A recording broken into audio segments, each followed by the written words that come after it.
listening. And not only this, when they deny the fact that he's a comedian or like a fake, you will stay silent.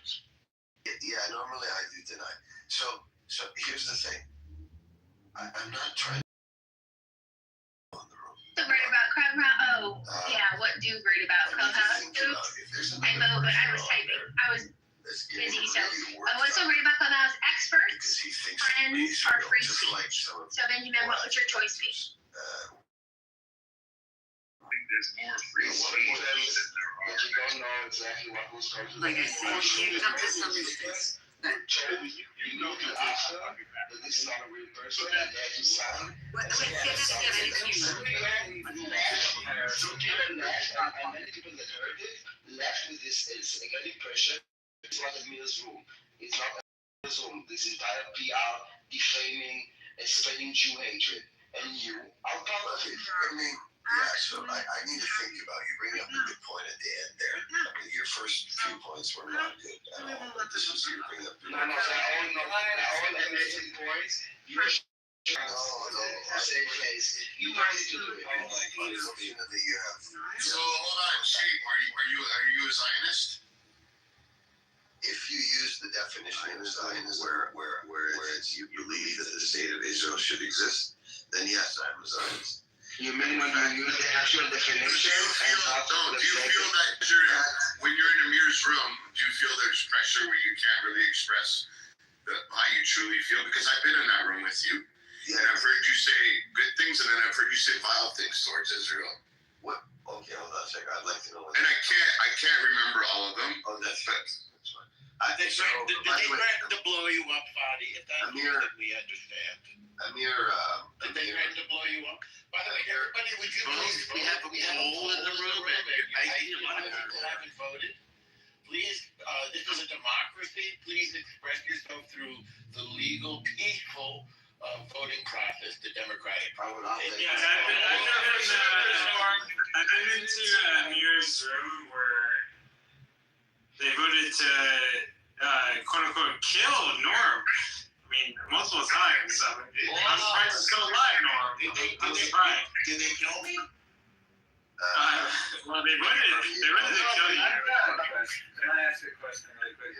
My question I've got a question for Shade. Yes, sir. Maybe this question has already been asked and answered, but my question is, do you think it would be offensive if this same behavior was about some other group, like the Muslim or there was like a black person? Whoa. No, so let me explain why. The movie The Dictator, I thought was hilariously funny. I thought hilarious. And that's like playing a Arab dictator. Well, but again, now we're going back to the. So I'd like to make an accurate comparison. So one of them, it's not, in my opinion, and I think you're not really acknowledging my opinion, which is the same as Daniel's opinion in this particular case. So my opinion is basically that a movie is not a fair comparison to a clubhouse room for several clear reasons. First of all, the people in the movie, as Daniel said, were made aware of their being used in the movie. Some of the people in Amir's rooms were not aware that it was satire. And also in the movie, the audience definitely knows that it's satire, and some of the audience members in Amir's room did not know that it was satire. So rather than any intention, like Daniel said, the movie is to make you laugh, and the intentionality of the impersonation in Amir's room is to mislead people and make people think that Jews are actually that hateful and racist. So the fair comparison for me would be if there was somebody on a clubhouse pretending to be a black person and saying like, hey, all I'm doing is eating a chicken and water. Or if there was I know, but that's not what an Arab says. Or something like, I'm an Arab and all I do is have sex with goats and have sex with little girls.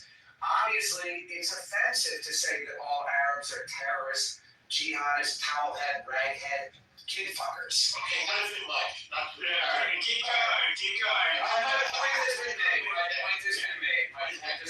Hang on, everybody, you're doing well. Matt, you voted. I see other people who voted. Sam, you voted. What is the poll? What is the poll and how can we vote? What is the poll? It's at the top. If you don't see this because your app is outdated, you need to update your app. And The app is outdated. I believe all polls are for strippers. Or dudes. Please, My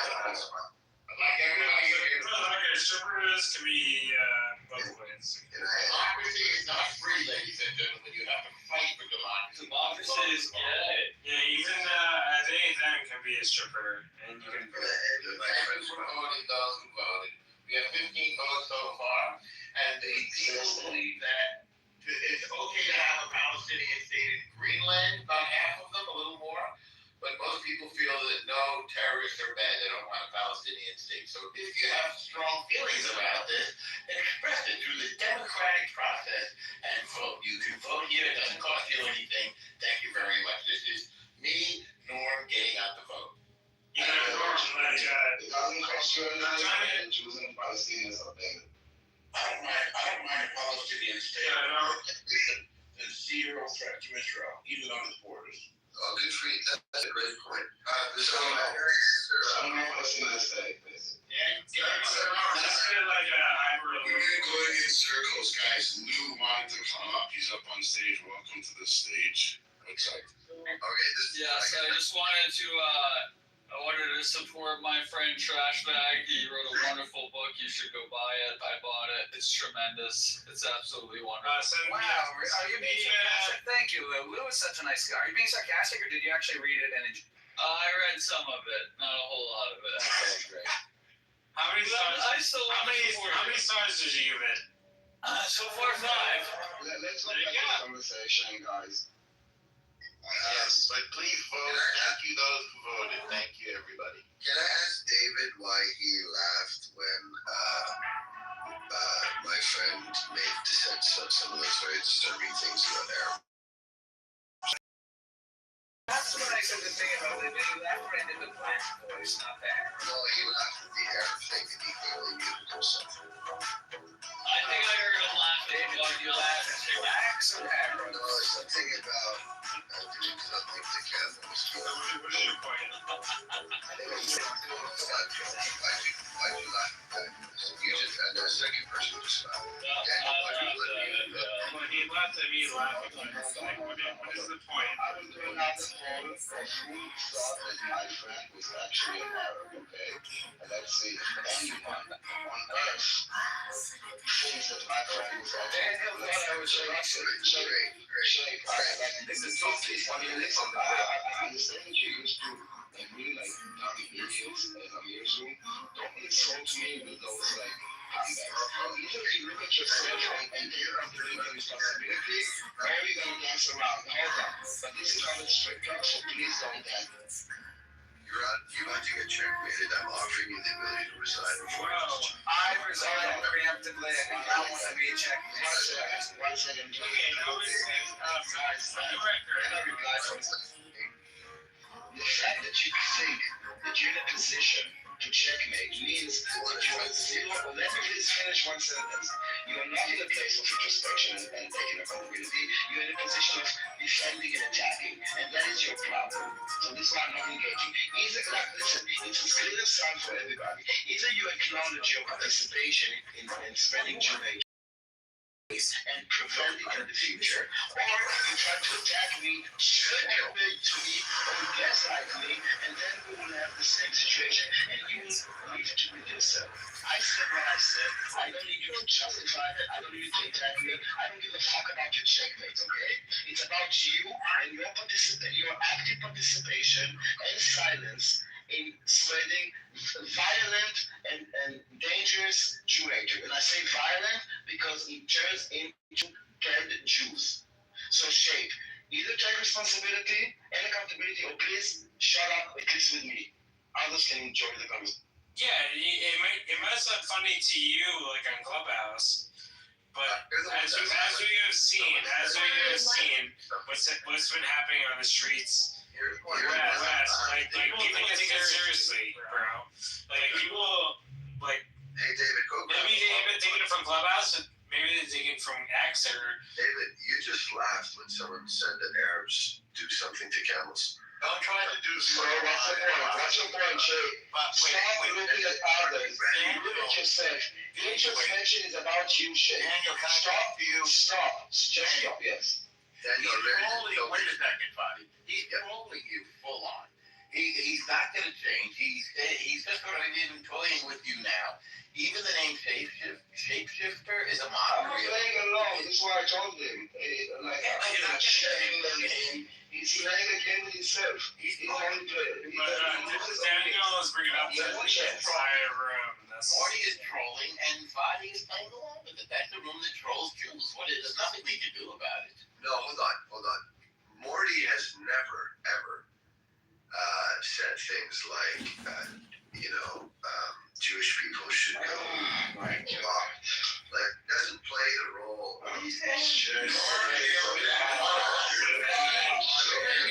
Chances. How many chances can you be given? Be a man. Be a fucking man. Hold on, everybody.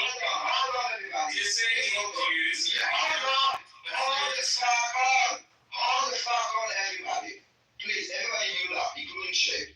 Shake, take 10 seconds with yourself before you reply. For fuck's sake, I'm trying to be as gracious and respectful of you, your intelligence, and your capabilities as a human person. Stop. Take seconds.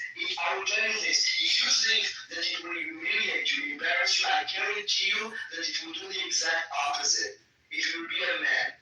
Take seconds. Forget about your ego right now. I'm really not attacking you. And I like you. I'm not really to checkmate you. Okay? That is not my perception. I'm trying to. I don't know if it's to help you because I don't need this position. I'm trying to give you an opportunity to be better. So please take 10 seconds and everybody please stay muted for 10 seconds. I want to give you a second to think how he wants to address it. Because I don't want to get like. I feel that when you're trying to bullshit me, you're disrespecting me, but I'm respecting you, so this is my kind of getting upset. I feel that you are insulting me. But he's not going to change, Daniel. I asked everybody, please give him 10 seconds of You're asking Daniel just because he's off. I'm just asking for fucking 10 seconds, guys.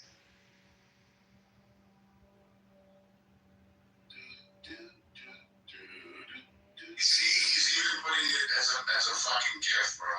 You notice 1,000%. We spent a lot of time with this guy. He's trolling you. Yeah, he's trolling you. Like, you can't accept that. Did I answer the question now? He's in a difficult situation. Yeah, this is hard to answer the question. I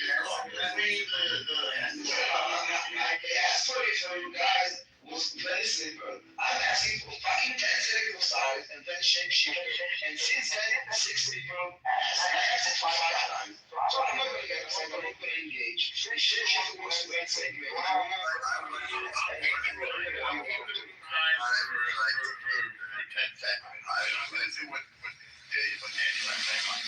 to mute the room if I can find the button here. Mute the speaker. Okay.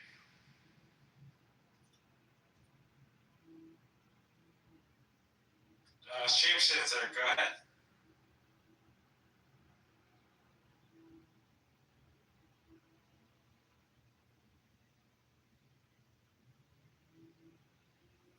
Okay, we've had our moment of letting Daniel take over now. No, I'm not. Thank you. All right, don't get aggravated. Well, it's not. There you go. I'm ready to answer. What Daniel has done has caused me to pause. It has, honestly. Now, I don't think he's being as gracious today as he thinks he's being, but that's besides the point. Sometimes you've got to rattle people. But what Daniel has done, it has caused me to pause and think about it more so than I would have thought about it if I had not entered Daniel's room or this room today. I think that's a good thing that you've done, Daniel. I'll leave it at that. Daniel, you were really Amazing. I'm suffering with this. The Roman Nobel Prize winner is Daniel. I mean, Obama got the Nobel Prize, so why not? I I saw people that were offered and otherwise. I don't want to associate with this. By the way, the 10 seconds thing is actually a very smart thing to do, Dan. I like that. Because I didn't want an initial reaction. I really wanted you to not respond immediately. Well, the reason You got me out of I have actually something intelligent to say, with all due respect. You got me out of my pan until it gets super hot. Then look at the food they want to cook. And even though it sounds like sand doesn't stick to the food. As a, like, you hear back Hot sand I ignored all sand in the a big pan until it gets super hot. both participating.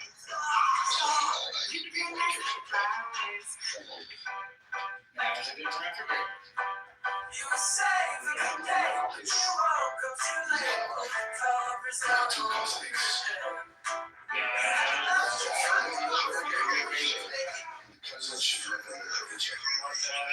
The way the Muslims do it, how does it work? With how old are they?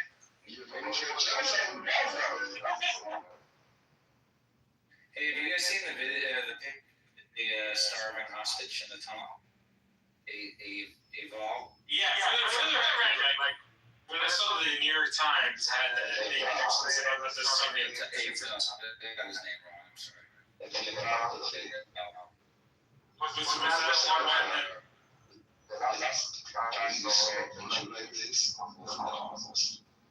Yes.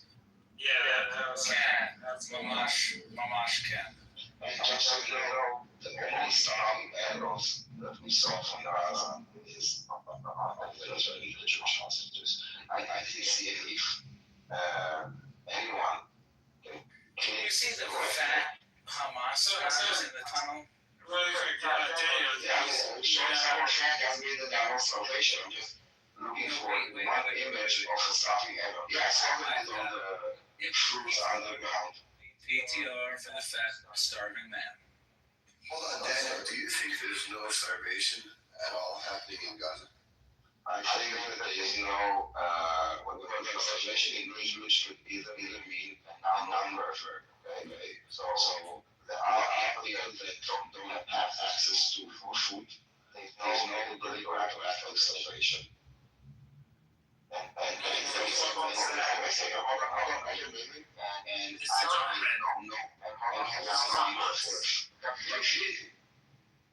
I know for a fact now there's also the images of the starvation in Gaza. Man-made by Hamas, deliberate starvation of the hostages. Torturing them. Not only starving, they've been underground for over 600 days. Did you see the degree of air in the tunnel where you also need to pee and poop?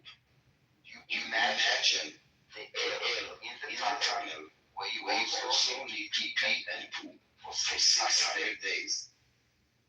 And you see the image of photography?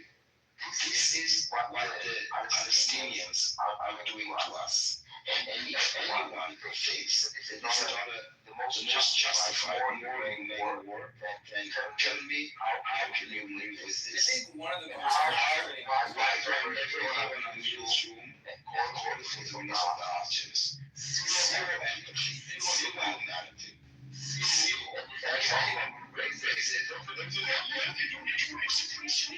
Hostages. The same. I don't know why you went to training them. I agree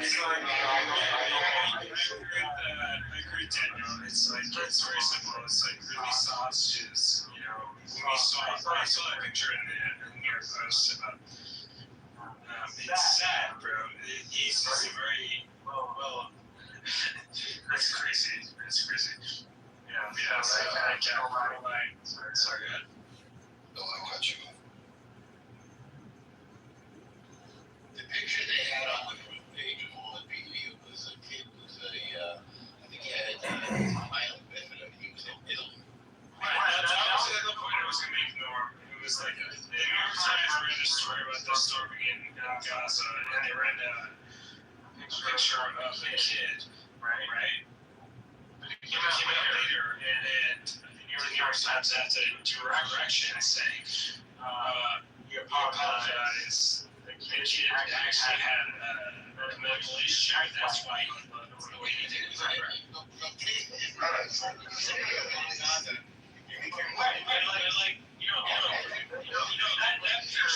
that picture went around the entire world. More than the New York Times actually had a correction. And he's bigger than this because not only that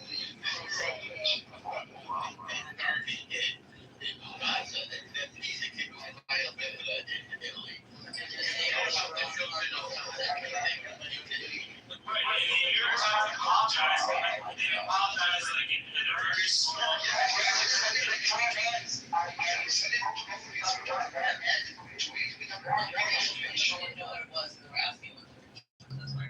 I just step away for a second. it was used to prove some kind of salvation against Israel, and it's a normal set. He's now in Italy. He got to Italy because Israel took him and his mother and his brother to Israel, to the Ramona airport, and to Italy to get special treatment during the war. The Cogas unit is the one actually facilitating this. And then we are presented as the evil. So luckily he didn't just pop up in Italy in the middle of the war. People need to ask how did he get there? And he got there because the IDF got him and his family to an Israeli airport to get treatment in Italy.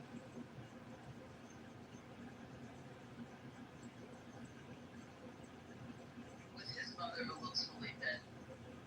Everything that they say is a complete inversion. They say that the Palestinians are being starved to distract from the fact that the hostages in the tunnels are literally purposefully being starved. They say that Zionism is a death cult, or Judaism is a death cult, to distract from the fact that the Palestinian cause is literally founded on achieving the goal of death. Death to themselves, they get reward. Death to the enemies, they get reward. It's a complete inversion of everything that they say they are doing. They talk about ethnic cleansing, but 20% of Israeli citizens are literally descended. 20% of Israeli civilians are ethnically Palestinian. Percent of Israeli citizens are descended from the Arabs who chose to align themselves with Israel, and when given the opportunity, they chose to become Israeli citizens. Then, generations later, their children are still living in Tel Aviv and Jerusalem and Haifa and everywhere all over. So everything that they say, it's all projection, it's all an inversion, and it's a bunch of It's not just instruction. It's not just instruction. The instruction. What they're doing, Hamas is not fighting Israel on the ground. Well, the military crisis is a tactic. It's not only to defend, like to hide the fact that they're starving the hostages. They don't need to stop the hostages. They create this military starvation fake way, because the only way that Israel will stop if the international community will put pressure and sanction Israel. And those idiots are actually doing what Hamas is making them. Hamas is creating the military crisis made by Hamas. Because we already have said that everything that happens today was Israel. And then, yes, Israel is getting hammered. I have a question. That's a good point, Daniel. Because like you think about it, like one picture of one kid from the New York Times made Macron to say like we need to recognize the Palestinian state.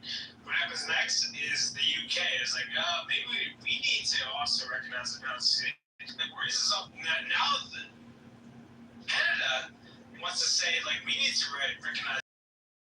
Based on one picture that the New York Times came out afterwards saying this is disingenuous, it was not the right picture. It was not. This is like all about what's happening in America. It's all about facts, about it's layered. It's every day you tell a story, a live fabrication, a live. And then, well, yes, a day later, they will never say, I was wrong. Yes, the amount of people that get exposed to the correction is a fraction of those that are exposed. No like Oliver's room, everybody's sharing the image of a child out of context. Daniel, would you agree?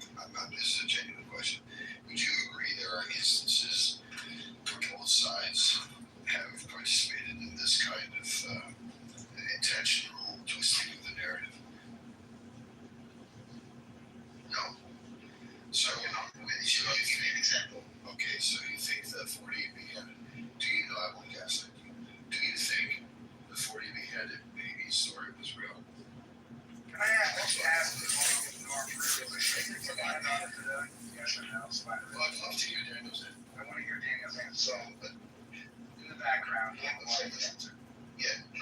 has zero on the disease of the child, if you know what it is. If you know, actually, I'll in the chat. So, the 40 beheaded babies is it's a lie that your people are spreading for 18 months.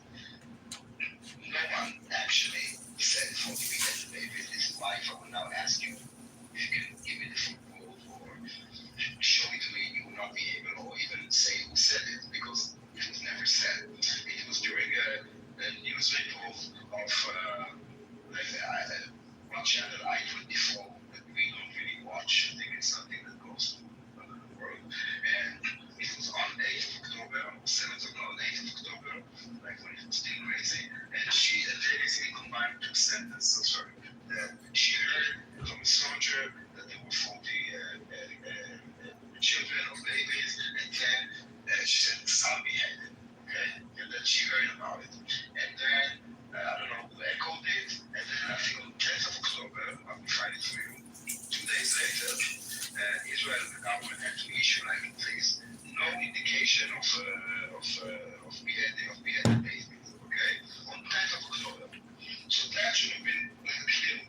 Since then, the pro-parties are repeating this statement for two reasons. One, as you guys like to do, is to delegitimize Israel. As we say, everything that Israel is saying is false, we don't need to believe them. That is part of the brainwashing technique, meaning you guys need to listen to only one side. Basically, whenever you hear something coming from the IDF, it's a lie. Why? Because look at the calendar. You know, when he made the mistake with also like on a live broadcast, he was like going into the translator. So it's like this is the names of the guards. You know, it's showing it to the camera, and anyone that speaks Arabic, obviously the other guy who doesn't speak Arabic can see the words. Now there are many people in the IDF that speak Arabic, so it wasn't like a conclusion like let's at least tell them we're not that dumb. And so they're using both those cases to basically say everything. And most of the Indians will go with it. Like who said it? The IDF they are liars. Well, this is why. So there are two reasons. One is to legitimize Israel and say that we are liars, and the second is to try to, and this is what I don't remember who said, I think basically to cover up the actual beheadings that Hamas actually did. Because if we talk about the fake lie that you guys are spreading, we don't need to discuss the actual videos that Hamas took of them actually chopping a guy's head with a shovel. I do think you seem to be agreeing on the sheet. I do think that you seem to be agreeing, though, that if we, because you use the term like sides, so if we just loosely go with that term, that both sides have participated in twisting and lying in the narrative. No, I didn't say this. I said no. My answer was first no. So 40. Okay. And then he talked about the 70 beheaded babies, and I said you guys spread it, not us. We actually said it's not true. Misinformation. For us, you need to understand, okay? For us, it's not about perception. Like, yes, the perception is secondary. It's about actual life. And so when something happens, we wanna, it's actual people, it's actual names. It's not just make shit up like the Palestinians. So I'm just chat GPTing this, so I want to understand why Nicole Zedek was part of the Israeli TV channel on I-24 News is not part of his side. Why do you? I said to you, I think the question was, do you believe that both sides are spreading these twisted narratives? And you said no. So then I said, right. And so then I said, which side? So which side is Nicole Zedek that's part of the Israeli TV channel? I don't know. Her story was false. Her story, so the way you rationalize it, you don't put her on her side. Is that what you have? I just want to know. No, that's it. She didn't spread. First of all, she never said for the baby. Correct. You guys and two sentences that she put and you made it together into this fake narrative. So, as I said, the 40 babies is a lie that your side is spreading, not our side. But how that's just nation. That's a fair point. She was walking. Okay. Walking on 8th of October. She was walking in, I don't remember where it was, on 8th of October, but you can still see behind her people running, and there were, actually on 8th of October, there were still terrorists in Israel, okay? They were like craziness, and she had fragments of things, and she had said, I heard people say this, and I had people say that, she didn't say, we have confirmed, hold on, let me say, she never presented it, like, there were 38 beheaded babies found, no, she had, I heard stories of this. Yes. I saw this myself, dude. I have the quote. So here it is. She reported hearing from Israeli soldiers. Yes, exactly. I heard. May I read it? She reported hearing from Israeli soldiers that they had found babies with their heads cut off, but she did not say they saw it herself. Open quote. I've seen babies, their heads off. That's what they said. Is it Gutted bodies of entire families. My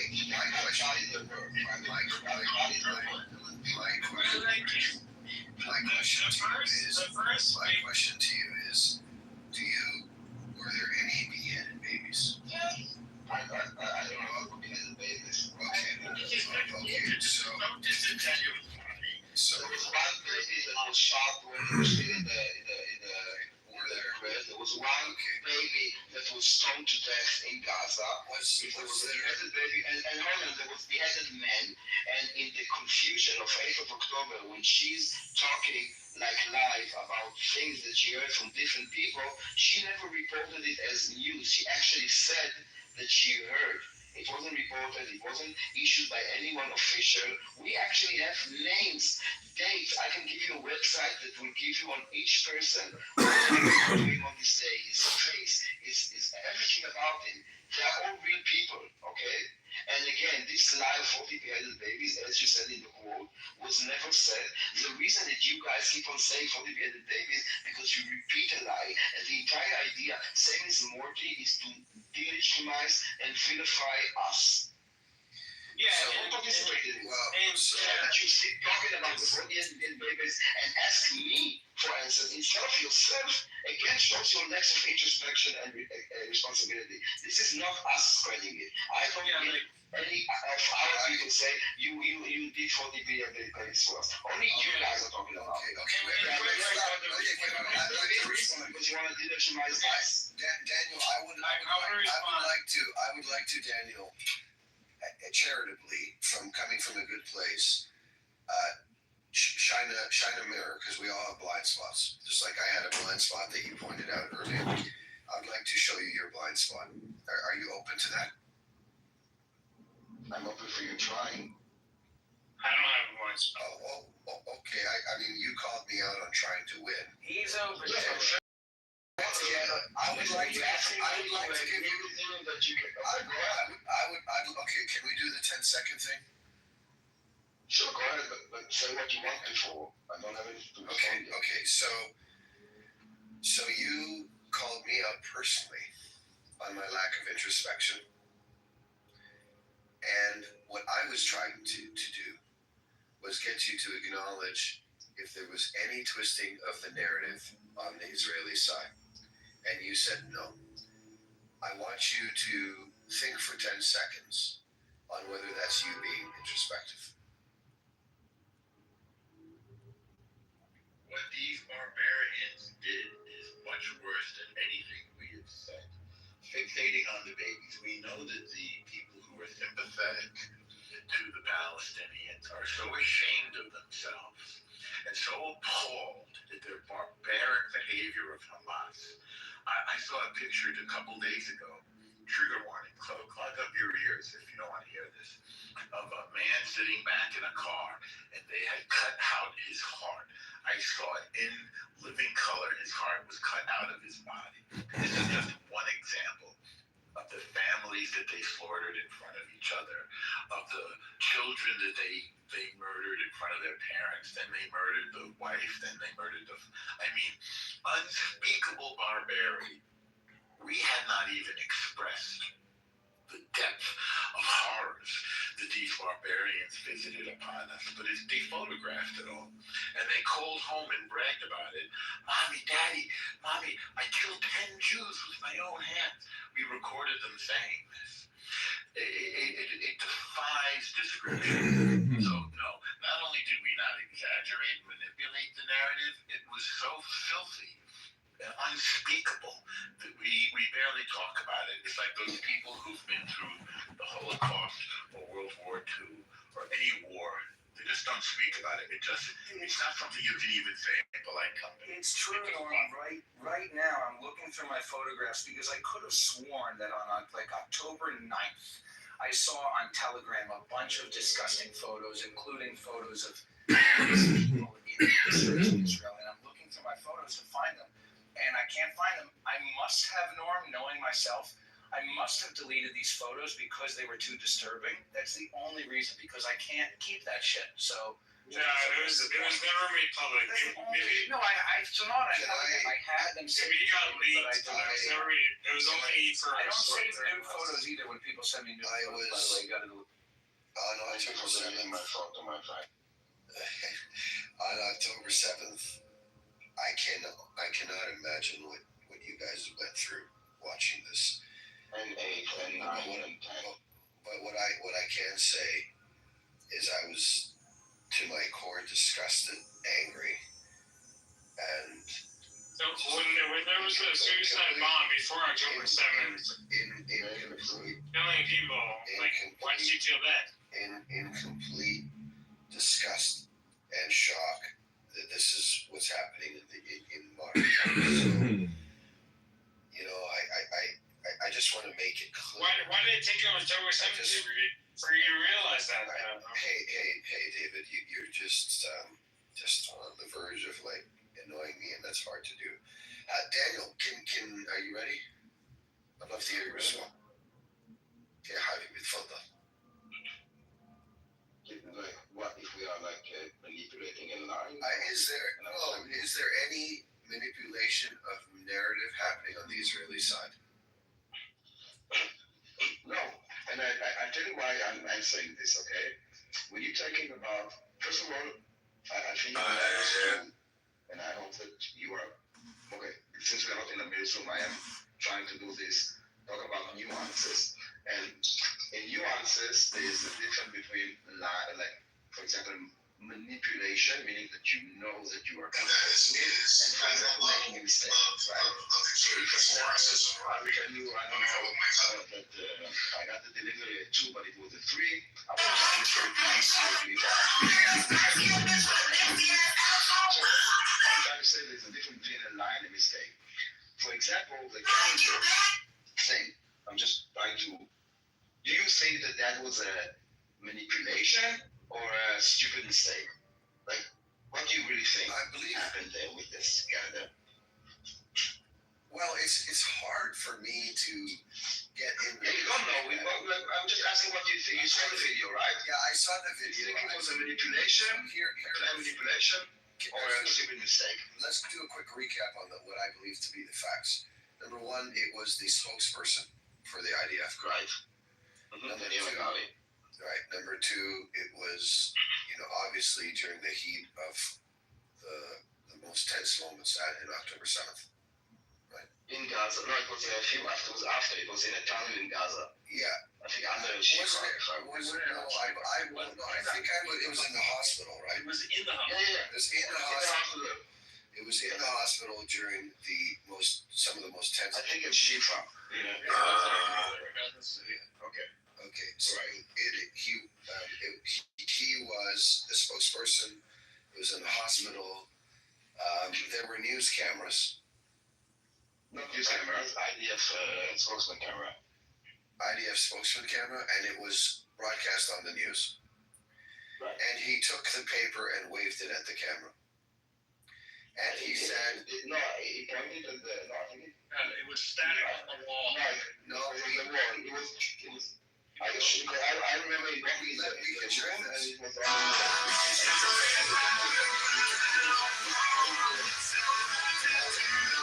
The taking the paper and waving it is important, so I'll go check that.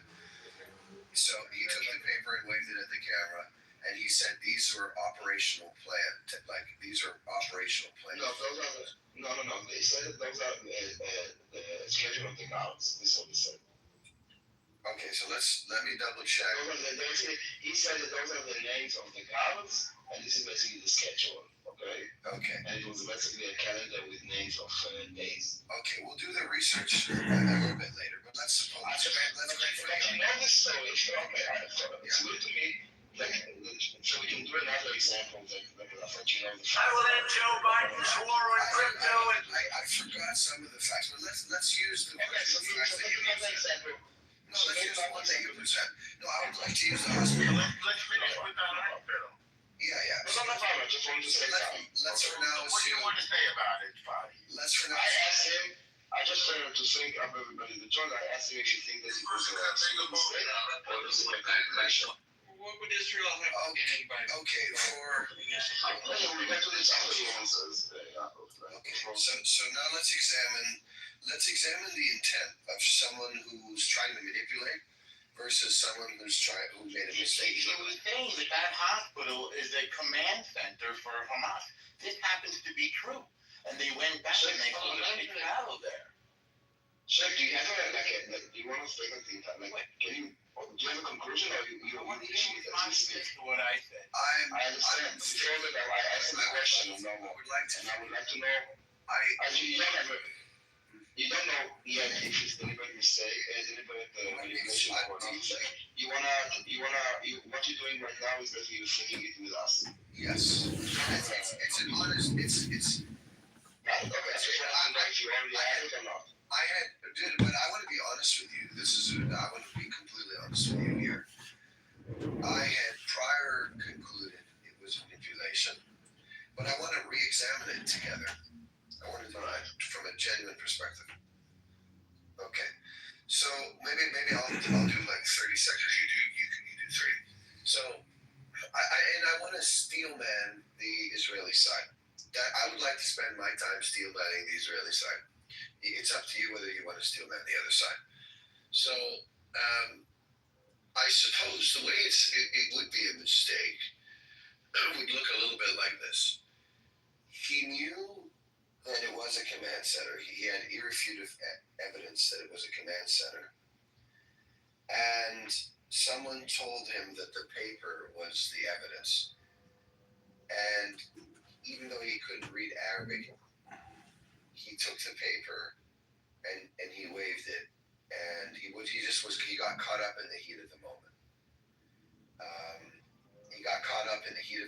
And he just like waved or pointed at the wall. And so that it would have happened something like that. You know, like it was a terror command center anyway. So honest mistake you're saying, and by the way, the point was true. Okay. Right. I can learn something. So. Am I right? Well, I'm trying to steel man these. I can easily make the argument that he's manipulating, but I want to try. I'm asking your opinion. Do you say I have my opinion? Okay, I'm sharing with you. Everything was a stupid mistake, and you say you're trying. We started the conversation that you said outside is also manipulating, and we took this as an example of Israeli manipulation, and then I'm asking you. Do you really believe that this is a deliberate manipulation or an honest mistake? I'm trying to steel man the mistake side so that I can see. Just say what you think, buddy. I'm not going to steel man the other side because I know. Okay, fine. I have a conclusion, okay? Fine. I can tell you my conclusion. If it's a stupid mistake. Let me tell you, what I would like to know from you is what about it has you concluding definitively that it was a mistake? because Al-Shifa really is a command center for Hamas. So obviously his point was true. Who knows what was on that calendar? To this day, I don't know if the spin one way or the spin the other way is wrong. But it's completely irrelevant. This is a perfect example of seizing on something in order to obfuscate and to spread disinformation about Israel. I don't know if you know it, Fadi. If you don't know it, you should. It really was a command center, and we fought a pitched battle there right afterwards. So he had the wrong piece of paper in his hand. Right. A scenario. It's like I think that an army that can fly all the way to Iran, and I think an army that can, with the Mossad, that can do the pager attack, and the IDF spokesman himself has a deputy that is for the Arab speakers, meaning that he has very easy access. Not that it's really hard for Arabic speaking. Now, we were in a Shifa in this room, he had his camera, he decided when to say start. He could take any piece of paper and write anything on it. Like even plans of Hamas, like kill all the Jews or whatever. No, he didn't do this. He used this paper that he didn't check. And he not only that he said it, he also showed it to the entire world. Okay, so I give us a bit of credit. Okay, not that stupid. I would like to respond. Can I ask you a question? Oh, go ahead. Yes. So was he relieved of command, reprimanded, like?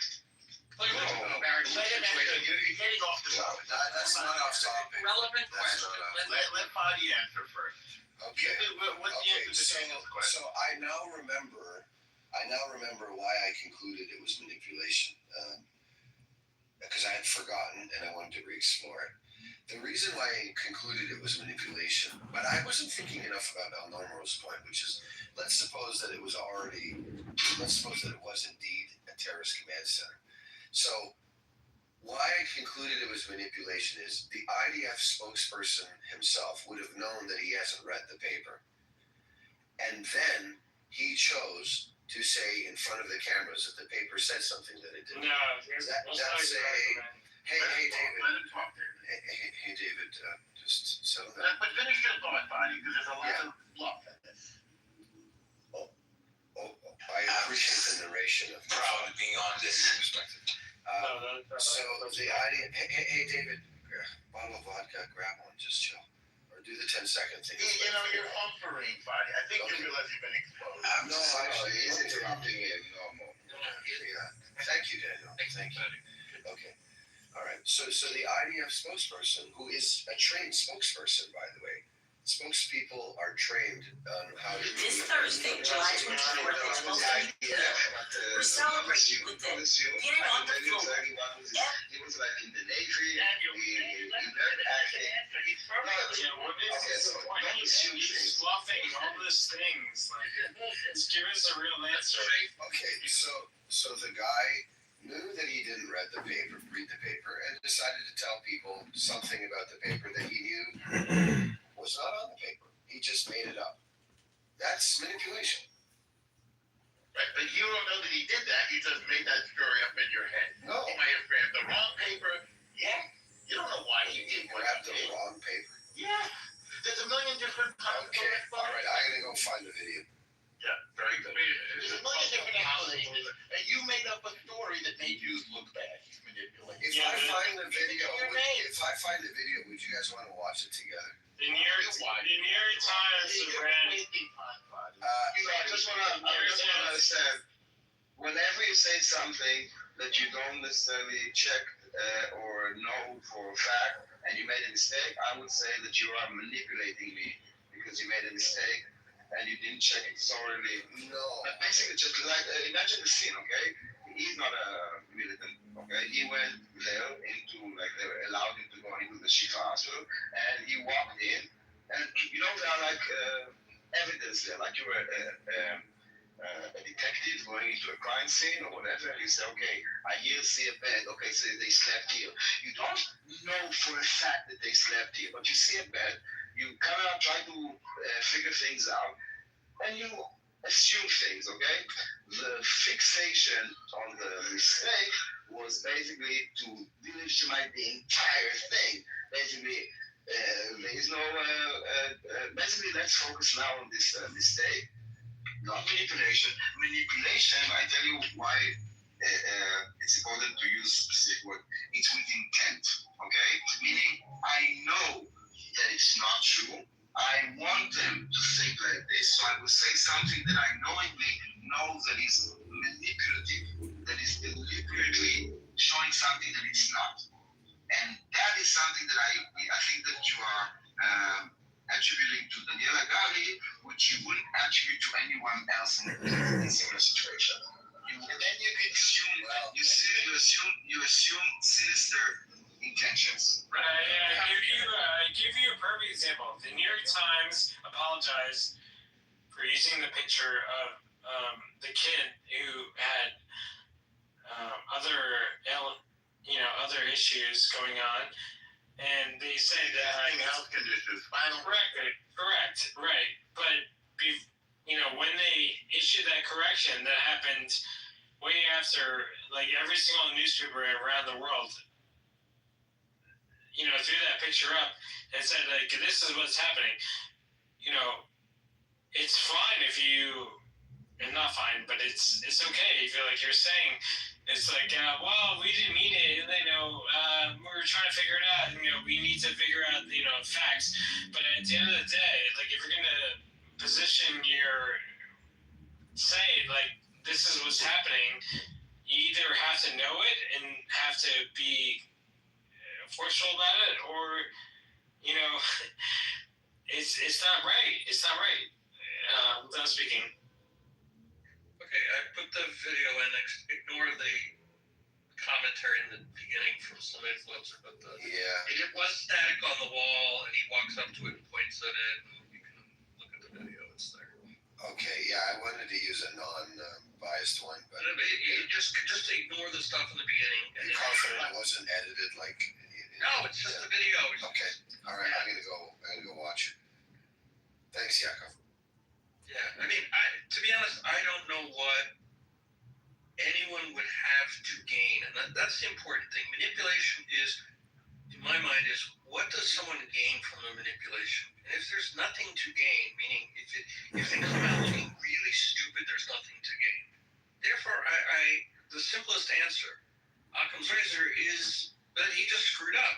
He got it wrong. Like, he didn't have anything to gain. He wasn't going to get sympathy from the world, because within a few days, anyone in their right mind who read Arabic and said, let the citation. Yaakov, the New York Times come out and said, like, okay, we actually figured out that. No, that was different because they were manipulated.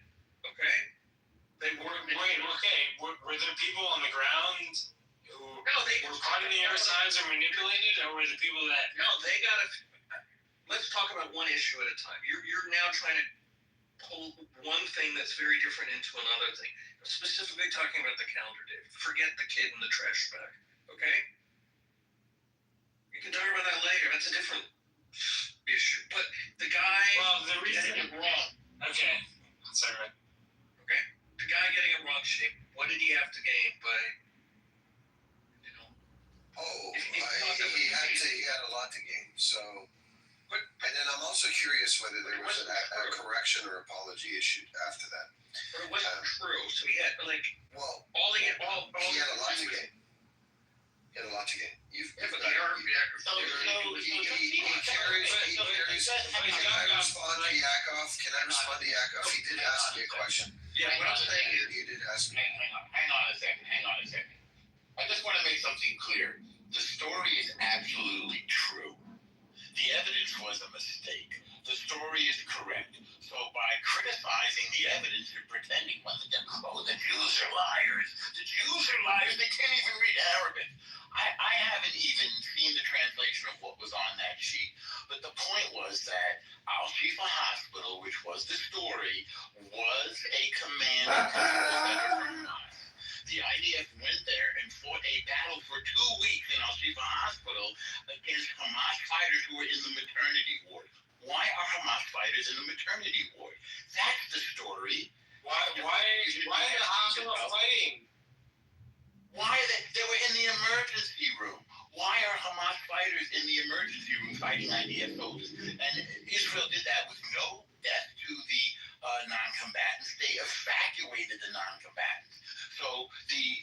there's no moral equivalent here. Hamas wants to say, the Jews lie, Israel lies, the IDF lies, when in fact they were telling the truth.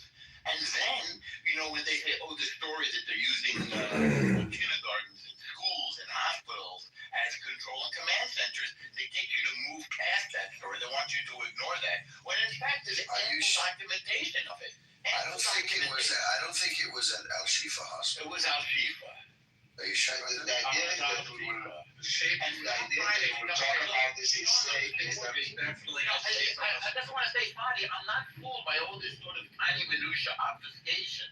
You know very well that there are command and control centers in the hospitals. If you don't, you should. All you have to do is read the New York Times. the bigger picture is now that we are still 18 months into the war, discussing the supposedly manipulation of actual a stupid mistake was done I don't know how many months ago, but we are not discussing the constant fake propaganda that is coming from the Palestinian side, including this fake salvation campaign that is going on right now. We're not discussing this. We're not discussing the starving hostages. We are for some reason they are making us talk about us and about this stupid mistake. Instead of this is the insanity that is trying to create this there are two sides that are doing the same things. Taking one mistake and comparing it to a full-blown campaign against Israel, it's insane. A fake campaign. Yeah, I would like, I just need What, buddy? So this spokesperson, who's trained to be a spokesperson, right, went. No, not right. I wasn't trained and how and when. He's just make it. This untrained. You understand how it works in this untrained media spokesperson. No, it's not untrained. He's like, okay, maybe he was trained, maybe he was not trained media spokesperson. Walked up to a wall, pointed. We know what happened. I don't know why the documentation pointed at a document that he had no idea what it said, and decided to make up in detail by pointing from left to right, and it was the list of names. Lying again, Fadi. No, the person when you lie. Hang on, Fadi. The person that lied was the spokesperson. Fadi, wait a second. He didn't lie. He made a mistake. Okay, so He was wrong. he read the wrong. He walked up to the document, a piece of paper. Have you seen this document, Fadi? It's on video. Yaakov tried the clip. No, I didn't. He walks up to it. Hang on. He walks up to it and he read the wrong. He confused the days of the week. made a stupid mistake, Shay. That's what we're saying. Daniel made a stupid What was his mistake? What was his mistake? Fadi has Assuming that this is a list of Daniel, will you give me 1 second, please? Fadi, have you seen the document? Yes. No. I have. No, I have seen it. Yes. What does it say? Can you read it? Yes. It says the days of the week. Anything else? I haven't read every single. You haven't read the document. Okay, let me go read it and report back. You don't even know if the guy was wrong. Let him read, and I want to speak. No, he was wrong. He was wrong because there were no names of terrorists. There were no names of terrorists. It was widely reported. It was widely reported that there were no names of So terrorists. how do you know he was wrong if you have not read the document? Because when he started pointing to certain squares on the document, I read them in real time saying, what is he talking about? That's just the day of the week. So what you're saying is that you're not sure what was going on there. No, that's not. That's what you're saying. Oh, okay. But you didn't read the document, so you don't know if he was. So you believe the document is a list of terrorist names on shifts? I believe you have. Have you read the document, Norm? Have you read the document, Norm? Norm, have you read the document? How do you know that he wasn't manipulating if you haven't read the document? That's not plausible to read the document. All we know is that somebody said that he was wrong. You haven't read it, and I haven't read it. But your default setting is he's a manipulative Jew. Your default setting is he deliberately lied without having read the document. You're just believing propaganda. Don't talk over me, Fadi. Don't talk over me, Fadi. You're deliberately spreading negative propaganda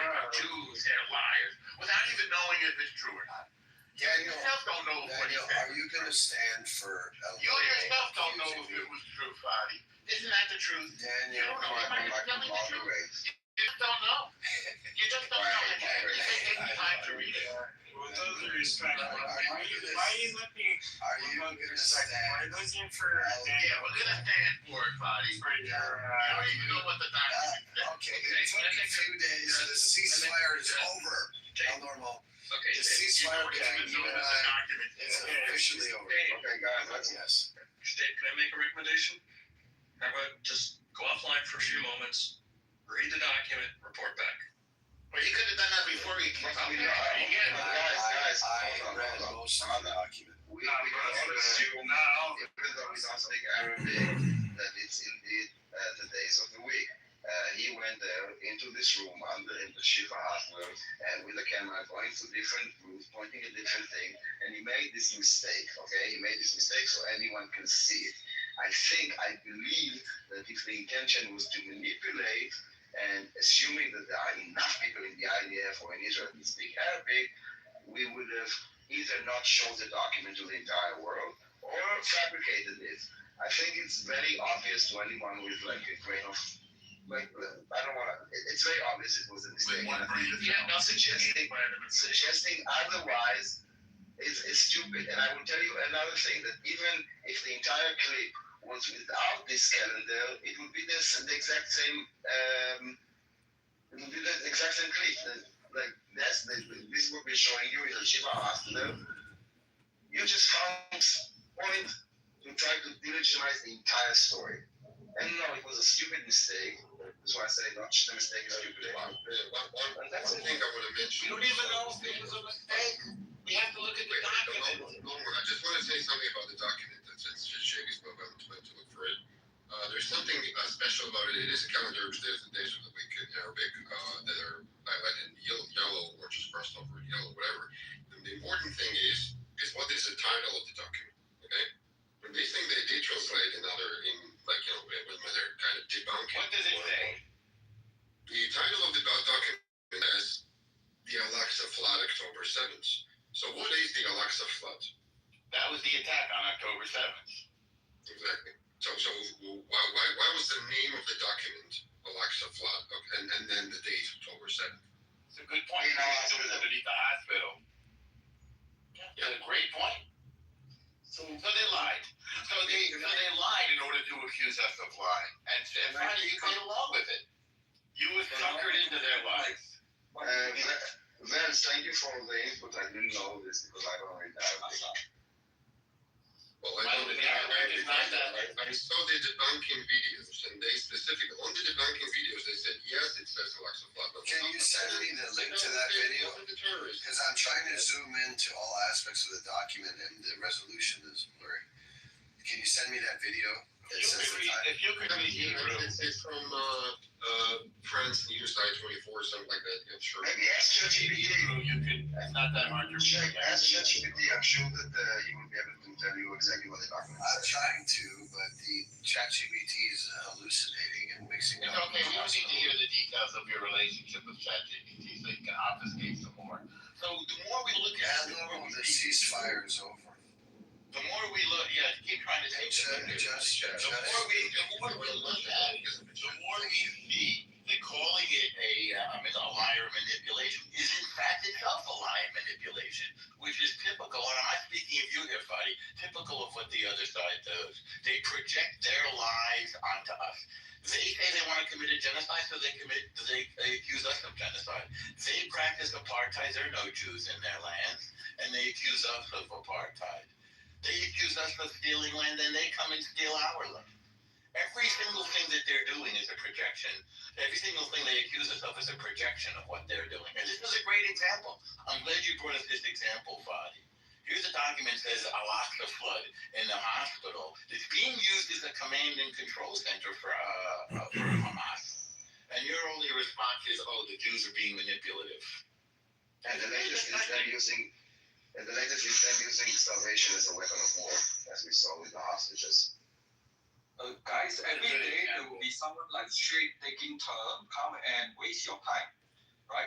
And come and say something ridiculous, and then you'll waste our looking for a way to debate and you're enjoyed about it. But the whole point is you do not know what is the motive that every day someone like Fadi come here, there's a bigger problem coming and you all miss it, just like October 7th. I'm still, I don't. Okay, so this is far, like Daniel said, why are we still doing this after 100 over 80 days?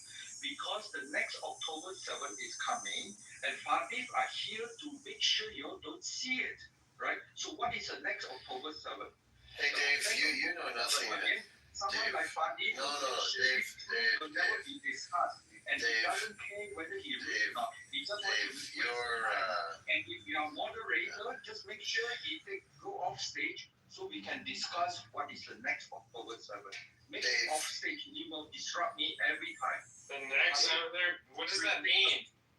The next one? What does it mean? Dave, Make sure you go off stage because you will interrupt me every single Okay, second. so let's pretend. Okay, I want to go one at a time. What is the next one? He means that they're going to attack us again and do that same thing of taking hostages. it's very dangerous what Dave is doing right now. Is he's Bonnie, basically, you know what's dangerous, Bonnie? What's dangerous is you it's interrupting. very What's dangerous. dangerous is you interrupting people, Bonnie. And you've been warned a bunch of times. You didn't have to do it. You lied on the stage. You interrupted. You can just take turns. Dave, explain what you mean by the next October 7th. What do you No, mean by I that? explain why you've associated me as promoting the next October 7th. Go ahead. I did not say you are associated with next October 7th, but you are typical Muslim, pro-Palestine, pro-Hamas. He's not Muslim, he's Christian. Christian, Dave.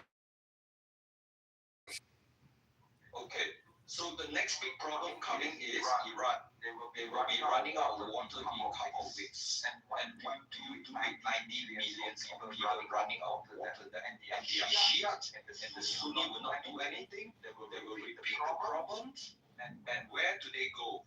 And that is the far more. That's actually not the You should not. Hey, nobody interrupt, man. Let one person speak. When that person's done, the next person speaks. And the speakers, please try to keep it to a minimum of a maximum of a minute to a minute and a half. Yeah, I'm done with 1 minute. Okay, I'm going to ignore everything Dave's just said. I found a tweet that appears to be from the IDF, Avja Adre. He said it was at yeah, he said in his tweet it was at Al Rantisi Hospital, not Al Shifa. What is it? The calendar. Okay. He found a tweet. So in other words, you have no point.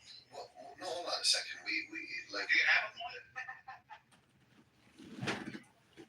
What's your point? Okay, I don't know. I'm gonna give you. Well, it does matter. It does matter. You have a point? I can stop talking. You have a point. I don't know. Are you gonna continue to do that? Yeah, so you call the New York Times. You have a point. Norm, we should get the New York Times on your tweet dial. Go ahead. Dave, how? I'm having trouble understanding you. Yeah, David, you're trying. Guys, it becomes an echo chamber when people start interrupting and start antagonizing the speakers. Let them speak. You're not going to agree with everything they have to say. Okay, I'm not up for any more of this bullshit obfuscation. It was 40 babies, I was 39. It was this hospital, it was that hospital. It happened 2 years ago. The New York Times published a detailed pitch battle that they fought in the same location. They used hospitals as command and control centers. If anybody disputes that, we can have that conversation. Okay, that they're using civilian institutions and buildings as military bases in order to make Israel shoot at them so they can say, oh, you hit a hospital, you hit a mosque, you hit a kindergarten. Reason being that they fire rockets from there or they have military people there. If anybody disputes that, then let's have that conversation because that's what we're talking about here. Not whether the calendar said March or April. Somebody just came in and said it said Hal-Aqsa's blood on it. Okay? The most brutal terror attack since the Holocaust on Jews. And there are people here by arguing over whether it says the month of June or the month of March or whatever, they're arguing somehow the details to obfuscate the fact that this happened. According to one person, he was Shapeshifter has all the time to apparently pull up random little X quotes from some IDF soldier that he doesn't post a link. Shapeshifter, why do you waste everybody's time here, and why do you waste your own time doing this? That's what they do every day. obfuscation. Deliberate I'm just obfuscation. trying to figure out. Hey Norm, would you like me to leave the room? Please. No, Don't leave, guys. I'm sick and tired of being around people that talk only Why about would the you same leave thing. the room, buddy? I'm just wondering, like, because Why every would time you I leave the try to room? talk, you just interrupting. Why would you leave? Well, because you're interrupting. Why would you leave? You're interrupting Again, you're not making any points. You're just being a pathetic little child, Shapeshifter. Why don't you say something Don't attack him interesting? personally, please. Don't attack him personally. Well, thank you, Norm. Ceasefire's back on. Okay, so I thought it was important to explore which hospital. Wow. Whatever. I don't want to keep going down this road. I don't think you deny, and I don't deny, and no one can deny that Hamas uses hospitals as military assets. If you deny that, we can have that conversation. I want to ask you a question, Shape. Why do you think it's important? Ceasefires and act on, guys. Congratulations. What's that? Why do people have this tendency to fucking interrupt with this stupid little rhetoric? Stop, man. Fucking trolling. It's like a fucking disease. Stop interrupting people. All right. So, number one, I assume Fadi did not deny that Hamas uses hospitals. Could I respond? Well, you don't deny it. If you deny it, respond. If you don't deny it, just stay quiet. I agree that Hamas does use some hospitals as command centers. Okay, so you didn't have to respond, as I said.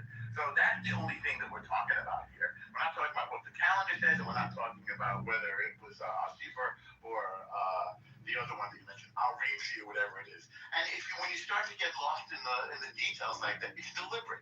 As Dave was saying before, in order to obfuscate the bigger point, that they do this to weaponize our humanity, to draw our fire so they can point to the world and say, look at how bad the Jews are. And Fadi, I'm sorry, you participated in this.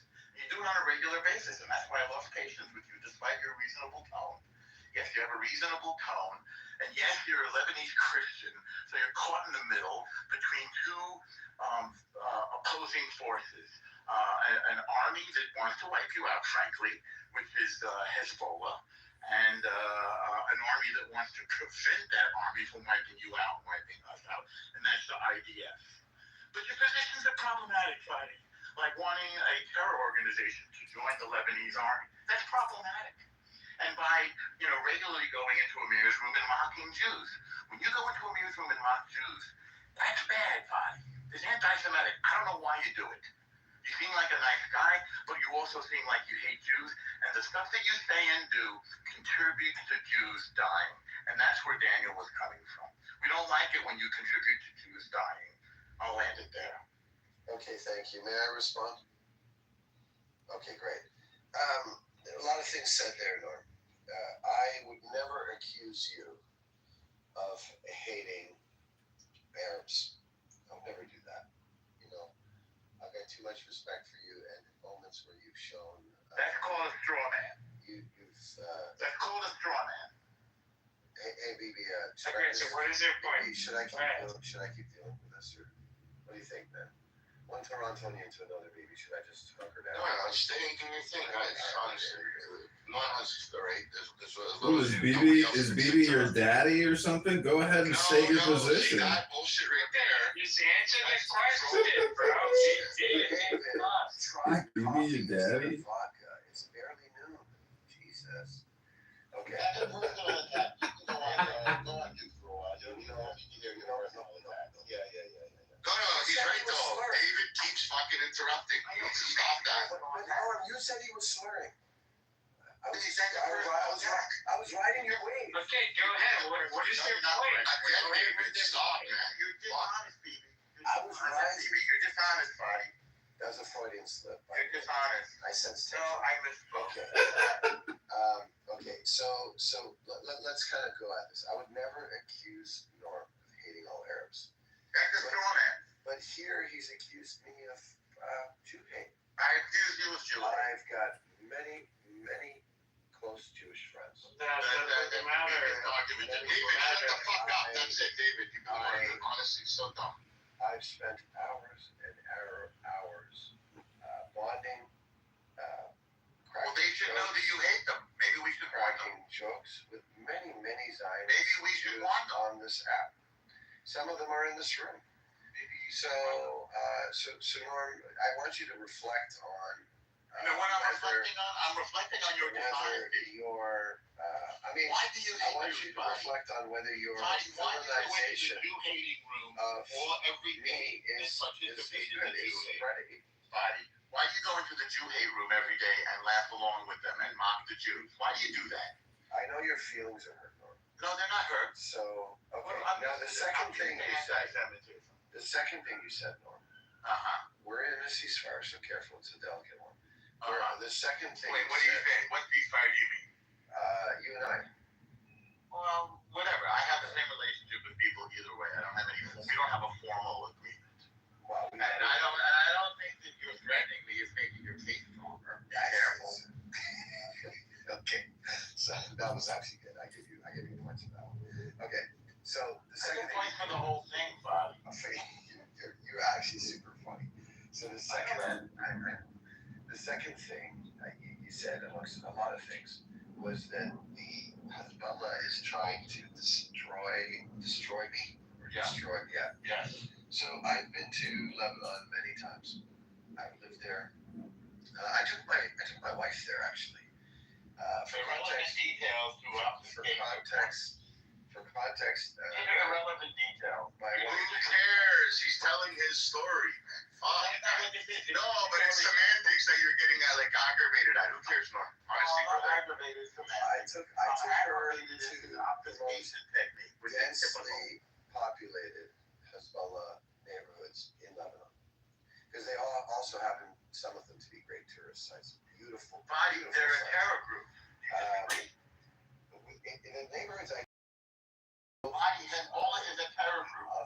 Yes, Hezbollah is a terror group. Okay, that's what we need to know. That's it. Are you against the terror? Guys, let him speak. Honestly, Norm, we need to learn to let him. I don't need you to moderate me.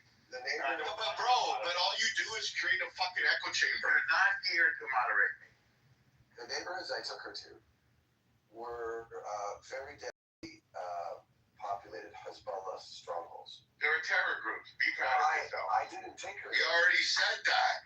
I'm going to keep repeating it. Why? What for? That's the problem. It's moderation. The echo chamber. Greg, who tries to create an echo chamber. Cross around my neck, open and showing a big fat, beautiful. Okay, you had a nice anecdote. Thank you, buddy. Okay. Nice anecdote. And when we got off, keep going. When we got off the tour bus. Okay. Why are you telling the story? The first why are you telling the story? You're wasting our time. The first thing I encountered was Buddy, enough. There was something else better to do. You're on Clubhouse on a Saturday morning. Enough. I have many better things to do. Let him speak. No, I'm not. I don't want you to interrupt. The kid tried to sell me a I Harm. Whatever. I didn't buy the hat. And I walked around promoting the fact that I was Christian, telling the people that I'm introducing my Canadian wife to the country that I love. At no moment in time did anybody try and kill me. No one. Not a single. It's a Philly thing you just said. Not a single. You got away with the terror group. So Norm said they were trying to kill you.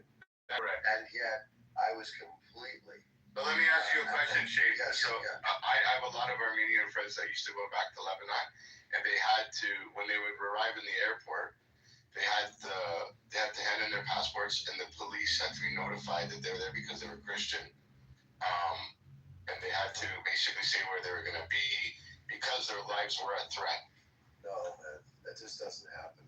I go to. It does. It happened. You're in denial. What year was this? You're in denial.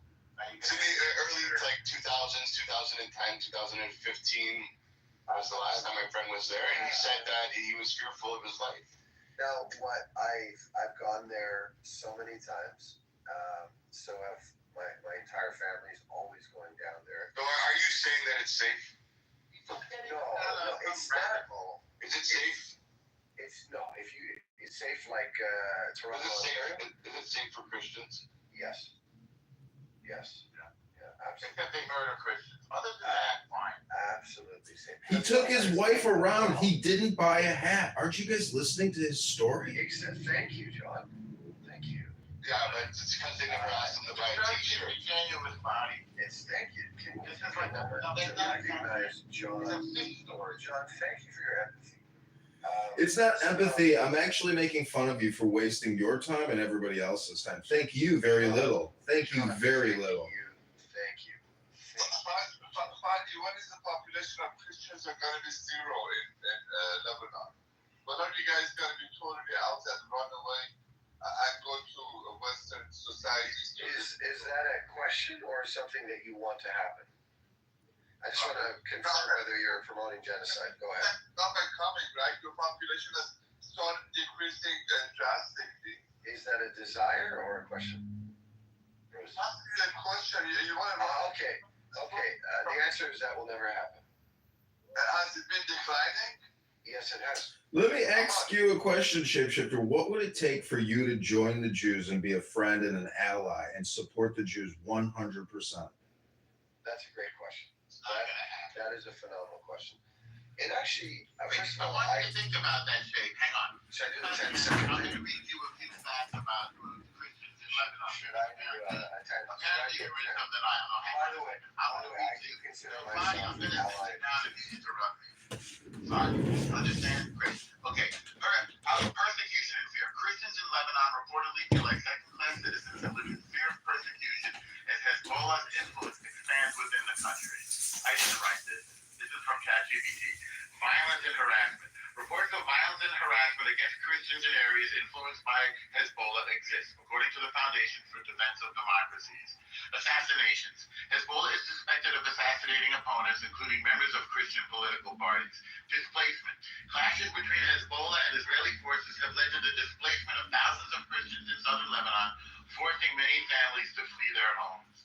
While some may downplay, Fadi, we're talking to you here, the threat of Hezbollah poses to Christians, the evidence suggested the group's actions contribute to a climate of fear and insecurity for Christian communities in Lebanon. Hezbollah's operations have been observed to put Christians areas at risk of retaliatory strikes by Israel. So there is an actual answer that doesn't have to do with buying a hat with somebody that you love. It's a real engagement with the question. May I respond? You don't need to. Is that a yes or a no? You don't need to. Okay, so I'll respond. Say something. No, you're not reading the room now. You're supposed to be diplomatic. Instead of that, why don't you add something to the conversation? Hezbollah is a terrorist group. We both agree that they should go away. You want them integrated. Yes, I do. I want them to lay down their arms. I want exactly what the president of Lebanon wants. Great. Which is no institution or group carries arms in Lebanon other than the Lebanese army. Right. I don't think the last 20 years, I wish we could hear you guys talk about we Lebanese have failed, and we have failed. I agree with you, Daniel. I'm very critical of Lebanese society and the Lebanese. I want nothing more than peace with Israel. I honestly do. I want nothing more than peace with Israel. Somebody defeated Hezbollah. You've changed your tone. No. Yeah. You said that you wanted Hezbollah to join the Lebanese army. Hezbollah never should have attacked Israel at any moments other than when the IDF had occupied southern Lebanon. All other attacks are completely unjustified. I'm sorry, when the IDF was in Lebanon, why do you support the fucking terror group that is taking advantage and spreading like cancer in your country instead of having your Lebanese army deal with this? Because the Lebanese army was effectively dissolved. The Lebanese army was not allowed to carry munitions of a certain grade. Which is a problem. They operated above the Litani River, which in violation of the agreement. The Lebanese army engaging with Hezbollah would have returned us to a civil war that caused me to leave the country. So your decisions have consequences, and when you allow and you even justify a terror group, you using your land to attack. You cannot then cry that Israel is occupying. Yes, we are occupying because you're not doing your job of keeping those jihadi terrorists away from our borders, so we have to do it. If you would control the sovereignty of your own country, we wouldn't have to do it. Well, Daniel, it's not that simple. What somebody's saying is correct. Because Lebanon is also occupying. I think Lebanese they can do. You know. No, I said it. Just saying that. I'm just saying that things are taken out of context, like they like to do. Israel is occupying. Would you like me to criticize a number of things that Lebanon's done? Shapeshifter, do you think it's fair? To be honest, because you say that Israel was occupying Lebanon without pointing out that you let the PLO there, one of the worst terror groups in human history, you let them occupy your country, and that you let them attack Israel. So we had to go in there and get rid of them. Well, you let that part out. Shapeshifter. Why did you leave that out? Because he's a narcissist. His wife doesn't even know it. Let him speak. Let him speak. You can learn a thing or two about Lebanon. Trust him. How long are you going to censor him, though? That's the point. How long are you going to continue to censor him? Hey, I'm a big scientist. He hasn't said anything that's doing so far. Let him speak. Well, okay, John, if you'd like to be, John, if you'd like to be. I'm not asking to be the center. I'm just wondering, do you think it's fair for you to be the center of attention for over an hour? And does that make you a narcissist? It's not fair. So I would like to stop the injustice. Go ahead, John. You've got the room. And I would like to be the center of attention, please. so Fadi, how come when you said that you're occupying? Fadi, very dishonestly, Fadi. I would love to have a beer with you. Yeah, well, great. Fadi, very dishonestly, he's a great guy to hang out with. Fadi, very dishonestly, you say, oh, Israel occupies southern Lebanon without mentioning that we went Okay, there. I will. But you didn't let me finish. You didn't let me finish. Go ahead. You didn't let me finish. How come you mentioned that Israel occupies southern Lebanon without pointing out that we went in there to get rid of the PLO, which you guys let occupy southern Lebanon, in order to attack Israel, to get rid of it? Okay, that's a fair point, and that I need to be careful about. I'm trying to control how much I talk, but you are absolutely correct that the Lebanese were implicit in the situation. So why didn't you mention that? Because part of me wanted to control how long I go back into history, and I suppose the other part of me wanted to maintain some high ground in the debate. So What is the high ground that you get from that? you've called me on it, and I'm accepting it. And let's go down history. Fadi, don't you think the reason is because you were in an anti-Israel room, so you wanted to add fuel to the anti-Israel fire? No. Well, how come everything you said was anti-Israel in the anti-Israel room? Actually, that's not true. I do believe Israel's gone too far. You want to talk about? What? On a number of occasions. Well, I'm asking what number. Well, name the top one. What's the top one? The number of Palestinian deaths. Okay, where?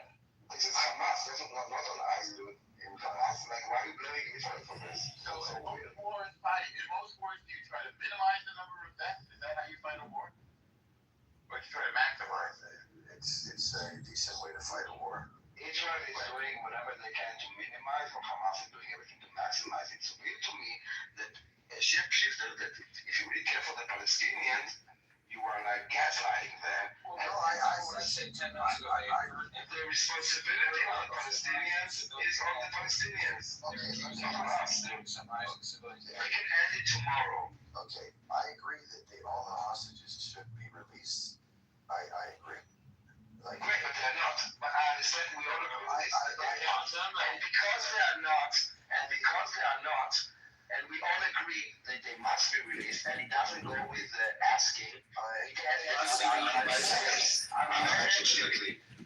agree that there are problems. Yeah, but it's fine that you say you agree, but you realize the complications when you deal with somebody who has issues. Realize.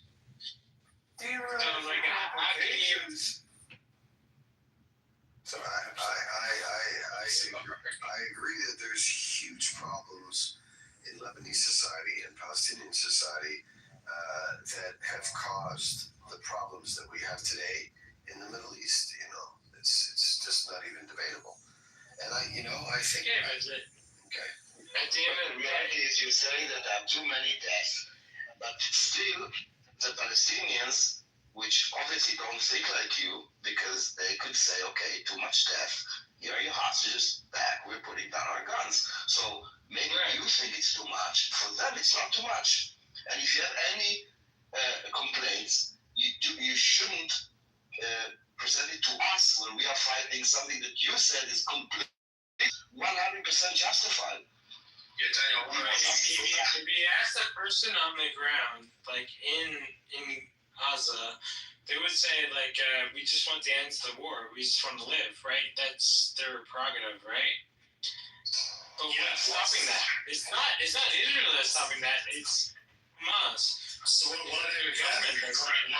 What I don't get is like he says that he already agrees that Hamas is a problem, right? Which is obviously good, but then he should also understand that Israel has every right and also it's their obligation to eliminate a threat. So the question is like, why would you expect Israel? What would you expect Israel to do when a terror group that's slaughters civilians, kidnaps children, hides behind schools? It's not a problem. If his answer is, well, it shouldn't be like this, then he needs to offer an alternative, because until he does, what he's really saying is that Israel should just let Hamas operate freely, which is not the moral stance. That's not powerless. So he needs to explain better what the alternative should be. The government of Gaza, like that's their prerogative. Like they're the person that should like let's not forget, like the people that they voted in to represent the people of Gaza are the people. Yo, David, I hate to break it to you, man, but you need some serious help, dude. You can't keep coming on this app stumbling your words. You sound totally inebriated, David. You need to get some professional help, dude. I agree with John said. I think that's his opinion. But I agree with Lou about his opinion in my book, but I agree with John about his opinion on David. I think that's his prerogative. Respectfully. I think it's your prerogative. I'm not going to answer that. I'm not going to answer that. I agree. I mean, David, why don't you get off a clown house and stop doing this to yourself? I mean, coming on here and mumbling is the opposite of what you're supposed to do on this app, which is to have clear and effective communication, David. It's a beautiful Saturday. What you're doing to yourself is madness.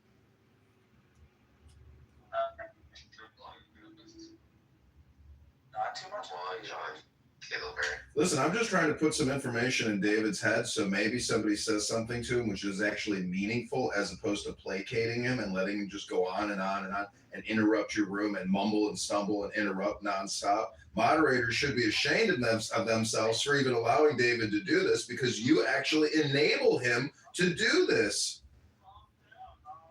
Oh, Nuance here. How you doing, Yeah, I just want to know what his alternative is. Like, what does he think Israel should be doing? Like, what does he, if he's going to criticize Israel, like, hold on, let me ask, I'll finish. If he's going to, you can continue to ask it. It's a good question. Yeah, you can continue to keep quiet and let me ask the question.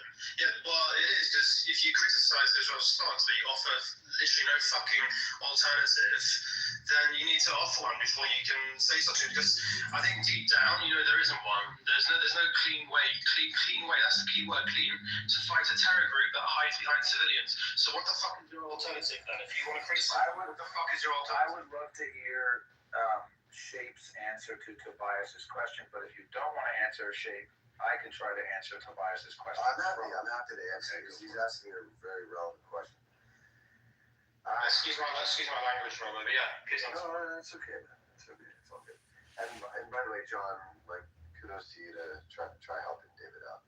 So I think the techniques in terms of the size of the munitions, the size of the bombs, I think that they should revisit the tactics. But in what specific way was his question? Less powerful bombs. Can I offer one and you tell me if you agree with it? Sure.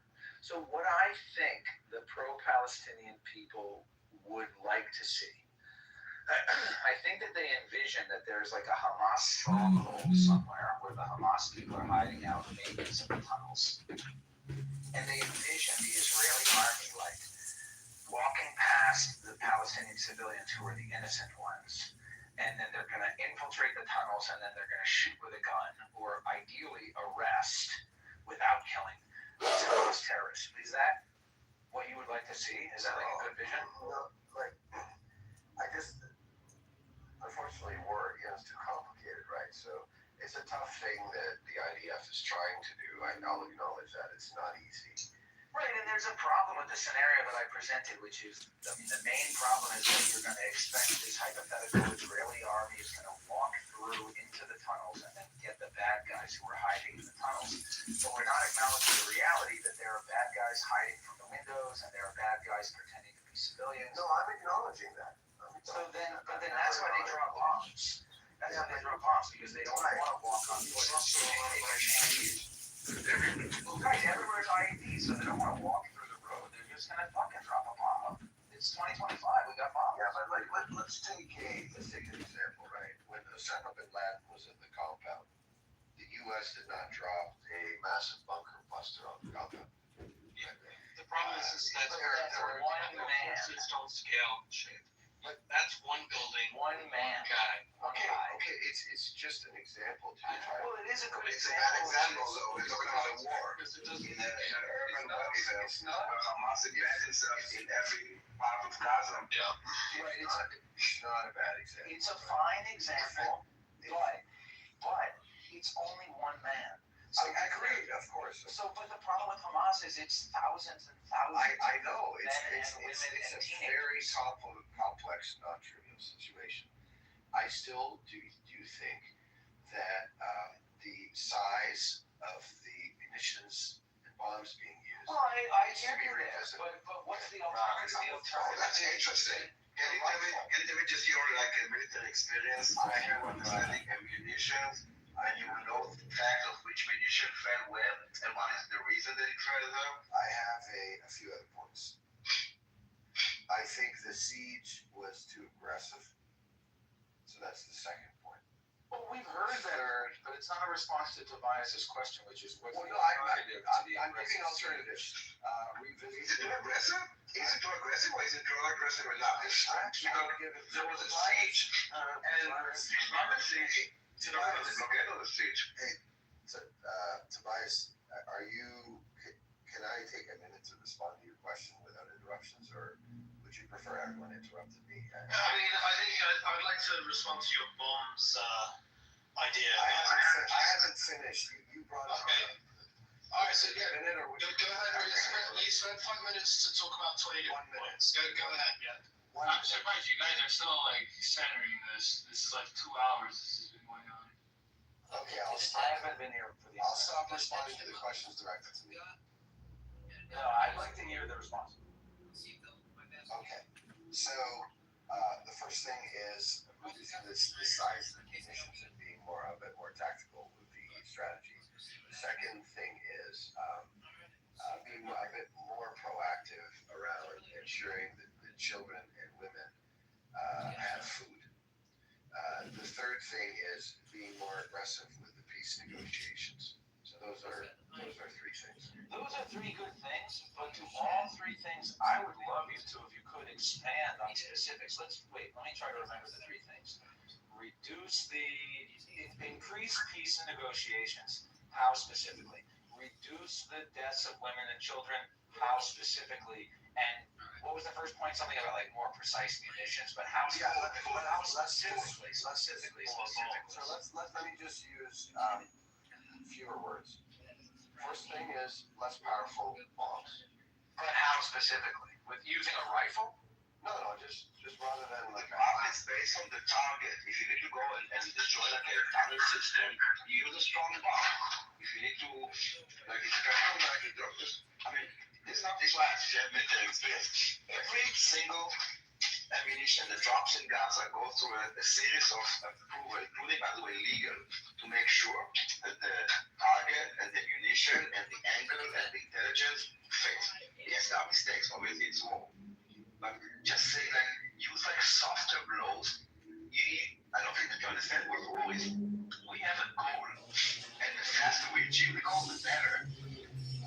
that's the first thing experience. So why do we not softer or like more less powerful munition? Why? You need to understand if you take the down, like using munition that is too powerful for the intended goal, but I don't think you know for each munition that is dropped what is the intended goal of the target. And I want to say to Shane, I think like you don't send soldiers into a heavily like fortified, booby-trapped urban war zone on Earth and say, hey, let's scale down the firepower so it looks better on TV. That's not how it works, man. Israel is targeting like underground bunkers, like tunnels, right? That is like intentionally put there by Hamas. A small bomb means you'll fail to destroy that, or you have to hit it like multiple times. That's literally. I don't think you understand how warfare works. I do. I've lived in one. And how can you say something as stupid as they should have smaller bombs?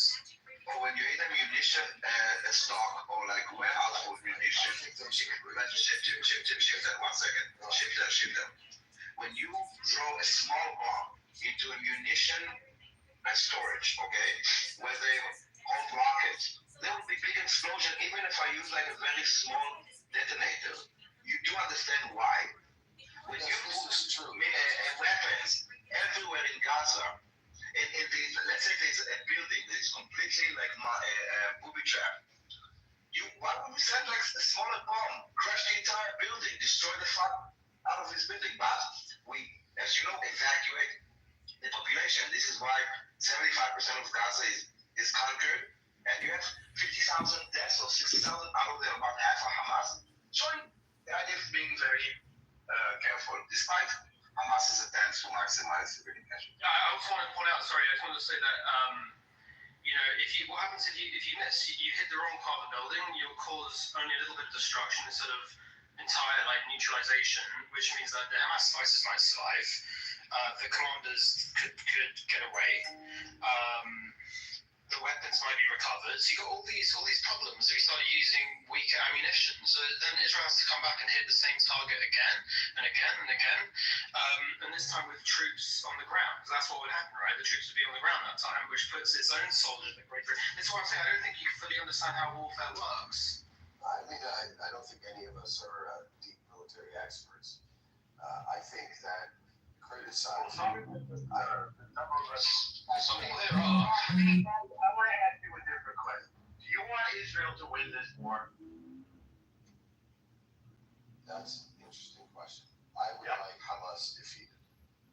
Do you want Israel to win this war? Nobody else is fighting them. Can't you just say yes if you want Hamas to be defeated? God, it's not generally. Everybody fight war that you are supporting both of them, but it's very hard for you to just say yes. I want Israel to win. Winning meaning getting hostages back and demilitarizing the Strip, which you're both supporting. Everyone just say I support Israel. Every Western civilization has Hamas as a terrorist organization. Why would you support them? He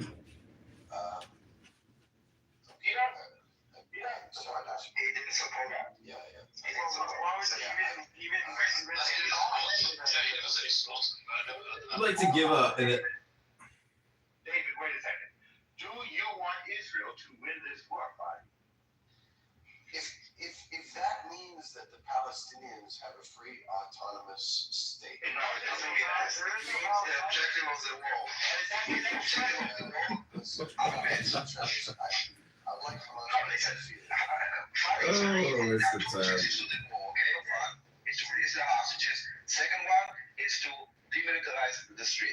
Do you support the war? Okay. Regardless. So you're sound bites are important. We got people that actively recording these rooms.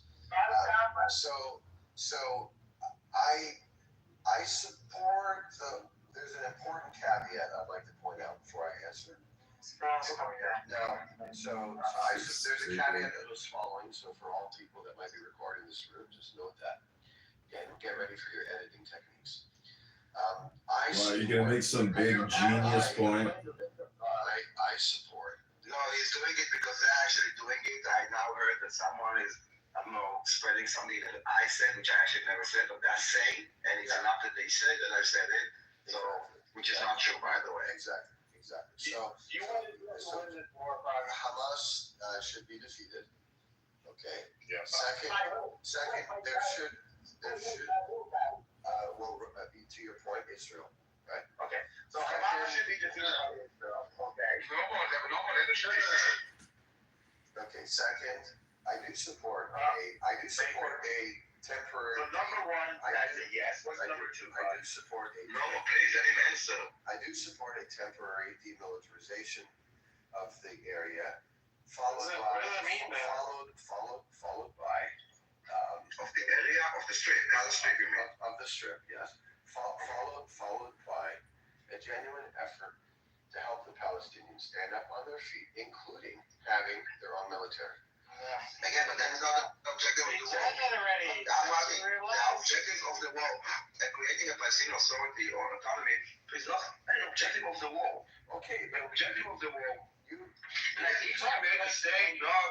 like it seems like that you've right. With all due respect, have you seen the street? You've right. David, hold on. Daniel, I would like to play by the rules that you set down, and some of them are nuanced, right? So just trying to pin me on everything being binary, I can't do that where nuance is important. So I do. Israel. you say that. It's not nuance. It's not nuance. It's nuance. No, it's not nuance. It's not. Dude, I would repeat it again for you. Maybe it's nuance. Maybe I don't know what. There are two objectives to the war declared on October 8th. One, getting our hostages back, and two, demilitarizing Gaza Strip. If we achieve this, Israel achieve the goal, meaning they won the war. And now you're saying, I want also like $1 billion for every Palestinian, and you're adding demands. Those are not. I'm not negotiating. I'm asking you if you support. No, it's not nuance because you're not the decision maker. Who's talking? Hold on one second. It's not nuance. You are not a person that makes any decisions here because Israel. That's correct. Israel declared the war. Not you, not me. Israel declared the goals of the war. Israel, if they achieve the goals that they set, it will be considered a win. And Normo asked you if you support Israel winning the war that they declared, not what you want the war to be, not what I want the war to be, not even what Normo that asked the question wants to be. Do you want Israel to achieve the goals that they set up to this war? Those two goals. Not what you imagine, not $1 million for the Palestinian or whatever you want. Those two goals. Because this is what we decided. And when we say we, Israel, and we declare the war, not you. Sorry, dude. You're right. Shape, are you even listening to yourself? You want Hamas destroyed, and then you want the Gazans to be rearmed with military weapons. That's what he just said. Are you listening to yourself? And do you know how stupid that is?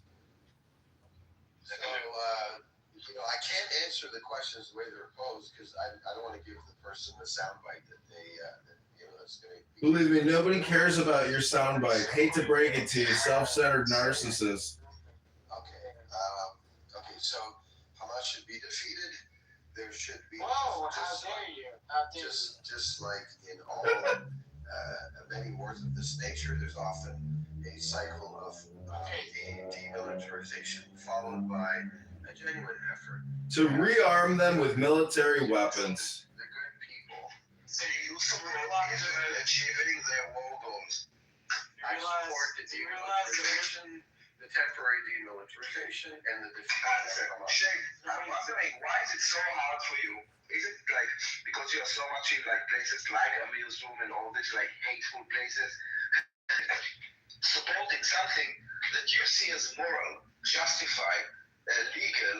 It's physically hard for you to pronounce the word yes. I fully 100% support the legitimate, legal, humane, and moral objectives that Israel set up for the war. And I'm 100% behind them because you know what? You are. This is why I even try with you. Because because I do sense that there is humanity or morality there, but you are so wrapped up in this fake world of like propaganda and hate that it's normalized to just be against Israel, even if you fully support it, which you do.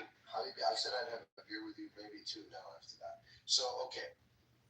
The reason is because Daniel's taken. Don't hit on him. I know, unfortunately. I'm also taken and very straight. He I'm is the also taken husband. and very straight, but I agree with Guys, that. I still have eyes. Yes, I have a husband, you do. Oh, but I still have eyes. But he's still open. He's figured out. I said eyes. I didn't say all. Yes, go ahead. okay. So because the reason I'm not answering yes to the question being posed is because of the recording and the out of context stuff. Oh, I don't want to sound like you support Israel. I get it. No, but there's other things in there that you inserted. Like, I don't believe Israel is being completely moral in the way they're approaching it. No, again, I don't want that stuff. Remember my no tolerance to bullshit, and also very accurate with the choices of the words, even though English is not my first language. I said the objective of the war, okay, which are to demilitarize Hamas and bring back our hostages. Do you support it? That is my question. Not the cutback, not anything that you added. And I'm agreeing with you because I do think that you are 100% fully on board and you believe that it's moral, justified, legal, and humane to be supportive of the objective of the war. But yes, those are two of quite a few decent objectives that need to be thought together. And those are only two objectives. There are only two objectives to the war. And that's where I have a problem, right? Because no, you don't have the problem. If you are trying to talk, but say, please, again, I not with me. Please Google, take a break, Google the objective of the war. They will declare numerous repeated times. You've accurately stated. And I'm asking you if you support, and by the way, as us as Israeli society, this is also what we know. This is what the IDF knows. So even if someone said something or thinks something, that is not an actual objective of the war. And this is what we're fighting for. And this is when we will start fighting. And I'm asking if you support the objectives and the goals of the war. So he says he wants Hamas to be defeated, right? But then again, he can't actually bring himself to say Israel should win, which doesn't make any sense. Because he really believes that Hamas exactly. Yes, exactly. Let me finish what I'm trying to say. If you really believe Hamas is a terrorist group that needs to be taken down, then you should. Terrorist group. There's no debate on that. Yeah, I know. I'm saying from his perspective, then he should have absolutely no problem supporting a side that's actually fighting. Well, I agree with David. Let me just finish my paragraph, yeah? But instead, what he and many others try to do is sit on the fence, basically. They condemn Hamas with, condemning Hamas with like one hand while refusing to support Israel with the other, right? That's not what a balanced viewpoint is. That's just that's literally avoiding the hard truth. Like, he can't claim to want a terror group defeated and then stay silent and when like one military side is capable of doing. I agree with David. You're wrong.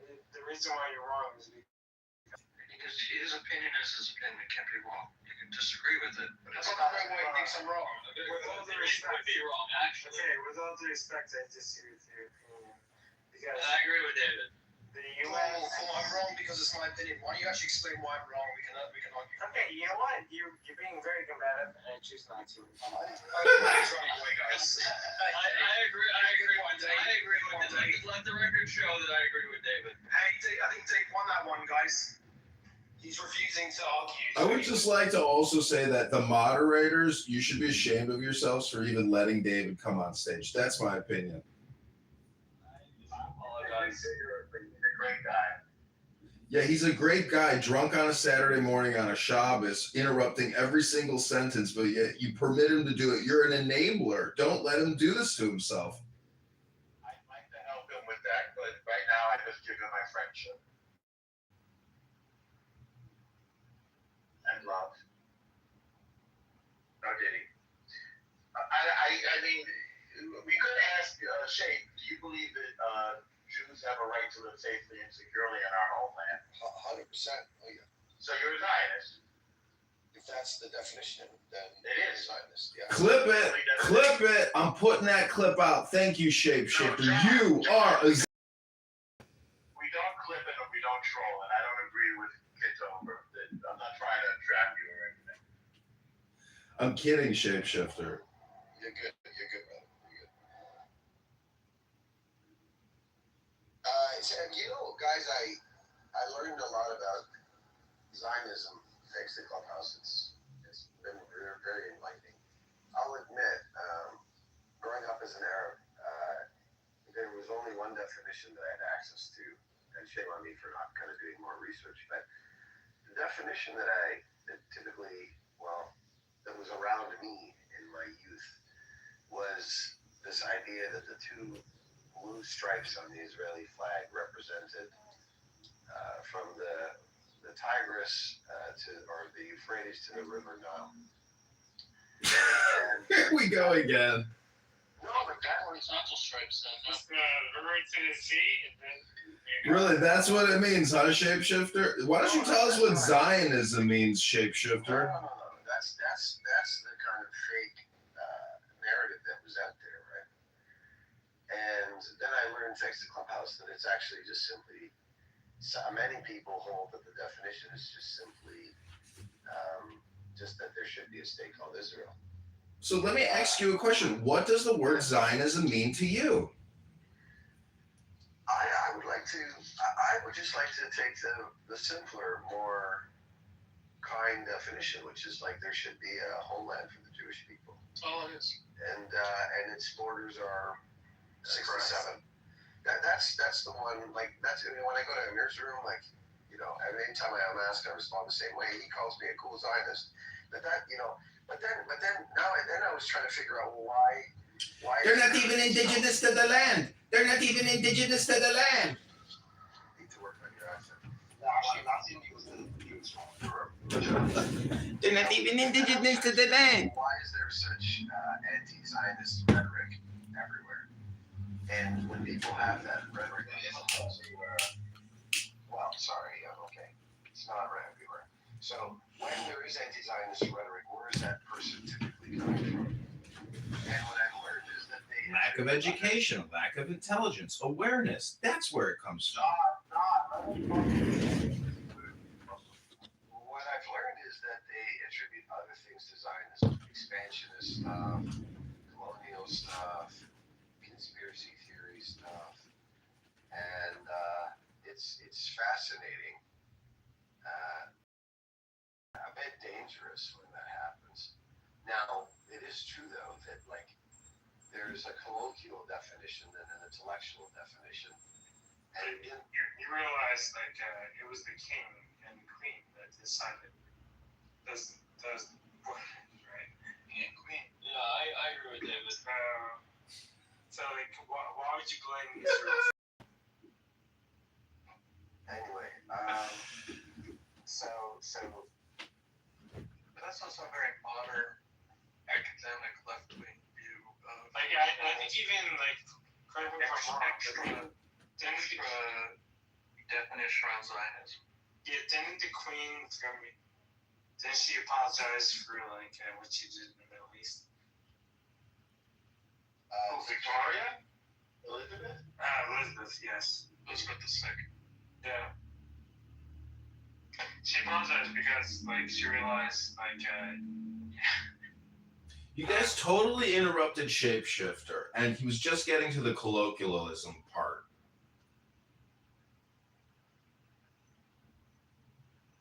Anyway, we don't get to determine what a country's boundaries are. That's determined by the country and its neighbors. So we don't know what the boundaries are.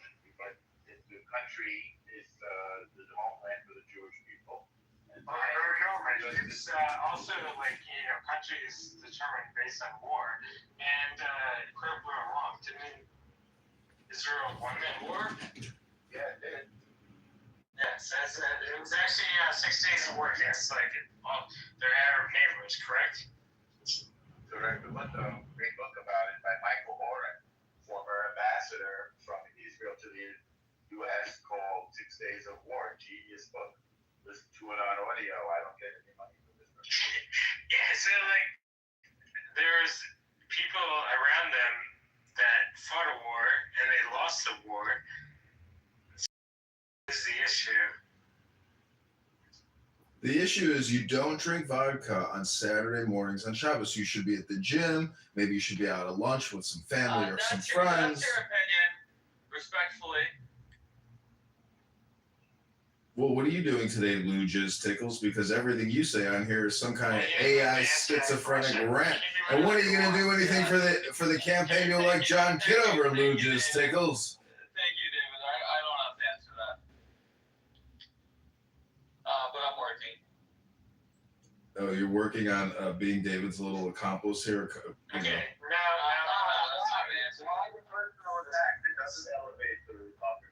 Well, why do you allow David a presence on a stage when it's clearly not helping him? Oh, no, I have a question. Why do you allow John on the stage? Why do you allow Jaluja's Tickles on stages? That's a fair question. That's a fair question. That's a fair question.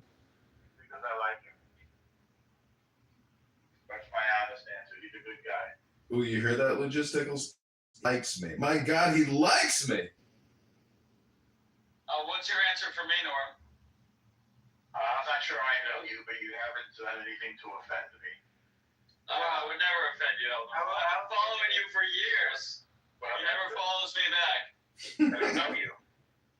well, Lou, Norma, I give Lou a positive affirmation. Well, let's ask Lugis Tickles. Lugis Tickles, do you love the state of Israel and do you love Jews? I love Jews. I wouldn't say I love the state of Israel. Why don't you love the state of Israel?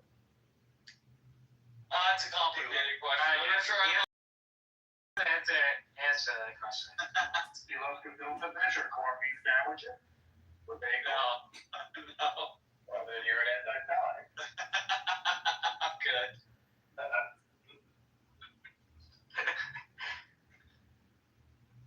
I do love Chompies though. It's a great they have Jewish sliders. It's like a deli out here in Arizona. It's a phenomenal restaurant.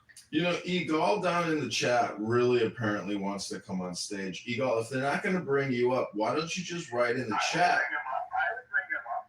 Oh, okay, great. Have his hand raised. Yeah, come up, Egal. I like you and miss you.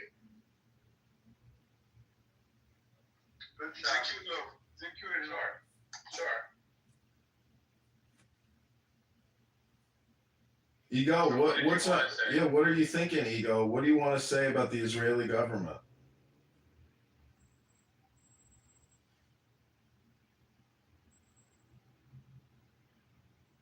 That he has no strategy. So he's just playing a chess game with no strategy? The war, the declared objectives of the war, releasing the hostages and demilitarization of the Gaza state could be reached many months ago by a deal.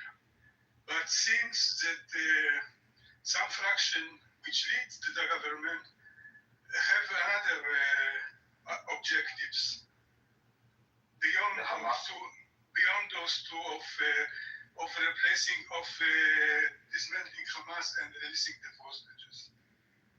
So there was never and never will be a deal on the table that Hamas will agree to demilitarize. They repeat it over and over again. They cannot speak. There was never a deal that Hamas agrees to put down their arms. Never there was, never there will be. Oh, you have In fact, they said the exact opposite.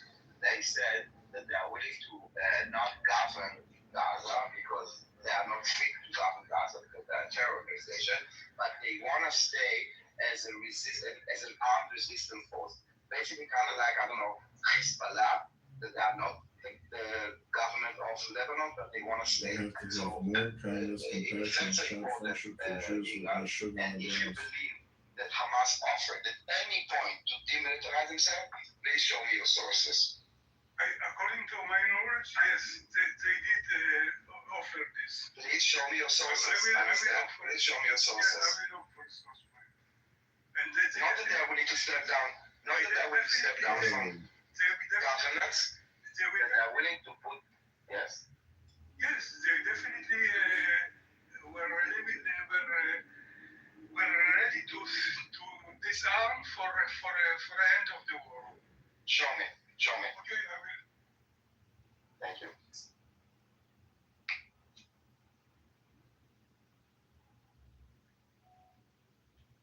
Okay, we don't need to wait because that will never happen. So we can move on to the conversation. Okay, listen, if you guys claim to believe in democracy, then I expect you to vote. I don't think it's reasonable that you come in this room and you don't participate in one of the most democratic rooms on Clubhouse. You have the opportunity here to express your vote, express your opinion about where the new Palestinian state should be. So please use the poll at the top. If you haven't updated your version of Clubhouse, please go to the app store and update it so that you can vote in the election. France has recently said they're in favor of a Palestinian state. Please vote in our poll on where you think the Palestinian state should be. You have many excellent options. So please take a moment and express yourself and vote.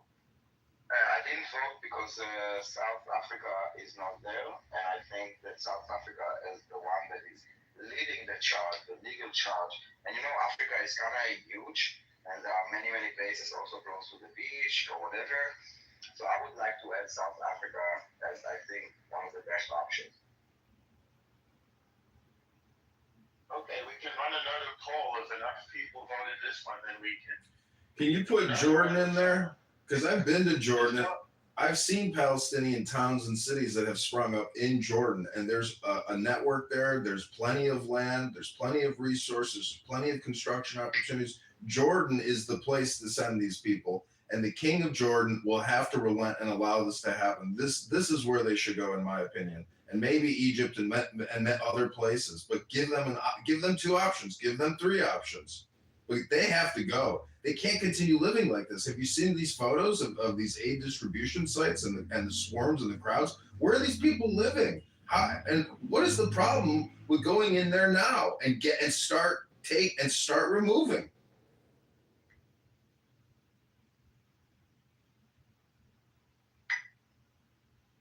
Because no one actually accepted. There are many Gazans that actually vocalized that they want to leave Gaza Strip, but there's no one that opened their border. In fact, I heard that in France there was like a legal case, and the court decided that Gazans are eligible to become refugees in France. And this is actually, I think, the first Muslim country that I know that is opening their gates to Palestinians.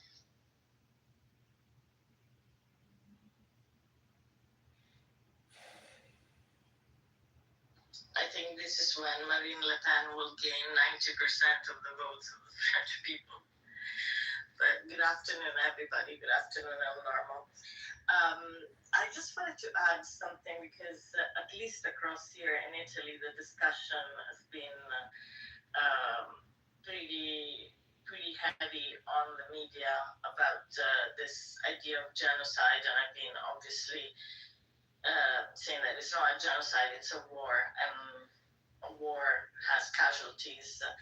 There was recently one of our member of parliament, she's a senator, her name is Liliana Segre, and she's a survivor of the Holocaust.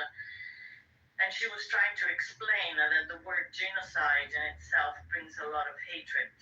And I completely agree with her because wanting to label this as a genocide will carry a great deal of hatred towards Jewish people. So I just wanted to point out that I've been trying to talk to many people, and including members of my own family, about the fact that, for example, during the Second World War, United States dropped 2 nuclear bombs on Japan and killed civilians that nobody was calling a genocide of the Japanese people by the Americans. It was the end of the war, and luckily it ended. So, it's a war, and a war unfortunately affects it did in the Second World War. Thank you very much.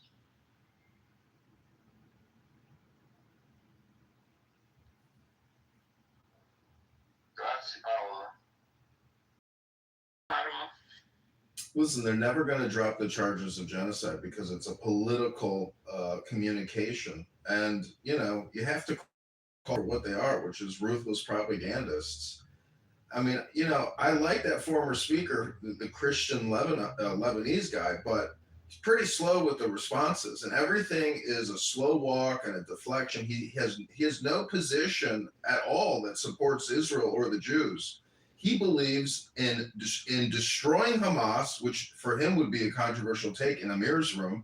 Second, he believes in a period of demilitarization, and then third, a period of rearmament with military-grade weapons to give the people of God. Did you hear him ever even once talk about rebuilding condos, homes, and the whole place is destroyed? No. He again, that's why I say he's a self-centered narcissist. He believes in remilitarizing and giving them weapons again. So if you want a liberated and a free Palestine living next to a free Israel, they have this attitude where we want an equal military to you, and if we make incursions or strikes on you, you can't come back and fight us again, because now we got a bigger. You see this insane cycle of violence that these people essentially have in their psyche? To me, the fact that we would spend 2 to 3 hours talking to this guy and have him just bullshit you is, to me, I know why you're doing it, to, you know, essentially get to the truth, but I hope my analysis is accurate. Thank you. I am complete.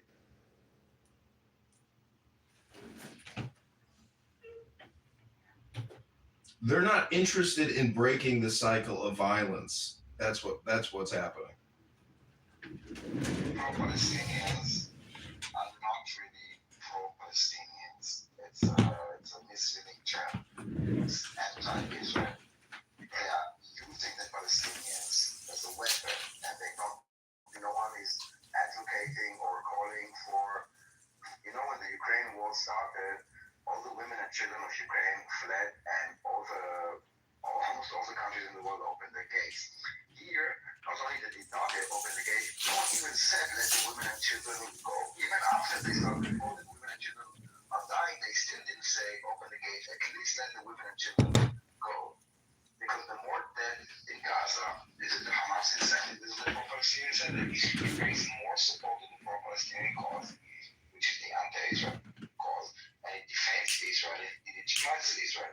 Even right now with the Salvation campaign, this is what Hamas is doing. He is using the Palestinians in order to make the world pressure Israel to stop the war.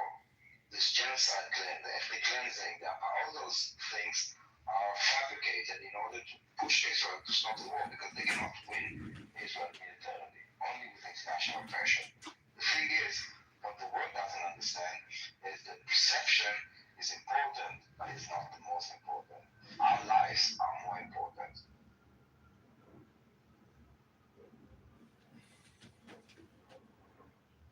Well, I mean, that Israeli Times article of them photographing that young man in the tunnel, making him dig his own grave and taking that photograph, I mean, that is beyond sick. And if the IDF can find out where he's at, I mean, I know it's difficult to go through tunnels, but I mean, you know, if they have that location, I mean, you know, I don't know why, you know, it'd be amazing if they could save that young man's life.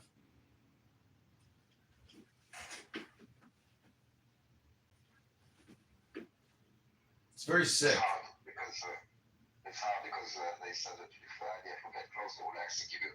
And I see the so-called Palestinians, they don't care about the Hamas. They actually, not only do they not care, they support either bringing them in army bags, this is what I see people say, or just keeping them. When I even speak to Edward, which I thought at the beginning that was like a legitimate person, he's like advocating for like why would they release it? You should release this. They need them. Like this is like a person that used to be a human being. Who are you referring to? Edward. I used to speak to him, and I actually thought that he's one of us, like a human being. But I think, too much time in Amir's room, and like the problem is that there's so much propaganda and that hate and demonizing Jews has been normalized that he doesn't see the shift in the way that he speaks. He's now calling Hamas a resistance group. He sees them as like, he's not calling them a barbaric terror group, that he's oppressing the Palestinians, executing them, shooting them in the kneecaps or whatever. No. As long as they are like fighting Israel, then they are legitimate in their eyes. They're like, I'm sorry, this is not humane behavior. So I was. This is the moral of the pro-Palestinians. Every time I go to Amir's room, I never go on stage anymore. But it reinforces me to see what they need to do. It's all lies. Even the story that we started here with Morty, it's all about spreading lies. Lies, manipulation, deception, hate, propaganda. I suggest no one will go on stage because it's like without vaccination, without proper vaccination, it's really like a swimming in the sewage system. It's very toxic. Yesterday he had an Indian. Can I challenge that point of view, Daniel? Sure. Try. I think where necessary, facts need to be brought to the table. And like yesterday, I don't know what. They were talking about the Ben Gurion Canal, right? I think it was. Is that what the name of it was? I actually have a map that shows where it is, and when it was designed, it was to be between Ashdod and the Gaza War, because that was Egypt at the time. So. Yaakov, you're so sweet, and I wrote you also in the chat. I saw that. You write. Hold on. They're saying, and again, the room is about deception, hate, propaganda, and fabrication. And you and I really think it's really sweet. 1 second, I gotta take this call. Okay. It's so sweet because even when he wanted to correct me, he's right. Facts do matter, and he's trying to put facts. I used to go on stage and try to have like a debate, but it's pointless. They just make stuff up. And Yaakov is correct, of course. Facts important, the most important. Truth is what we should be looking after. I'm just saying that Amir's room and the Amir crowd, the Palestinian crowd, they're not interested in introspection, in challenging their thoughts, in knowing the truth. They want to hear voices that will reconfirm them. And unfortunately, there are enough voices, not just from radicals, I don't know, Resistance or me or even Edward or like whatever. It's like you have like, you had this and special rapporteur this, like they are clinging to something, but this room is not about nuances or facts or truth. It's about, as I said, hate, deception, propaganda, hate again, humanizing, violence, and again hate. It's a lot of hate. Yeah, Daniel, it's the opposite of bringing facts to the table, isn't it? Because if they want to bring facts to the table, then they should be honest about all of them, not just like ones that make Israel look bad, and there's one big fact in all of this, which is that Hamas started this war. That's the biggest fact of all. And most of them don't want to acknowledge that, despite what happened on October 7. That's a fact. And the war didn't begin, it wasn't random. It was a planned terror attack. So if they should be starting, the starting point, that should be the starting point, right? And if they skip over that fact, then they're not actually dealing with facts to begin with. They're just pushing a narrative. That's the problem. And sometimes it's like even brainstorm rooms. So one person will come up with a story that he literally just made up, and others will add to this. They probably did this. I see what they tell about me, okay? They will just make shit up. Edward will say, Daniel was just in a different room supporting the death of children, and they're like, oh my God, yes, Daniel is this. Like, they just make shit up. And I have different stand for people that I consider intelligent and with a sense of humanity, like maybe it's hidden, to like the thugs and the bullies and the idiots. And even the intelligent, so-called intelligent people are silent when all those lies are being. They don't say it. Like, when someone is for example, yeah, we're correct because truth matters. There, it's not about truth, it's about narrative, it's about agenda. And it's about spreading hate to Jews. And they work in it literally 24/7. That's why I put a link to the map, because the maps don't lie. That was literally the plan. Maps don't lie. Are you kidding me? Maps are inaccurate all the time. That was the design. I understand. I didn't say that facts don't matter. You went to the phone. Facts do matter. Truth is the most important thing. But I'm saying that in a newsroom, facts don't matter. And you writing it in chat, I guarantee, okay, I will put money that 0 people click the link and 0 people even address what you were trying to say. One person, it doesn't matter. I know. If one person clicks on it, then it's a win. I could, but it's not. But not even one person would change their mind. And that's the point. You don't have data. No, it's also even if Shapeshifter, and he would speak now, read the link, he never said, "Hey guys, what you said ever." You cannot. This is like why many Muslims would not say the Hamas is a terror organization. There's this silence of acceptance of not calling out, and this is where we are different, Yaakov. We are not the same. We do challenge, we do seek the truth, we do ask for transparency and accountability, we do ask for from our own people, from our own government, from our own IDF. We want people to be prosecuted if they make crimes, not to turn them into heroes or to give them excuses. Yeah, Daniel, I went into the Miz room once, and I was kind of speaking on the back channel. I didn't actually go into the chat, and I didn't say anything particularly, specific. And what I heard in that chat, I was like, can I possibly go in there? They were like literally like being outright like anti-Semitic to people. They called me a son of a bitch. They said how much they hate them. Yeah, I was like, you hear it. What do you mean by that? It's not. Do you think that's do you think that's a mature way of dealing with it? No, it's not nice. So why are you undermining that point? No, I don't mean to. I'm sorry, I didn't realize you were speaking. I know you're joking. All right. Yeah. Anyway, it was too immature. I couldn't go in and discuss with them. It's like they're just being fucking rude. They're being they're not taking the conversation seriously. They're getting offensive. So it's not a serious conversation with these people. They don't know how to discuss this topic. I have no interest in going into that. Bias, if I may make a serious response. That's what I've said, and I've said this many times in Amir's room, and they don't seem to understand this point. But basically, this is the reason why Palestinians are suffering, because there is an inability. And who was it? Shape earlier, a while ago, you were saying we need to increase the peace talks, increase the diplomacy, or something like that. But they are not interested in diplomacy. There is nobody who wants to come to the table. They have said repeatedly that they will not accept peace with an Israeli nation. And so, because we cannot enter the realm of conversation, because we have left the realm of diplomacy, then war is inevitable, right? So what I say to them, Tobias, when they start yelling and screaming and moving me to the audience and proving to me that they're unwilling to engage in respectful discussion, I try to make this point. I say, look, the mentality that you guys are expressing right now is the reason why the innocent Palestinians, the babies and the women and blah, blah, blah, that's why they are suffering, because we cannot enter the realm of discussion, and neither of us are willing to budge on the conflict.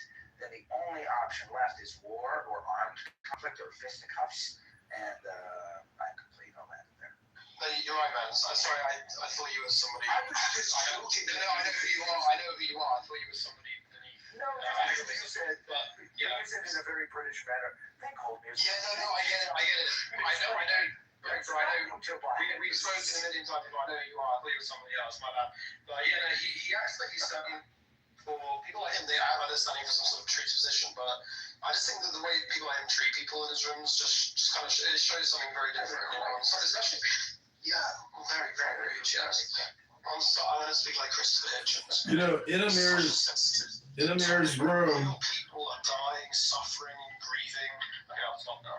You know, in Amir's room, he had an Indian on there 2 days ago, and I live stream his rooms every night onto YouTube, and I report him to the FBI. And he had this Muslim Indian who who said he would rather defend India and fight Islamic terrorist bastards like yourself, Amir. And Amir, this was the roast of Amir, and honestly, I couldn't stop laughing because Clown House in reality has a way to bring the opposite of your position into direct conflict with yourself all the time. And this was like a perfect example of the universe, you know, spitting back into Amir's eye, spitting the racism back. Like Amir is a very sick old bastard. And, you know, I know we don't like to do personal attacks here, but that room is a breeding ground of potential terrorists and terrorist supporters. And the best way to interact with that room is never to come up on stage and never speak with them. Just record their hate, publish it, notify the Jew hate database, notify AIPAC, notify the AJC, notify Netanyahu, notify the IDF. Publish these evil hate speech mongers who spread death and terrorism. They are sick, deranged people living in their little cubbyholes. And in my opinion, the Department of Homeland Security should find where they live in California or Detroit, kick their doors in, arrest them, and 5150 them, or charge them with domestic terrorism and spreading propaganda and hate speech and death and you know, potential acts of terror and murder. So that is the best way to deal with these people on this app. It's not to platform them. It's not to center them. It is to and have them arrested.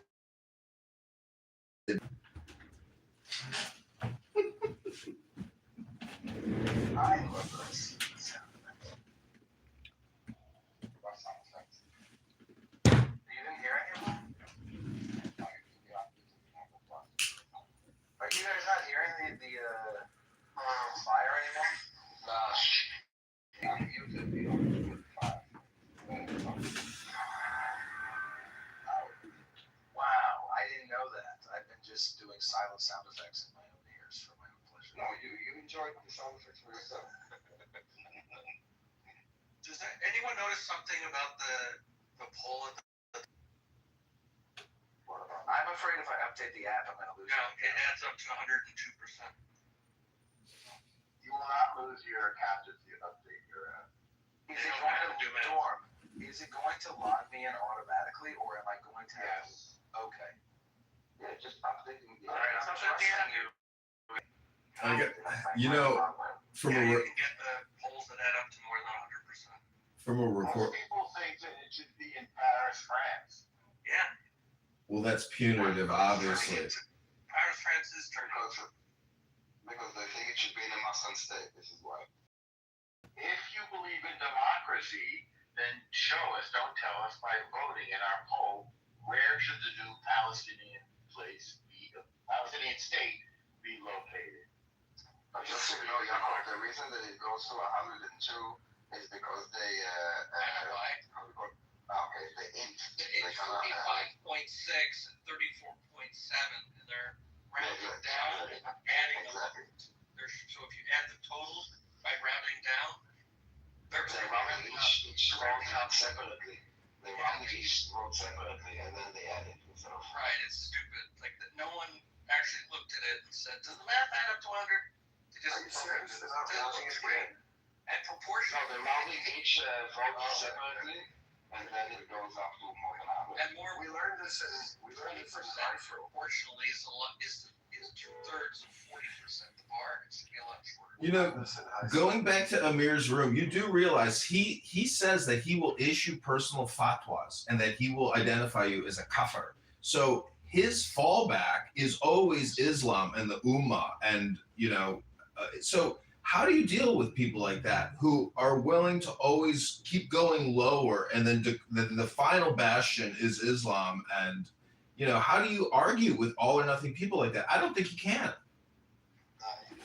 The government should take care of it. It's religious clerk. But I'm not. Yeah, I think Amir in his grandiosity thinks he is a cleric of some sort. And, you know, I've recorded his room daily for months now, and the guy is insane in my opinion, and he's a real scummy little bastard. He's not insane, he's doing it very knowingly. He's not it's a plan, he's not the only person doing it. It's like this jihad that they're doing is the Ishmael Israel. Each one is doing their parts. The MNAs are throwing the rockets, and what he can do. This is jihad. You say that the government should. The thing is, obviously, people who openly support or enable, want to enable groups like Hamas should be absolutely investigated. And I would say, arrested. That's the line. Yeah, absolutely. Yeah, but they are very careful not to pass this line. But those people are like sleeper cells. They can be easily radicalized and activated to do crimes at the end. Against the United States and against Jews. Absolutely. Also, the problem is, I think, Western governments have been, they're just too weak in essence to act decisively on this stuff.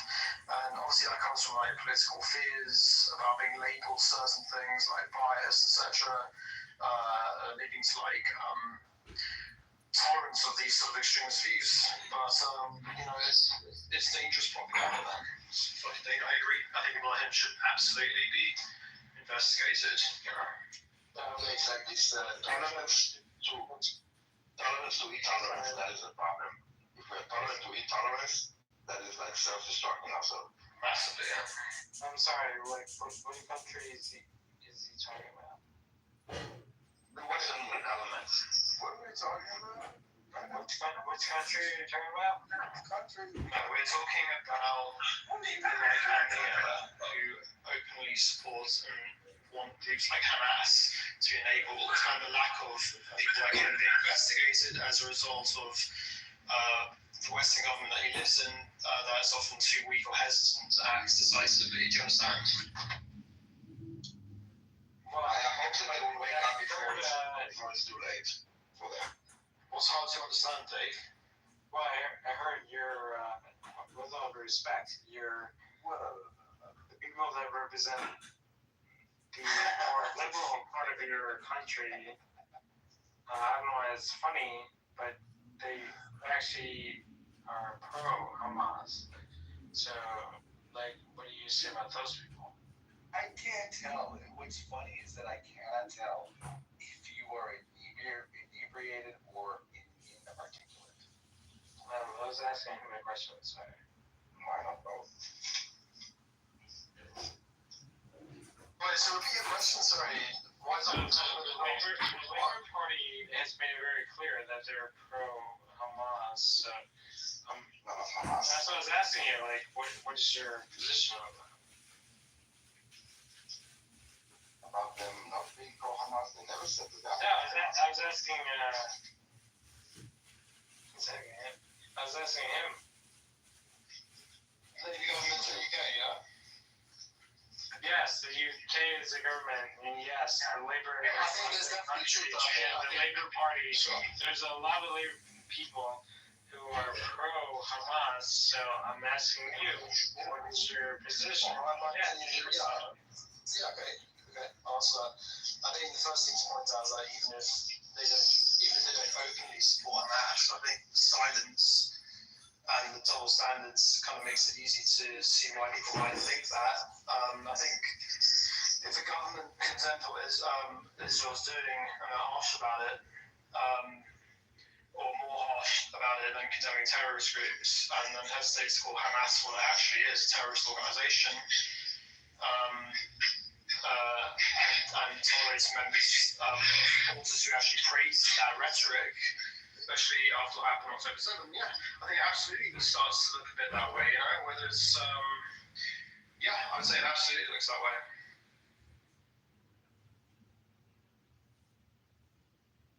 Yeah, it's fair enough, right? But the fact that,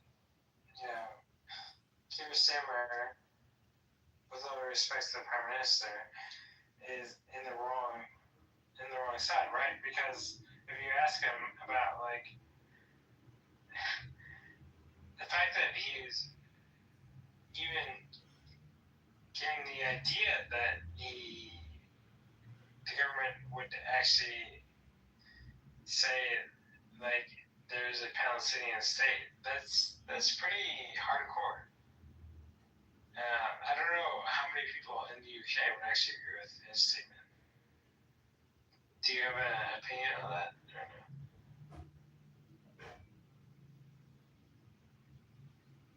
Is anybody still awake after that? Just barely. I think Tobias is the one that was asked. I don't know if you're trying to say something. I'll let him say something. Kevin, say something. I'm just impressed with what time is it? It's a very simple question. It's a very simple question. The UK had a stance on being pro-Palestine. Like, would you be pro-Palestine? Like I said earlier, I think when the actions of his party, I think the Labour government has been. I'm sorry. I'm sorry to do this. Okay, I'm sorry to do this, but like I've talked to people in my friends from London. They do not agree with what his stance is. They don't agree with Labour. Like obviously, like if you look at the polling, like Labour is underwater. So maybe this current stance is not the right stance. I'm just saying. I'm sorry, go ahead. Labour, if I may, Tobias. I'm sorry, Russian. I used to live in the United Kingdom and I'm basically back and forth all the time. The problem with Labour is not just that, and it's not only immigration. There's also another threat coming up, and it's a new party, which I think is going to be a total failure. But it's a new party headed by the ex-leader of the Labour Party, Jeremy Corbyn. You probably all know about him. That's not bad, Yeah, and this is going to be quite interesting. It's going to be an interesting experiment. I think it will fail miserably, but it will take votes from the traditional Labour, especially the cities where Labour has its strongholds, like Birmingham, Manchester, and places like that. I don't know if you agree with me, Tobias. So it's a good thing now, basically. For the record, he is I think he's admitted anti-Semite. He actually ran his party based on anti-Semitism, correct? Yes, and the people he's surrounding himself, like Zahara Sultana, she's another anti-Semitic. She's an MP right just now, and I mean it's a party that will draw a lot of people from Eastern Asian background, mostly Muslims. I would imagine. Yeah, he reminds me a lot of George Galloway, actually, Jeremy Corbyn. He's really. He's cracking the barrel, basically. Come on, let's face it. I mean, again. So he's got a very troubling worldview. He blames the West on everything, criticizes Western democracies for everything. It's just reckless and dangerous. I think people like Corbyn aren't interested in. They're not interested in real solutions. They're just more invested in being sort of critics, no matter what, Well, this is happening quite a lot right just now in the United Kingdom. I mean, I haven't seen, mind you, the rest of Europe is not faring too well, but I haven't seen an idea from the left in, I don't know, maybe 20 years. And also this, right just now, I don't know if you're probably aware of what's happening in Scotland. I mean, Scotland is the country where I live the most. And, all the situation with the SNP and the transgender bullshit and so on and so forth. It's basically creating a total mess of the left. The left has no touch with reality and the real problems of people right just now. And I think this is going to be pretty bad next election. This is how I see it.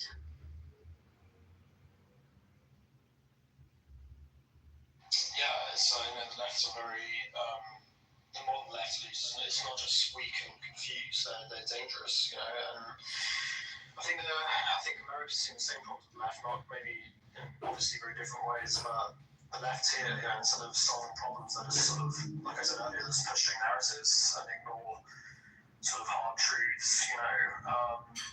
And Scotland, I don't know too much about, I know enough about it. I know they're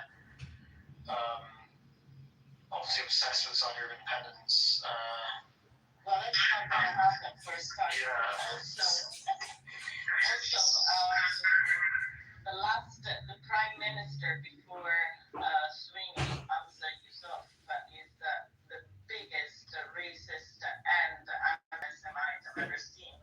I mean, if you go on his Twitter, he's insane, absolutely insane.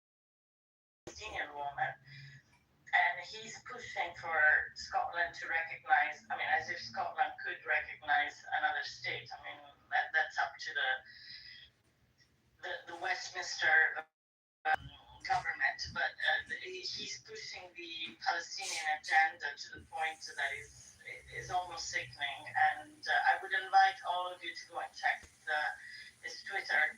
Don't like it, but obviously you won't. But I mean, just go and check how much hatred he's giving. With all due respect, like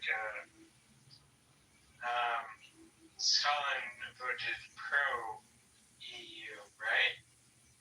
Scotland, yes, predominantly voted for Remain. Yes. Yeah. They voted to remain part of the UK.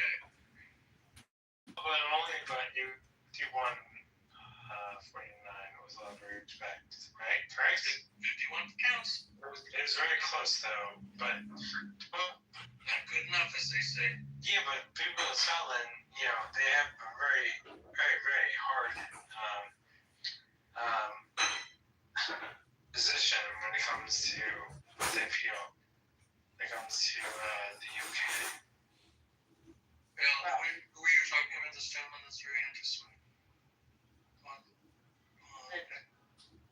I was talking about the Prime Minister, the ex-First Minister of Scotland, Hamza Yusuf.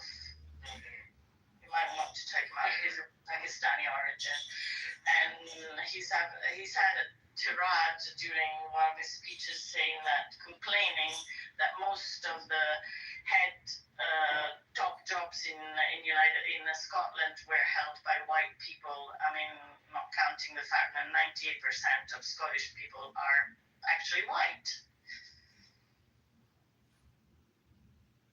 Yeah, I do know a bit about That's why, what was happening with that whole migrant situation, and when Kitover was talking about it, I was like, okay, so why don't, if you have like a quote-unquote problem, then to send them to Scotland, right? Obviously, that my position didn't go well.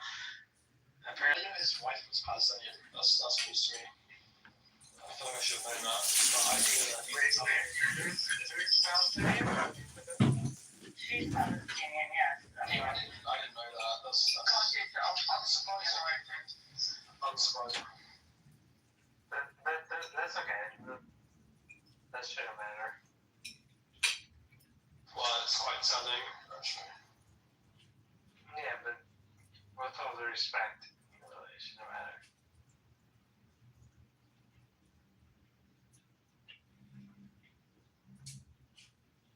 Like if you represent, whether it's Wales or Scotland or England, your justification is to represent the people of your country, right? So it should be based on that. Like if there are people in your country that are doing bad things, then that's up to you to decide that. No, man. I think if somebody's wife is Palestinian, it's not like there's a personal connection there which can influence people's views. It's not just like abstract politics. It's about his actual family and people. I think a personal tie can definitely explain why, partly why you might feel so strongly or take certain positions. So I think it does matter to an extent. How do you support terrorism? How do you support murder, lawlessness? How does anybody support these things? I do not understand. You can't just say it's political when you're talking about killing people and murdering people. These are subversive ways at trying to. Blows my mind that people do this on digital communication, but it's even more crazy that people do it in the real world. I mean, does anybody here have any malice that they want to go and kill people, fight people to the death? No, but not people on this stage right now. You go to Amir's room and just listen. Go in there and really listen to what they're saying all night long. These people are projecting homicide. They're doing. That's true. That reminds me of one important question to ask a Clubhouse user when you get the chance. Is you ask the Clubhouse user, you ask, "Hey, John, if given the chance, would you kill me? Would you kill me, John, if you could kill me and get away with it?" That's the point blank answer. It's homicidal ideation. Ask resistance, Jakob. I asked resistance one time. I said, "Resistance, would you kill me?" And I don't have to tell you what his answer was. Well, I think, it's just a verbal approach of a keyboard warrior. If you met him in real life, he's not going to do anything. He's not going to kill you. Well, you gotta say He talks a good game. you might be right. The thing is that when you normalize, but Jakob, when you normalize, I don't think it'd be when you hold on. When you normalize, oh my God, can I say one fucking sentence? When you normalize attacking Jews, even as a joke. So yes, one person will say, the others will laugh, the other said genocide, the other one will say Nuke Tel Aviv or Bomb Tel Aviv. There's even a song about it. And then one crazy person goes and does it. That's the problem. No one thinks that resistance. He's a criminal. Yeah, but he's part of it. He assaults people all the time. Yeah, did you find the what? Yakov, you're being naive. I wanted to.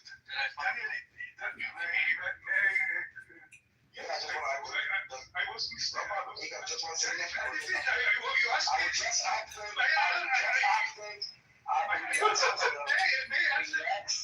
Relax for a second.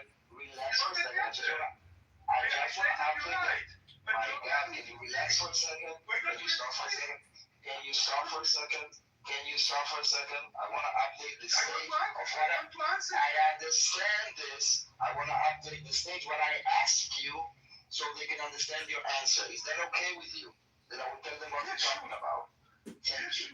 So Igor came with criticism to the Israeli side, saying that we could have achieved the objective of the war months ago of demilitarizing Hamas and getting our hostages back. And I told him that it's incorrect. There was never a deal, and there will never be a deal that Hamas will agree to put down their arms. And then he said that he will show me, and now he goes and he's. Yes, okay. You're absolutely right. I was mistaken. Hamas did not declare anywhere that he is ready to disarm. But they did say, according to several sources, that they are ready to step down from governing Gaza. It's not the same. I agree. It's not the same. But that's the source of my mistake. They are ready to stop to govern Gaza, but basically the fact that they do not want to disarm, that they do not change my basic position, that the war could end many months ago by a deal which will replace which would replace Hamas with another power ruling Gaza. And Hamas will agree to disarm. Hamas, as I said, Hamas won't be the part of the deal. But the deal is with Hamas. I mean, yes, who will sign the deal? Hamas, as I said again, Hamas will be not part of the governing. I don't give a fuck about the government of Gaza. To be honest, this is in my opinion, this is the critical thing. Who will run No. The objectives of the war, and you know them. The reason that, let me say for one sentence without interruption. Our problem is a threat, okay? Hamas, when we imposed the blockade on Gaza, was after Hamas was elected and said and declared that their intention is to destroy Israel. And the fact that they're not governing Gaza, but they want to stay as a militant force in Gaza, resolves nothing for us.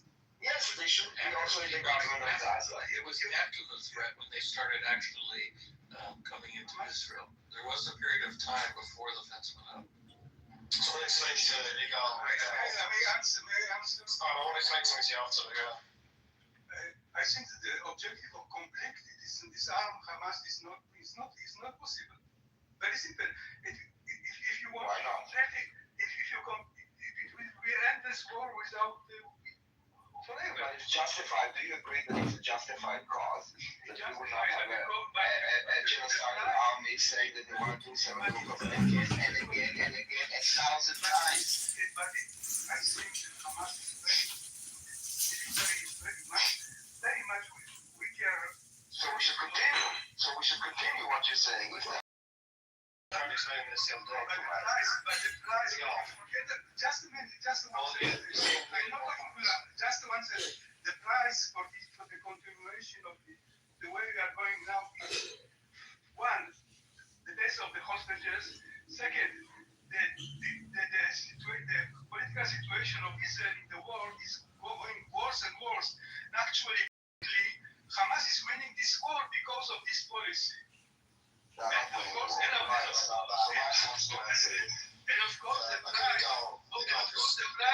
of the soldiers who are dying for this cause, which is not cheap. Just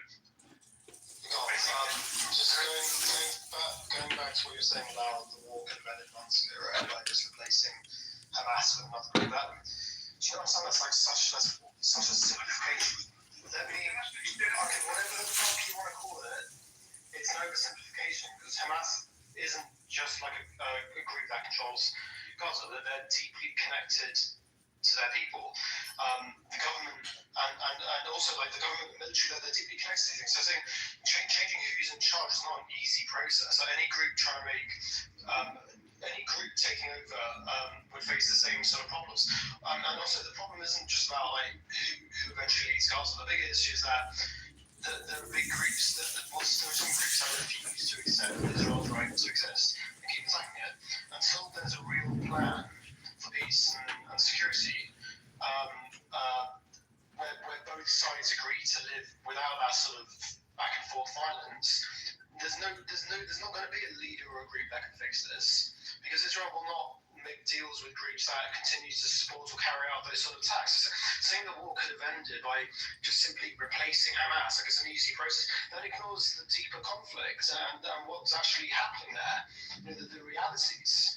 You can't ignore that. No, it's not as simple as that. It's about to come to a culmination, and there's going to be a mass deportation of these people to other regions. It's over there. That place is being denazified. It's being taken control of. It's over. That will be resolved 100%, and then bigger resolutions will come in the future. But Gaza is finished. All those people have to go, and Hamas has to be destroyed, and all hostages have to be liberated as soon as possible. The solution is to cleansing I'm not saying kill everybody. That's not. I'm saying they have to be removed. You can't live in rubble, Eagle. There's no plumbing. There's no grocery store. There's no park. There's nothing there. It's over. I agree that the war is over. I agree completely. The war is over. And it should end by some agreement. Not with any group. We say other countries like Egypt, Saudi, and other Emirates that which will take control of Gaza. But are you Israeli, my friend? Yes. Yes. So isn't it true that there are Israeli citizens who are ethnically Palestinian? mean, you were. No, I don't think so. But I've seen. I don't know what you. I don't know what ethnicity. They are Arabs. But I saw a TikTok from some guy who said that. What you mean? I don't know. I saw a TikTok video from identify as Palestinian Israeli, and then he started identifying as Israeli Palestinian.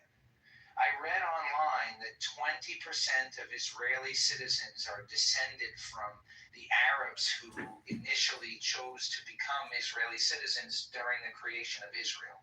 So 20. I have no idea what you are talking about. Well, isn't it true that 20% of Israeli society is Arab, and many of them are Muslim? Yes, of course. So, but they're not.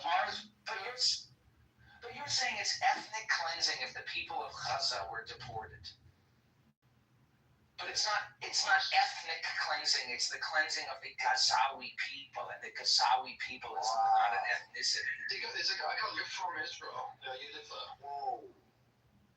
There's a guy from Israel. Are we normalizing the deportation? Yes, I am. No, I mean, I'm just saying. No, I live in Israel. I'm not normalizing anything. I'm just saying. Chose to live in Israel. I'm a very, very strong Zionist. Well, I'm just saying, I read online, maybe I read the wrong thing, but what I read online is that 20% of Israeli society is Palestinian, so I don't see how it could be ethnic cleansing. No, I'm not normalizing the deportation of people. People who want to do it in Gaza, not in Israel. But even if, this is my point, even if the people from Gaza were deported, every single one of them, it still would not necessarily be ethnic cleansing because the West Bank is still there. Wow, bro! Wow, dude! Whoa! Of Israeli society, for it to be ethnic cleansing, it would have to be like going door to door and getting all the Arab taxi drivers. Are you saying some ethnic cleansing is okay? You know how sick you are, Shapeshifter? You want people to live in rubble in a wasteland so you can achieve your political ends. Mass deportation will save these people's lives. You use these people as political pawns, as a proxy war for your own political position. You're a sick, narcissistic fuck who likes to see the misery and suffering of other people for your political benefit. Exactly what I think that's my proposal is vote. Do you think Gazans should be deported? Yes or no? Consider that as a vote for this room. Pop it up there if you have any courage. I want to ask you now, what is your definition of ethnic cleansing? Let's start from that. What is your definition? But you come from people from there, and it's a sort of ethnic cleansing, of course. Come on, grow some balls. Pop it in the balls. Oh, so October 7th was ethnic cleansing. Okay, got it. Thanks, Ego. Pop a vote in there. Do you think the Gazans should be deported? Yes or no? Ethnic cleansing. Pop a vote at the top. Population to change the ethnic makeup of the area, hence the name ethnic cleansing. Do you believe that is what Israel is doing? My poll was better. I don't know, but some people in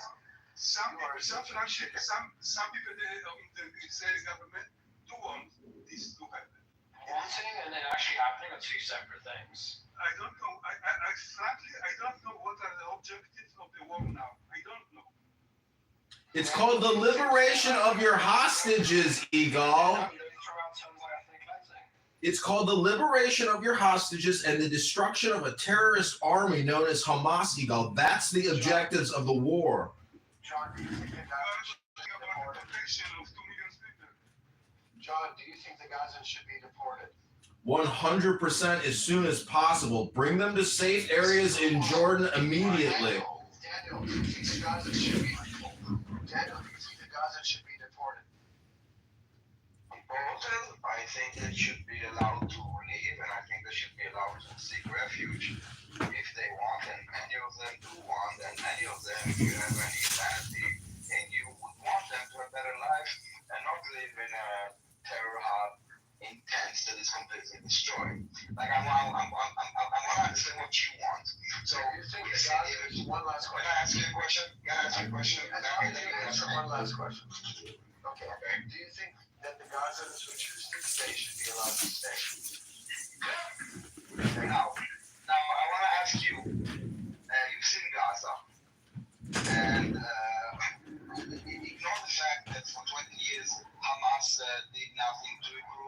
sewage system, the water system, the education, like nothing. Okay, not only this, they destroyed this, and if not, a lot of it was destroyed in the war. And if not, this, there are many IEDs planted all over the Gaza Strip. So the Gaza has to be demined and we need to rebuild. It will take decades, okay, literal decades. Now, those poor people that you guys, and I do say that you guys exploit, like, do you think that they should stay in this war zone that is completely rubble? What do you think about Trump's plan to create like a city somewhere for the Gazans that if they want to have a better life, they don't want to be martyrs for the cause, and they don't want to now be in rubble for decades and generations. They want a better life. Do you support creating this city to allow any Gazan that wants to live to be able to live tomorrow? And why didn't your side? I had the objection. I just answered your question. And I'm saying, why didn't your side at any point since the beginning of the war advocate or pressure any government, including the Egyptian government, to open the gates? What would you do? Were you asking David or were you asking me? No, like if Nothing in shape. we were the But David, I was asking Shapeshifter a question. Can you let him answer? sorry. Thanks, man. Okay. I think that the Arab states are deeply troubled and hypocritical in this matter. I wasn't talking about the Arab states. I was talking about you guys not advocating, not pushing, not pressuring, not doing anything to even say what you the entire movement. All of you. I tell you why all of you, because I never heard any of you that are advocating day in and day out for many things about the Palestinians. You label yourself as pro-Palestinians, but you did nothing for the actual Palestinians except exploiting them. Okay, I agree that there's been a lot of exploitation by Arabs and Palestinians. In fact, I've talked to pro-Palestinians. Hold on. Who's explaining that? Hey, David, are you okay if I answer Daniel's question, or would you like to talk? Well, Whatever you prefer. I'm curious. Like, How dare you, David? How dare you, David? Would you prefer to talk and have a little cute exchange? Well, if you say like you're being, Go ahead. that you're being exploited. Continue with your cute exchange with John. John, go ahead on you. Okay, thank you very much, Shapeshifter. Why do you think you call yourself Shapeshifter? Do you think you have like a polarity thing or like a double opinion, a triple opinion? Like, who are you as a man? Do you stand for justice? Do you stand for the law? Or do you support terrorists and murderers?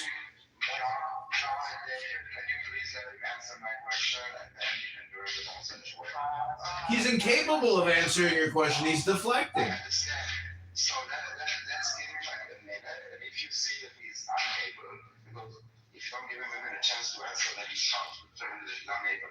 My question is, why is the so-called pro-Palestinian movement was silent for the last 666 days about anything to help the Palestinians and only exploiting them, specifically about getting them the hell out of them? Because many of them are fixated on their hate of Israel. Well, that's not productive. No, that's honest and true, actually. But if I was Jewish Row, like in, like. John, jump in quick. Go ahead. Listen, Shapeshifter, I don't know what your wife finds attractive in you, because in my opinion, you're a very weak and effeminate man. And you probably don't have the courage. You probably don't have the courage to stand up to Islamic terrorists in your own community. I'm asking you to talk to personal attack. She's right here. Would you like to talk to her? Yeah, put her on the By phone. the way, he calls himself Shapeshifter. It's a mockery. It's a mockery of Jews, because Jews have been accused of being shapeshifters. That's why. Come on, man. Yeah, you said it. I heard you. What? I've heard you say Wow, that's, El Normo, please stop it with the personal attacks, El Normo. Stop it with the personal attacks, El Normo. For the record, yes, I heard it right out of your mouth. Come on, man. Like, come on. Okay, That's you're so ridiculous. It's so ridiculous. It's actually somewhat That's funny. funny. Yeah. Smiling. We can play the gaslight game as well. Somebody just threw a whole lot of gasoline on you, shapeshifter. What did you say? Smiling through this smirky little slime. Smirky. Wow. Great tropes, shapeshifter. You're so funny with your tropes. Ha ha ha ha ha. Hey, John, there was something they say about Jews. It's a direct Jewish, you know that. You said I had no idea. No way. There's no way. Okay, Norm, like I know a lot of Jewish friends. I would actually. David, what does it cost? Good, sorry. When's it coffee time? I was gonna be nice to you. Hey, shapeshifter, when is it time to stand up for justice, the law, humanity, and not support and deflect for terrorists, potential terrorists, murderers, lawbreakers, agents of chaos, death, destruction, terrorist holders? When do you stand up for Jewish Israeli hostages who are being forced to take photos while they dig their own graves and they beg for their life? Free the Can I hear you say free the hostages now? Can I hear you say free the hostages now? Say it louder with me. Free the hostages now. Free the hostages now. Say it louder, shapeshifter. Your mic's not picking it up for you. Say it louder. Free the hostages now, shapeshifter. Louder so I can get it for the sound clip, shapeshifter. Louder. Oh, John, I don't know. You're being weird, John. Ready? Okay, so here's the first thing. John, I think it's problematic that you've called for the deportation of Gazans and free the hostages. Free the Jewish hostages immediately. And John, I think it's problematic that you've called for the deportation of all Gazans. That is very problematic. Both of those things,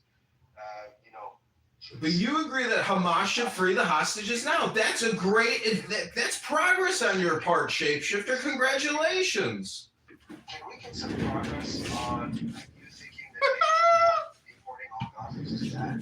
Just for your channel, for your free followers. Maybe I'm just a random guy on the internet that doesn't support terrorism and murder and hostage taking, unlike you and Amir and all your terrorist supporting and potential terrorist friends. John, the FBI, tell the FBI that you think all Gazans should be deported. Tell them.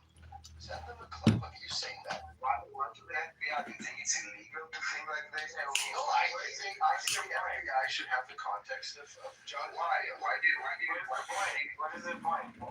Why would the FBI be involved in someone's opinion about whether Gazans should stay in Gaza or not? No, you gotta imply that it's illegal to think like this. No.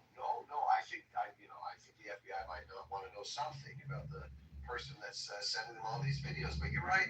They shouldn't investigate. Forget the I and FBI. It should be called the FBI. Yeah, the FBI should not investigate Amir and his terrorist supporters and potential terrorist room that you take part in, Shape. The FBI should not be investigating you or Amir, and they shouldn't be concerned with what people are saying on Clown House, which constitutes law breaking, criminal terrorism supporters. You're breaking the law doing what you're doing. The Federal Bureau of John, will you openly reverse your position on the deportation of all Gazans? See, this is the difference between you and me. I want to save lives. I want these people's lives saved. I want them brought to safety. Where they're at is very dangerous. We need to get hundreds of thousands of them out in a mass deportation event as soon as possible and bring them to safety in Jordan. Okay, with all due respect, are you pro-Gaza? Say it louder. Yes or no? Are you pro-Gaza? Yes or no? Can we put a vote in the room? You can say yes or no. Should Gazans be Why is it such a simple thing? It's just so simple. Either yes or no. I say save the Gazans, bring them to Jordan, and liberate and save the hostages as soon as possible. You come on here and waste everybody's time, shapeshifter.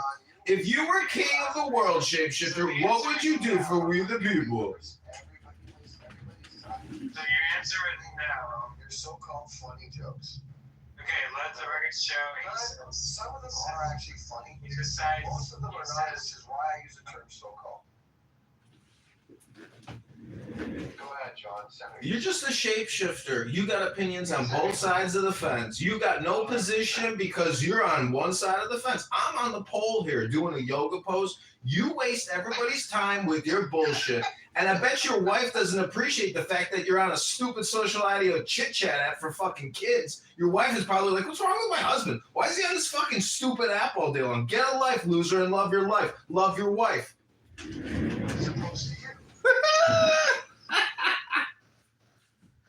Hear that silence, John? That's your brain trying to figure out what to say. It's hard to say. I'm just saying, when somebody brings the roast, I appreciate that you can take it at least. Think of you sits there recording 5 phones in parallel with. She's probably wondering why you're now in my recording for like 2 hours. Like, what? My husband's a loser. On a Saturday, he's wasting his fucking time talking to some loser recording him on a fucking app? What a loser my husband is. Stop, John, stop trying to sit yourself. What do you think she would think of you right now? Listen, my opinion of myself is more important than what your fucking wife's opinion is of me, you fucking strugach, you loser shape. I completely agree, and I share your view on that. I want to stop the personal thing. John is taking his own idea. Nobody serious wants to deport anybody. Nobody wants to expel anybody. Obviously, Jews hold ourselves to a higher standard of morality than the people we're fighting in Gaza now, who are committing war crimes every second. I'm talking about Hamas, Palestinian Islamic Jihad, Hezbollah, and any other terror group that we're fighting right now. However, if people want to leave a war zone, they should be permitted to do so and not threatened with weapons the way Hamas threatens people. I agree. I agree. I'm glad you're not taking the John deportation angle. Well, I'm entitled to my own opinion. I'm an American. I'm not Israeli, and I'm not Jewish. My mother is gorgeous. Okay, Shape? So this is my personal opinion. Fuck around and find out. Terrorists should not be supported. They should be shat on and shot at. Kill or be killed, in my opinion, with these people. Are you going to include that in your video? Okay, that's nice. Yeah, whether or not he's Jewish.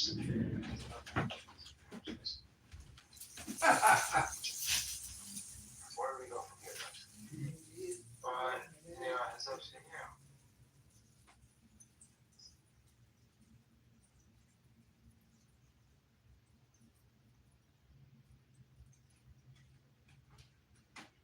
I have a question for Daniel.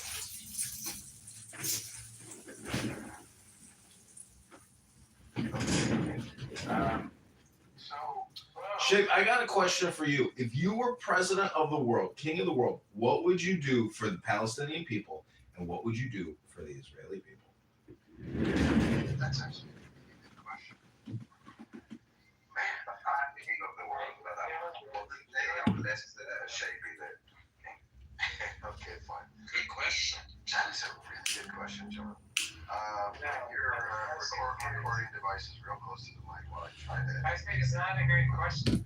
Okay, David, I don't have it already accepted the Please make the question in the chat. Right. Go ahead, David. Answer the question. But as somebody who understands the back and forth, it's trying to be nice. But the answer is not to say that this question is it's amazing. That's not the answer. No offense. I trying to make sure you're done answering the question. Well, I mean, Let's hear Shape's answer. Okay, sorry.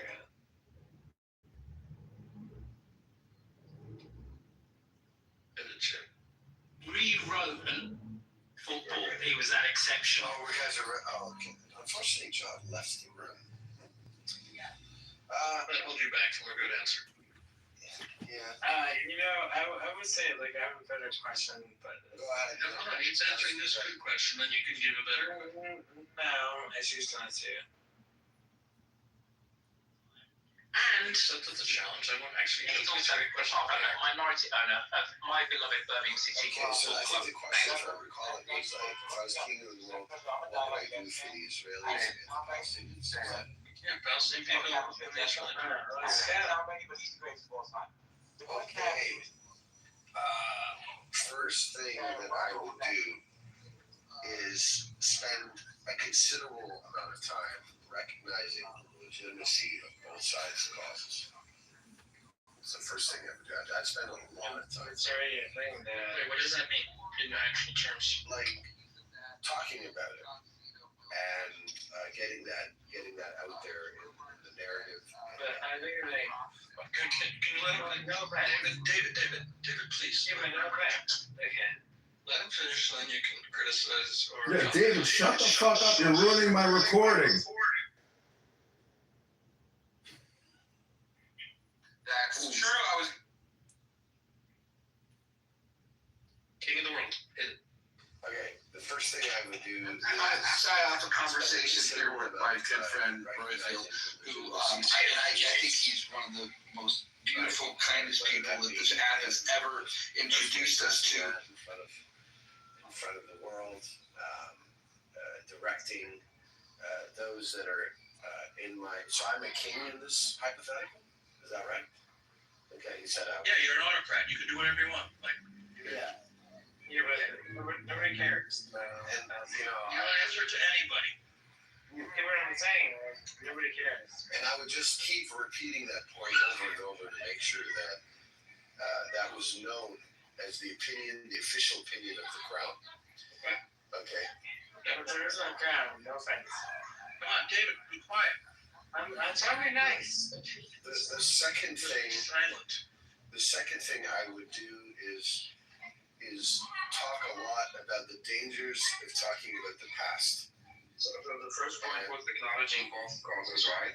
Acknowledging the legitimacy of both peoples. I wouldn't even say And then he wanted to be part of that. So he ended up going to the football where he did really, really well. And then years later, the sentiment changed at the NFL. They brought him over. And even though he was like, earned a bunch of prime years in Canada, comes over, I remember watching him one Sunday afternoon, he goes for over 500 yards at a time, when the quarterbacks, if you stood for 300 yards. I'm going to make a proposal. I don't like this, but I'm going to make it anyway. Can we move David down for about 3 or 4 minutes? Yeah, I wish I could, but yeah. Yeah, No. All right. Did you read it? He gets forgotten. Just stop interrupting. I'm trying, but with all due respect, what he's saying. With all due respect, I'd like to vote yes. Put David in the goo. Because. No, the next item on his agenda, I thought. Okay, Jacob, I'm trying to help him. I'm trying to be nice. It's a shame. And so, in any conversation that we quarterbacks, always have to wait. What's the I next think you item? guys actually need help. Okay, David, stop. What's the next item? The next item on the agenda is to just simply declare that I'm actively working on a two-state. It's no longer debated. There will be a two-state solution. We're not going to look and Can I ask you, with all due respect, can I ask you how? No. All right, hang on. Hold on to your questions, David. So, okay, I don't know. Do we know if either state solution? Does anybody? I'm a king. It's my way in this hypothetical. We really have a king in David, please. David. David, Come on, man. please. Thank you. Take a break for a bit. Drink some water, please. Okay, so then I'm like, okay, there's going to be a two-state solution, and that's the way it's going to be. The third thing I would do, and I don't really mean this as third, like I suppose this could be simultaneous to the other things. I would completely remove all non-nation-based, and like all these terrorists and militias I would actively remove them. And use force if necessary. Obviously, it's necessary in many cases, but they would be actively removed. That would be like Hamas. Hezbollah, whatever long list of terrorist groups exist, that it would be on. But also, he's talking about like in the U.S. No, I think we're talking about in Israel. The fourth thing I would do is. If I was him, I would be talking about U.S. as well. The fourth thing I would do. There's one more thing that I would do is I would challenge all Arab nations. I would challenge them to be more active forces for being part of the solution versus what they have been doing historically. And so this idea of not granting Palestinian citizenship because they believe in some kind of that this is helping the Palestinians, I'd immediately overrule that and say any and all Palestinians that would like to be citizens of other countries can do so immediately. And I actually would create a somewhat I would create an automatic citizenship process for a certain class of Palestinian refugees who can choose to invoke the automatic citizenship in whatever countries they may be in. Those are four things. This automatic class, is that the group that was alive in 48 or their descendants? Yeah, I haven't thought through that because I'm just kind of thinking on the fly, but it's a good question. I would create some kind of association to the group that had some kind of lineage back to 48. I need to shut down a bit, honestly. Joins us now. The directional concept is automatic. No offense, but that WWE. So I'm willing to hear your perspective to make it make sense. But as a New Yorker, I'm sure there's a lot of people that are gonna be like, "What is this guy talking about?" No offense, but I'm willing to hear it. Again, it makes no sense. I think it's troubling David on stage, especially. Play the game. It's going to take you a long time to get good at it. Japan's very good at it. Dominican Republic is very good at it. There's some places around the world that are very good at baseball, but it's because they've been doing it now for decades. Because they do not want me involved in the splash of song. Oh, okay, just asking. I'm acting as a lifeguard. So I'd just like to point out to you, Shapeshifter, that when given a leadership position as king of the world, you gave the most lackadaisical, pathetic response I've ever heard. 4 simple little bullet points. I'd like a rehash and a compression of what you just said. Please tell us what you just told us, Dr. Shape. Thank you very little. I don't know why you're watching. Amazing. But I think it's the learning curve for baseball. And then for football. He wants the Palestinians to have a state. I heard what he said. And the Jews to have a strong and prospering homeland. Right. Where is Today, and if any Jew was coming from any Arab country, then they deserve to have their whatever they were, whatever they had confiscated or whatever they lost. Of course, you would be in favor of them. I'd like that. That would be item number 5. I'd sign off on that. And add number 6, King? Yes, sir. Which would be, right, if this all went into place and there was truly, quote, peace and 2 countries side by side, and the Arab countries recognize Israel. Yeah, that's another fantastic one, yes. I mean, you gotta let that shit down. That's huge. I'd like that. Well, it's on paper, so who knows what it actually means. But.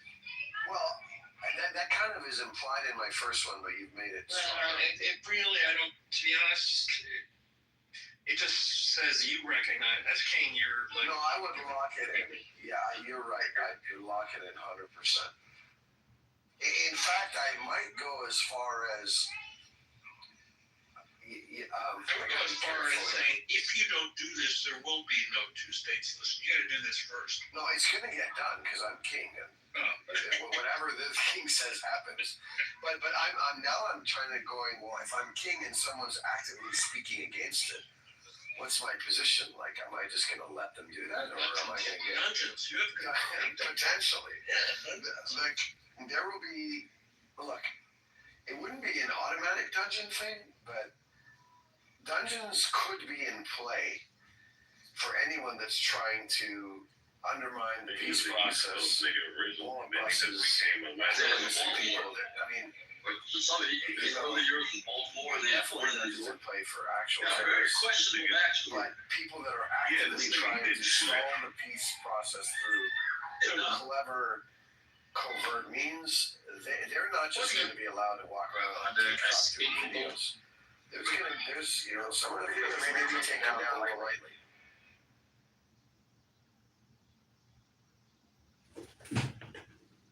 By the way, people like John would. Listen, no personal attacks. I'm sorry if I've been making personal attacks, but I'm just trying to test how strong you really are and whether or not you're a prick. It's one of the things I've never understood. Somebody watched the Oakland A's play a few times.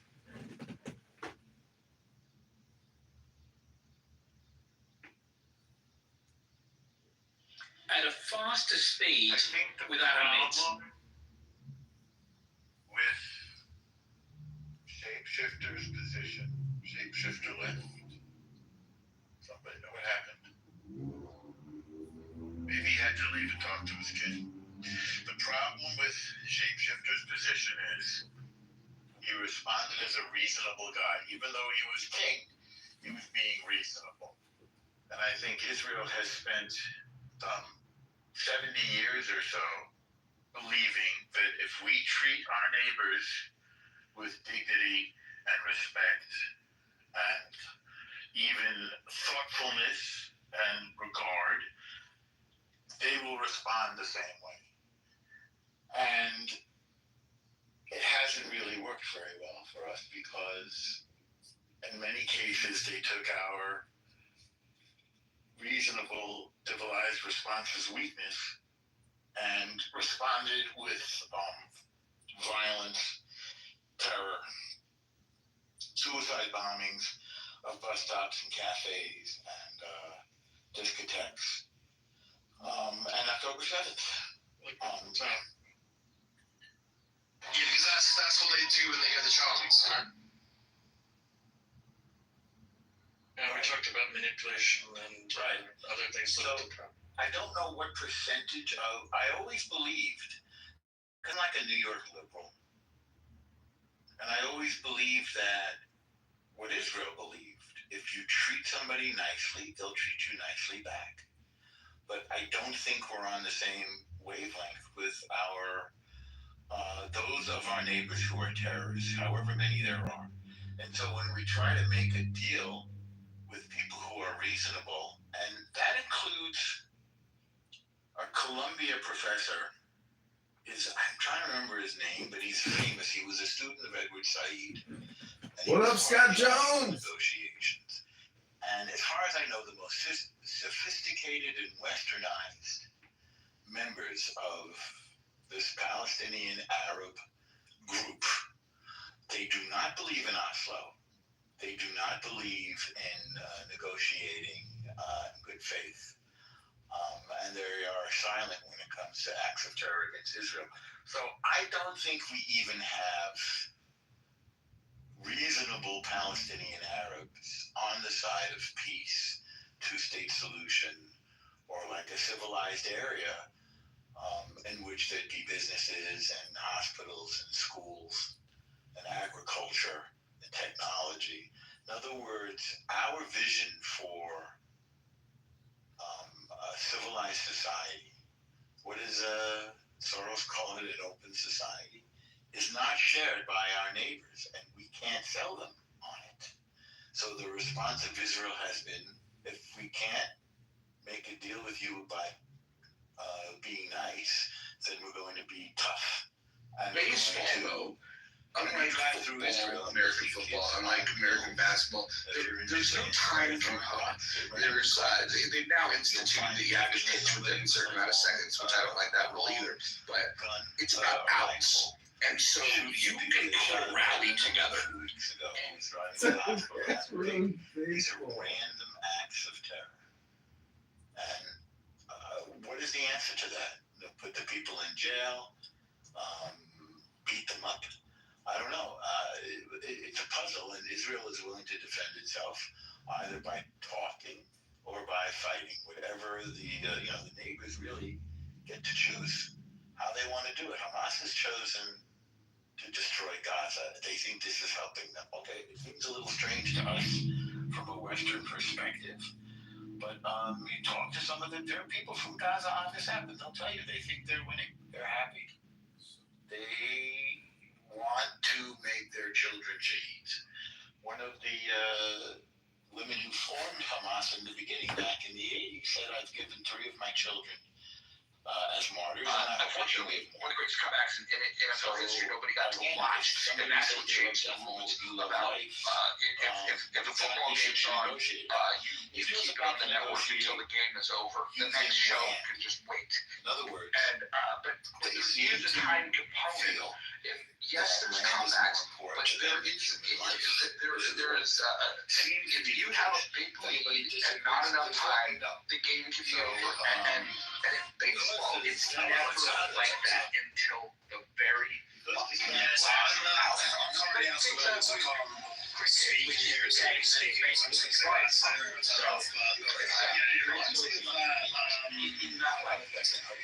It reminds me of that basically peace in the Middle East until the Palestinians not actually their children all their heritage refugees because obviously there's a lot of things that peace cannot mend as long as the next generation is raised with that similar hatred, right? So education is obviously one of the most powerful things we can do in terms of shaping out children see around more deeply. Many kids get that learning with sort of hate instead of understanding that hate becomes a big part of their identity, right? It makes it very hard for them to imagine peace of people become taught from a very young age to fear. So I think it's Palestinians can teach our children to hate instead of become respect. Perception is going to be ongoing. I think it's about teaching values. I think peace to happen both sides of the conflict needs to see each other as human beings, but that change will really start with how American kids within the Palestinian areas raised, and obviously stay in place of teaching the kids about that's what empathy and what's that big word? Criticism, hatred, that would help create a new generation of peace. This isn't just about ignoring sort of past problems and injustices, it's also about passing down sort of that sort of hatred as well, almost like a legacy. So I think that's a big part of the problem as well. That was drunk David. We can't. He's drunk at 11:26 in the AM. No, well, I'll literally finish the point. It doesn't really matter what your stature is, as long as you can move around that pitch. And somebody made the point earlier about the constant running that footballers do. So in an average game of an hour and a half, a footballer will run 5 to 6 to 7 miles. Like they are just continuously on the go and they're twisting and turning. They don't have explosive speed. Egypt had it up until I believe 1978 or so, and didn't want it, and so walked away. Israel said, "Fine, we'll leave the people of Gaza there, and we'll make some settlements." Then Prime Minister Ariel Sharon. Was he 5'6" playing in the NBA? He also won the slam dunk contest, which is pretty impressive for somebody 5'6". But more impressive is Muggsy Bogues, who was a starting point guard for the Charlotte Hornets at 5'3", playing against Giants. The reason why he was able to play so effectively is because of his low center of gravity. Stealing the ball from him was very difficult. In fact, I don't know if it still holds, but when he had retired, he had the best ratio of assists to turnover. His passes were very accurate, and I think it's because of the low angles that he was able to deliver his passes in. But 5'3", playing in the NBA, pretty amazing. I think he played for the Bulls too, right? I'd have to go look. His prime years were with Charlotte. He didn't have a super long career though. He's like the midget of the NBA. So do you think that all of these sports, if we were to accumulate or do a total of all the taxpayer-funded assistance for all the, tax breaks on development or loans for developments of stadiums and all the media distribution, if we were to figure out that number, I mean, would people even give a fuck? I think some people give a fuck. I'd be interested to hear David's thoughts on this. There are tax breaks for the billionaire owners. That's why they buy those franchises. Yeah, so Seattle, the people in Washington and specifically King County in Seattle, they turned down a proposal to pay for the stadium, and somehow, some way, the government disregarded the will of the people and they built it anyways. So even when it was proposed and the people shot it down, they still got the stadium built. Now, I will argue that it's a gorgeous stadium, but nonetheless, the voters didn't want it and still got saddled with the price. Seems like there's one stadium we turned down. They did find private financing, but yeah, we have a beautiful baseball stadium. David, can I ask you a question? Do you want to grow the debt slowly, or do you want to, do you believe in borrowing more and spending more? How do you feel about the national debt? John, your tenets are about as subtle as whiplash. Yeah, don't start with me with that, David, can't you just answer a direct question? Why does it have to be so, contagious or contentious? Without assuming what I think and what I'm going to say. Just asking a question, what you think about the debt and borrowing and spending. It's just a question. David, as your attorney, I encourage you not to answer. I'm not trying to trigger you or gaslight you. I'm just asking a question, David. Yes, I'm answering your question. I didn't hear you. John, why don't you ask Royfield? Royfield's got some interesting thoughts when it comes to public policy. Royfield, we were just having a great sports conversation. What's happening here? I'm asking a question. John hijacking I thought today's Saturday. I thought I could just have a little coffee, a little marmalade on toast, and relax. Moose, could I just say yesterday, though, when John was speaking and you guys tried to filibuster him, and then that didn't work. The Exodus, it started with P, and then you're like, it's like, okay, I'm out. I want you guys to know that right after you guys left, we continued to pick up the conversation, and it picked up steam, and everybody was laughing because it was like a group of cartmen saying, "I'm going home." That was one of the gayer things I've seen, and I just want it to be known that type of heckler's veto will not stand in these parts. Good to know. I think it's all our right, though, for solidarity or what have you. I mean, Moose, you do. Moose, I want to quote Mojo. He said, the fact that he will sit here and listen to you guys have conversations about anything, but you're not willing to listen and hear him have conversations about anything. It's, in a green bean world, that's the way things should work. So when you guys get upset with me and you don't like what I bring up or how I sound or how I deliver, that's not a me problem. That's a you problem. Message sent is often not the message received. All right, we'll get back to sports. But I want to ask you guys: do you remember Jim Abbott? Does anybody remember Jim Abbott?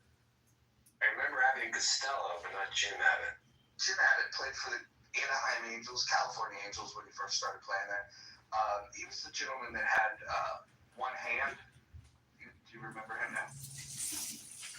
Negative. Again, I wasn't never a huge baseball fan, but that is fascinating. So he plays with one hand, and what he would do is he'd keep his glove like in the armpit of his nubbed arm. Yeah. I just see the image in my. That's right. It's called Tough Watching Over now. Yeah. How long did he play for?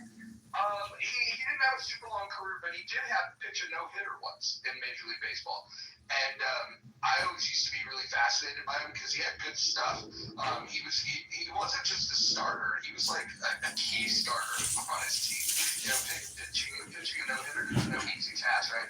But if I were a coach, what I would do is I would test his ability to do the feeling, because once he throws, he has to grab the glove from his nubbed arm, put it on the hand, field the ball, then put the glove back under the into his nubbed arm crevice, and then grab the ball and make the throw. There's some time that it takes to do that. He's very quick at it, but it's not as quick as fielding a ball, grabbing the ball, and throwing the ball, right? If I were a coach, I would just instruct all of my hitters to bunt directly to the pitcher, and cause him. I would cause him to field the ball 100% of the time, and maybe it would fail as a strategy. But if I was a coach, especially if I had speed, I would. If I had speed guys, I would just. That's what I would do. I would bunt 100% of the time. Stupid question, but I'm guessing he had a pinch hitter every time, like to get out of batting. He played in the American League where they had a designated hitter, so there was always a pinch hitter for all American League pitchers. That's pretty fucking incredible. I don't think there's been one like him since. The interesting thing is, had he got hired to hit, it would have been very interesting what they would have done with him. You probably couldn't have even started him in the World Series. Who was that guy that was tripping his balls off on acid when he didn't realize he was supposed to pitch that day? And he pitched not a perfect game, but I believe a no-hitter. No fucking clue. I'll look it up though. That sounds like that one. Small guy. He's like the most. What the hell's the guy's name? Yeah. Anyway, the internet with us. Yeah, I'll go look it up. He didn't realize he was playing that day. You know, I know people use Clown House as like a complaint submission form a lot. So I do want to say that in Chicago, where we have one of the greatest American baseball stadiums, Wrigley Field, there is no parking. Former Mayor Rahm Emanuel sold our parking rights to Abu Dhabi, to a private investment fund. And there is no parking. They have built bike lanes everywhere. There literally is no more parking. So you have to come in on an Uber or public transportation, which is horrible because it's inundated with homeless people and rubbish and crime and murder. A 42-year-old Army veteran was murdered on the train. Moose, I'm not finished. Please hold. Please do not release until I finish. Do not release. And a 42-year-old Army veteran was stabbed to death by a 58-year-old African-American man while he was on his way to the airport. And he was a homeless indigent living on the train. The police do not police the trains in Chicago. So if you come to Chicago and you get off at O'Hare and you want to go downtown, you might get stabbed to death. You might get shot. The police have never policed the trains. It's a homeless shelter in the wintertime and in the summertime. Hardworking people go to work every morning, and it's filled with heroin addicts sleeping with bugs all over them, with bed bugs. The trains are inundated with bed bugs. So if you come to Chicago, either you're going to get stabbed, shot, or inundated with bed bugs. Remember that. That's how the mayor runs this town. It's lawless. The police look at their cell phones all day long. So that's my complaint, and thank you for listening. I hope this Clubhouse complaint submission is received with kindness. Thank you all very little. Jesus, I buy a count in Chicago. State registered 2021. The city recorded 805 homicides during the pandemic. Yeah, it's trickling down into South Bend. You know that, John, right?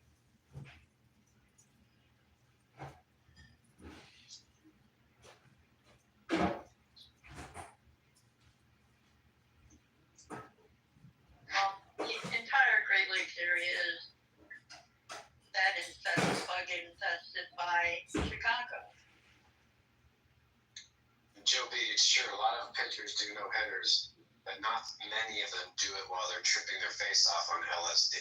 I just read about it, and what's I know, interesting. 95 feet.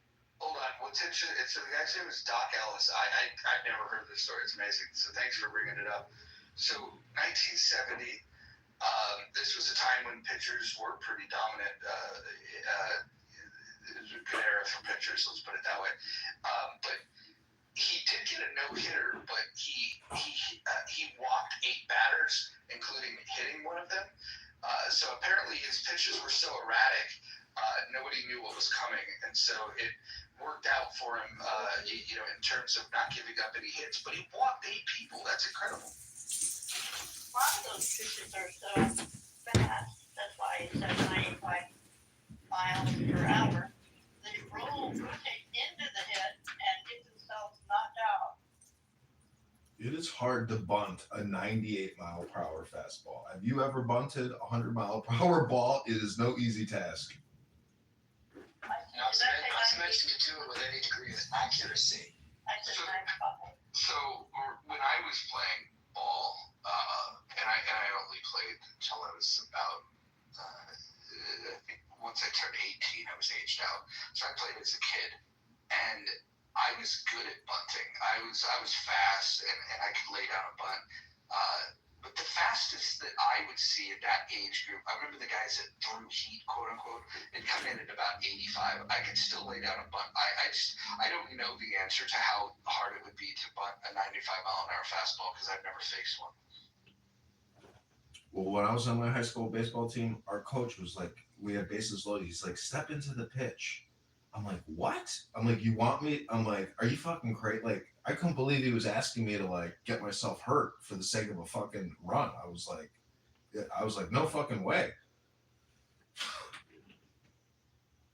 I've been in the dugout serving water to people, and I heard coaches yell that. I seen guys walk out with black eyes because they listened to their coaches. But the best play is stepping into a 95-mile-per-hour ball and hitting it solid and hearing that noise. Very touching scene, 70s Walter Matthau movie, where he coaches these misfits, Bad News Bears, and he's telling one of the kids to lean into the pitch to get on base. Very touching, very, very emotional, but hilarious movie.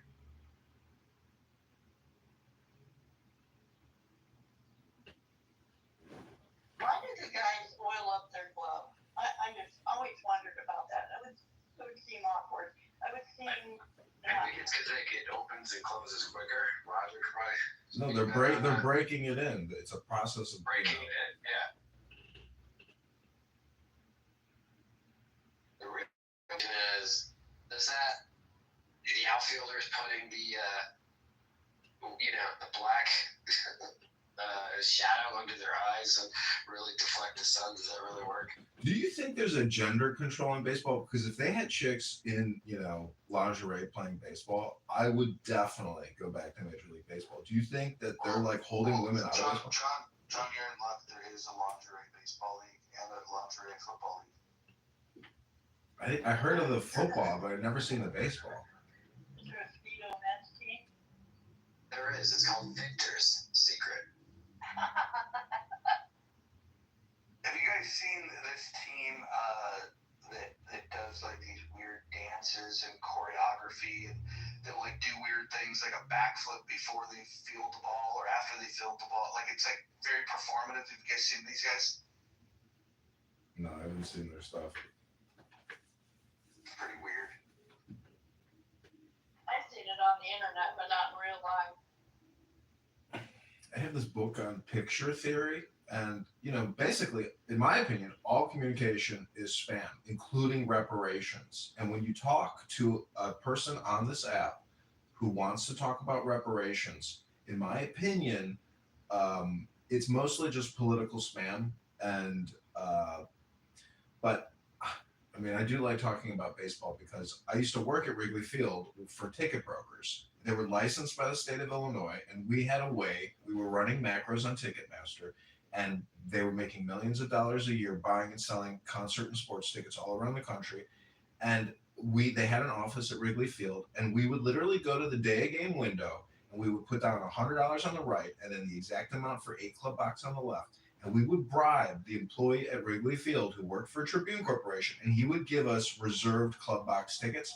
We would run those back to our stoop, and we would literally come home with $50,000 in cash from scalping tickets at Wrigley Field legally. And I know Mojo likes talking about free market economics, but that's real. That's an example of real free market economics, but it is still controlled by the state because you have to have like a $600,000 bond to get the license to be a ticket broker or a scalper. But now all that stuff is digitized. That's still the case. Does Ticketmaster still sell tickets? Yeah, absolutely. Ticketmaster is Live Nation now, I believe, or it was bought up by Barry Diller. But tickets has always been a huge business, and I'm sure a lot of people in this room enjoy going to concerts and being at live events safely, where you're not subjected to terrorist attacks. And we live in a very polarized and dangerous world, in my opinion. At the moment, you can go on this app and listen to terrorist supporters and potential terrorists talk about homicidal ideation all night long. And to me, I record all this stuff and put it on YouTube because I think I'm doing the cutting edge filmmaking. But I might be just as big a schmuck as the people in those rooms. I don't know. The point is, let's talk about reparations. And welcome to Dr. Mojo's In the Muff. No, that's not. I'm jumping on that one. It's not. This whole thing, every time if you accidentally refresh or hit the back arrow, the whole thing practically forces you to vote. You have to X out like 3 or 4 times. So here's the thing, right? We've got a poll question here. Do you support the U.S. paying reparations to descendants of slavery? Right now, the do not support have it at 67%. Please consider voting. Where? How do you get that right? It's not working. Perhaps a better question would be more granular. Do you support, you can just say flat out, yes or no? And then if you do support, like, do you support reparations in the form of U.S. currency? Do you support it in the form of education or property? Just to say yes or no. Because honestly, I don't know how the government would ever come up with a figure and then would everybody have to bring their birth certificates and their DNA history, their 23andMe, except 23andMe is now bankrupt. Well, I think what would happen is a couple things. If it were to ever get through, which I don't think, I hope it doesn't, but because I think it's a bad idea on many levels. But if it were to get passed, I think the most logical way to do it is you're not going to give it to every descendant. You're going to give it to next of kin, and then you'd have a process to prove that you are a descendant of slave, and that you are next of kin. And I think if you did that, then the number reduces to a number where the infighting amongst the community that doesn't receive it would be pretty angry, because families don't always get along. And if the oldest is the asshole of the family, I could see people thinking, "Man, what a terrible idea this was." But here's my advice to anybody that wants to go after the government for this. The biggest resistance is the obvious one, is that people don't want their taxpayers going to pay people that were not a victim of this travesty. So to get around that, I would argue that if I were in that camp, I would not be looking for a cash payment from taxpayers. What I would look for is a settlement where the U.S. government gives government-owned land to the people that can prove that they're descendants of slaves. That way, because 28% of all U.S. land is owned by the federal government. I don't believe they need all that fucking land, and I think that's a better argument, and mainly because it eases the resistance. If you start saying, "Hey, we've got a claim to this," and then we're arguing against the government owning the land, because people don't like the government it either. But if you're trying to pass something that's going to impact the taxpayers, I don't think they're ever going to buy it. Well, Yeah, look at my whole background. My entire family would get rich. I don't feel like mooching off y'all. Joby, are you telling us you're black? From a black family? Are you like Steve Martin in The Jerk? No, I told you read it. My grandson's black, he's adopted. My granddaughter is Hawaiian Polish. My kids are half Irish Hawaiian. Well, I got news for you. The Irish are the ones that are going to get the reparations, son. I know. You do realize that their evidence is solely based on the fact that they believe fiat currency is just an illusion, that you can print up as much as you want and it doesn't make a difference, and they should be first in line. That is the true premise of their belief, and why they're entitled to it. Not for really any other reason. Rolling, keep the roll high, because we keep just printing shit.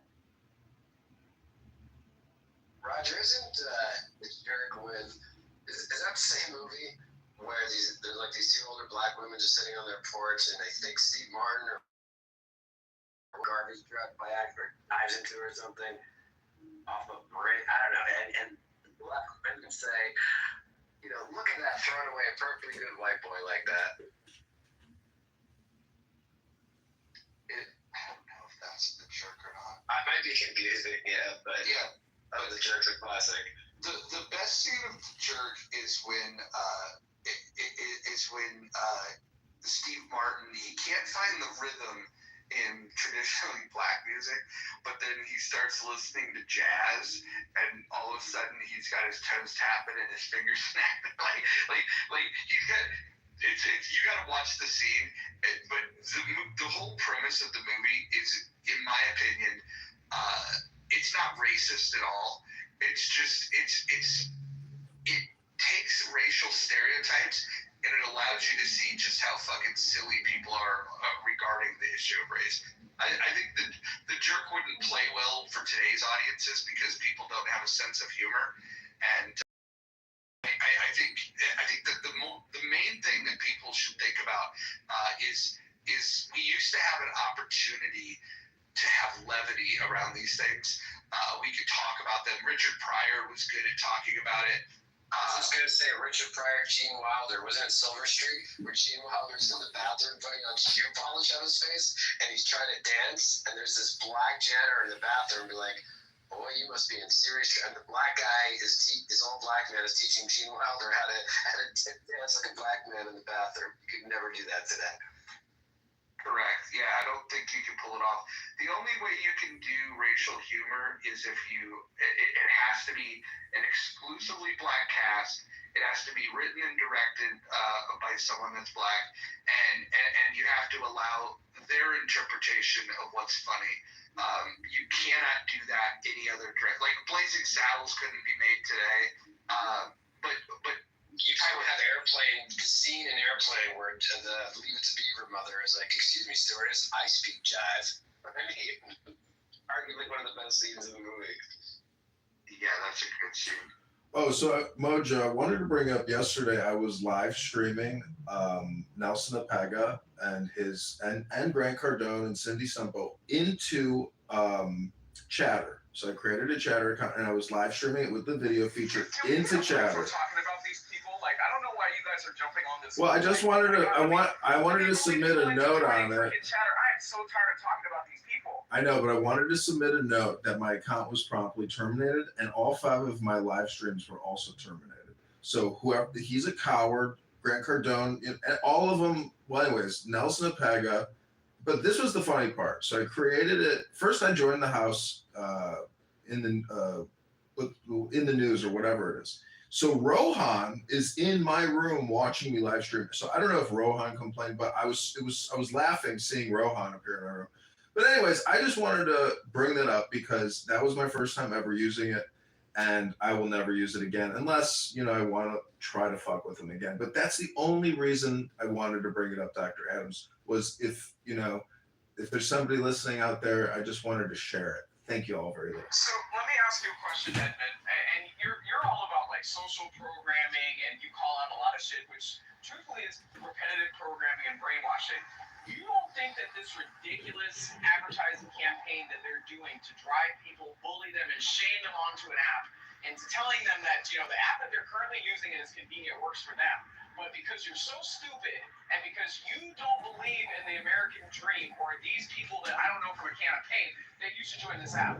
Like you don't think that has elements of social engineering, manipulation, abuse, and programming? Well, the app is barely usable. I doubt they'll have the money to even keep it going. The navigation on it is so complicated and it's a terrible app.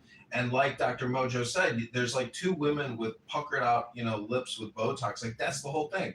But I thought, as a creator, and I'm intelligent, I think that even banning me shows you that the app will fail, because I was literally live streaming their Clubhouse room back into their own app. They should appreciate creators like me who are helping create content for their stupid fucking app. So my point is, if you get angry over somebody who's trying to amplify your business, you're not a smart business person. And if you listen to the conversation, hold on one second, between him and Whack 100, Whack 100 is a scary motherfucker. But the thing is, this is all black media content, but it's so homicidal and psychotic and neurotic and trashy.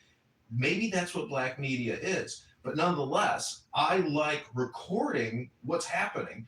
And to me, that's my entertainment. So again, I thank you all for listening to me. I'm complete. Can I ask you a question? Okay, and I don't claim to be the expert on any of this, but can you tell me any sort of vehicle of social media that engaged in a market campaign of degrading, insulting, humiliating, bashing, and brainwashing people into creating some sort of value into going to their platform?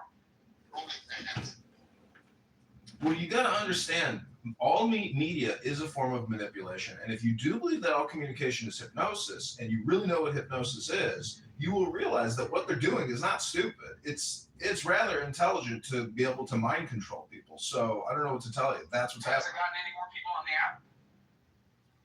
There's the opportunity for them to grow, but they're too stupid to do it. But has it gotten any more people on the app? Because It's a scam. These people are fraudsters and people you want to avoid in life. Go to your local church or library and avoid talking to most people. That's my opinion. And these people are the worst of the worst. And if you listen to what they say, it is so violent and so trashy and so terroristic and just absolutely gangster garbage. It should be shocking to you as an American that these are Americans. This is how Americans are speaking. So pay attention, pick your friends closely, know who you are, but also know that these people are scammy gangster terrorists and they're scum. So when you're recording these other rooms, I don't understand, it's public content, right? You're not CIA, tapping someone's phone. He has recorded alongside more traffic than all of Chatter. It's wild. It's just me. It is me just putting phones on a tripod and hitting live stream. That's it. Nothing special. But the truth is, these are like one-off conversations that I put into a huge database. This is a huge amount of time and manual labor that I put into this. To me, I'm in like a flow state, having fun doing this. But the fact that people come and create the cast of friends every single day without getting paid, to come here and have the same fucking conversations day in and day out, and I can record it all day long. It's like, how is this even happening?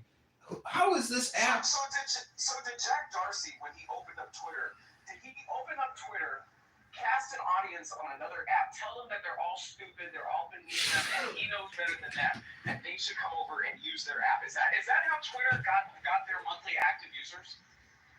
No, but that's how Blue Sky is attempting to do their blow up. And how's that working for them, Mojo? Well, the Democrats are falling. See, all these things have. I'm gonna have to agree with Nye there in the chat, John. It's a label black media as trash because of some clown. The Whack 100 guy is a wee bit. Well, ignorant. if you don't agree with my opinion, I encourage you to type in John Kitover on YouTube and find my YouTube channel and go and search and find it, because to me, it's not even worth recording a lot of this stuff anymore. So Whack 100 is a good business person. He knows how to drive traffic. If Whack 100 went in as a business partner in a Chatter would be directly competing with Clubhouse. Okay, that's just a fact. I mean, y'all can have lowbrow opinions about Whack 100. I definitely respect that man. He's a brilliant business person. I definitely think that he's probably driven more media traffic than probably anybody on the stage. So I mean, let's give Whack 100 credit where Whack 100 is due. listen, Is he a music producer? What's his bag? he's a great public speaker. He's extremely tough. And you should hear him roast Nelson. See, honestly, I kind of like listening to it. Maybe it's a me problem, but when I hear these insane voices screaming at each other, and I'm talking like, if you listen to my recording, you're like, it's crazy. Like, it's a fucking bang room, you know? But you don't have Whack 100 trying to drive traffic by shitting on people and telling them how much better he is than them. He'll offer experience, he'll offer insight, but shitting on people, that's not how he amasses his traffic and his following. And that's what I'm saying. There's a difference. You catch more flies with honey. No, I'm not saying he was. Well, anyways, whatever. Whack 100 is a special man, and he's a powerful man. I don't know what to tell you. Like, I don't want to fuck with that guy. Evan's making a point that a lot of groups like Clubhouse, there are black majority, there's a lot of yelling fest. There's not a lot of actual engagement of discussion going on. Like the highbrow and white chillism, the controlled intellectual discourse in white chillism. Hey, have you guys heard the story that Whack has been accused of being a federal informant? Those bang rooms, from a recording perspective, are a lot more interesting, and those are people who are doing real things in quotations. But as somebody who spent my time creating a Chatter profile to have it terminated within less than a day and to have all my live streams turned off, to me, that's very frustrating, a waste of my time, and not a very good user experience. I am complete. Thank you. You're not missing anything. There's nobody over there. That's my whole point. Oh my God. There's nobody over there. So you're a real person? Yeah, but compared to Clown House, because I did have like 6, 7, 8 people watching my live stream, and they were all commenting and saying, I just got kicked out of that room, and oh my God, this is great. Thank you so much. So why, if somebody can get me in touch with Nelson Opega, I heard he's got like a watermelon type head and he's not black, he's like an African, But anyways, the point is, you ain't that because he is African, he's not black. do you think he's a good father? Because he's got a baby now. Like, Let's not do that. Yeah,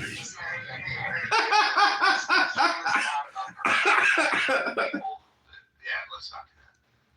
Mojo, this is crazy. What did you, motherfucker, how did you build this on the app where you can oh, I'm sorry, that wasn't me saying that. I was quoting what I heard last night from the bang room.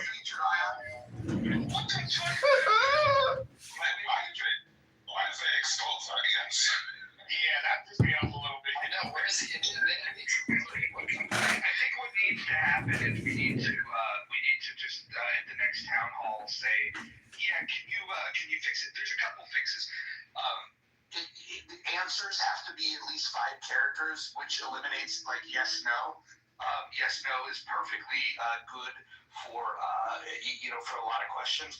But the other thing is it doesn't add up math very well. I mean, if you look at it right now, we're at 101%, and so there's that. And then exposing the answers is ridiculous.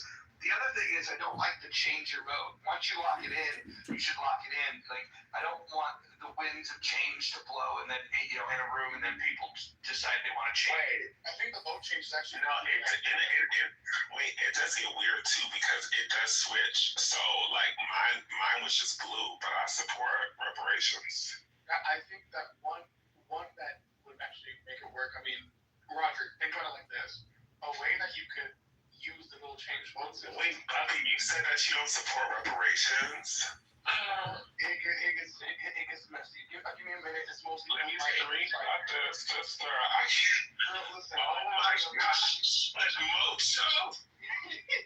But at the same time, like something you could use the little poll feature for. You could use it in the sense of what's it called? Like for example, let's say because you usually have an opinion that's usually against the grain with what most people think sometimes, right? Until you start explaining it out and start doing that type of stuff. You could run little rooms. I think you're projecting. Mind, et cetera, where you're the only one who holds the opposite opinion, and then you bring up on the stage with everybody else with a different color, and your objective is to see who can turn the other side to the all one stage color first. So you have two options. People come up, and it doesn't stop until everybody changes their vote onto one side. I have a question for you guys. So, no, hold on. So, Brad, and for the people who I thought were going to support reparations like Bubba, did you guys support reparations for the other groups that got them? No.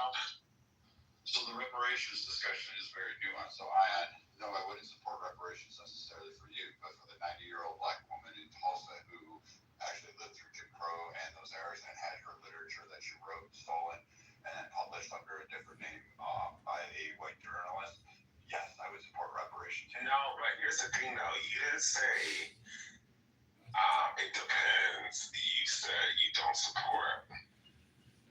No, yeah, the overall talking point of reparations is a group of people based on nothing more than the color of their skin should receive some sort of compensation for an inherent. Yeah, you don't think that black people still to this day impact us. I especially the people in the Middle East, they know these things. And then when Netanyahu is taking you toward where you know, they will go to court, you know. Can I ask you a question? That's why he keeps yelling at the Palestinians. Can I ask you a question? But if they kill them, they are being killed, and thousands of Palestinians are being killed. This is nonsense, you know. Can I ask you a question? Hold on. Can I ask you a question? Yes, sir. So can you give me the answer? Why did they storm the Egyptian embassy yesterday and protest the Egyptian embassy and criticizing why Egypt won't open the borders or help out Gaza? But you're saying, hold on, I'm not done.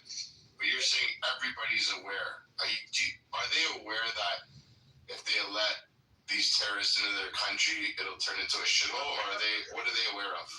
You stopped the state of Israel, you stopped the terrorist state. No, I was talking about the embassy. Hello. I was asking you a direct question. Why are people criticizing Egypt right now? Because they are not standing with the people of Palestine. Oh, so they're not aware.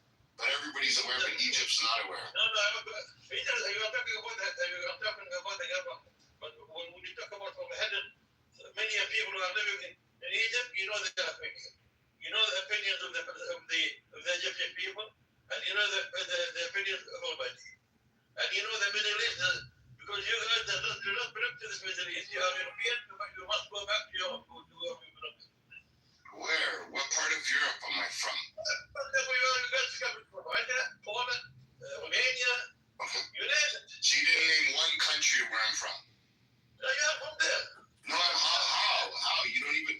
Are you aware of the different people that are in Israel, the Jews? Or do you think they're all from Poland? No. I know the state of Israel, and I know history. Let me ask you one thing. So you know history, right? It's a mix. Okay, so hold on. So I have two-part question. Do you know anything about Christianity? Yes, I know. Okay, so Jesus, where was Jesus born? In Palestine. Not Israel, Palestine. So, okay, what was Jesus? He was a little Jewish boy. No, he's a Christian. No, he was not. He was not a Christian. He was not a Christian. He was a Jew. No, he's a Christian. Okay. But where are you from, actually? You don't have to know my country, but what I'm You're afraid of, what are you afraid of? We just want to have dialogue with you. No. I am from Italy. Where are you from? So what? I don't care. Are you not proud of where you're from? No, I will tell you what. Are you ashamed of where you're from? He's ashamed of where he's. Majority of generational wealth already goes away in less than 2 generations. Yeah, but how is that going to last us? Okay, so you're blaming. So historically, we already know that when it comes down to economy, right, and all of these other things, the reason why Black people don't have that mindset to do those things is because we're disproportionately distracted by fucking everybody's anger. So, period. And it doesn't matter. Reparations have nothing to do with like how we spend the money. It's the money that people are missing for years and years and years. It doesn't matter on how. No, it doesn't. If the entire point of reparations was to put us back on equal playing ground with white people and where they're at, we can't get there if we don't know how to flip that fucking money 10 times over. Hold on, guys. Everyone, hold on. So look, XG, for somebody that said that you don't support it, you're making the worst possible argument for not supporting it. Here's the thing: the claim is that it's a debt that's owed, right? That's the claim, all right?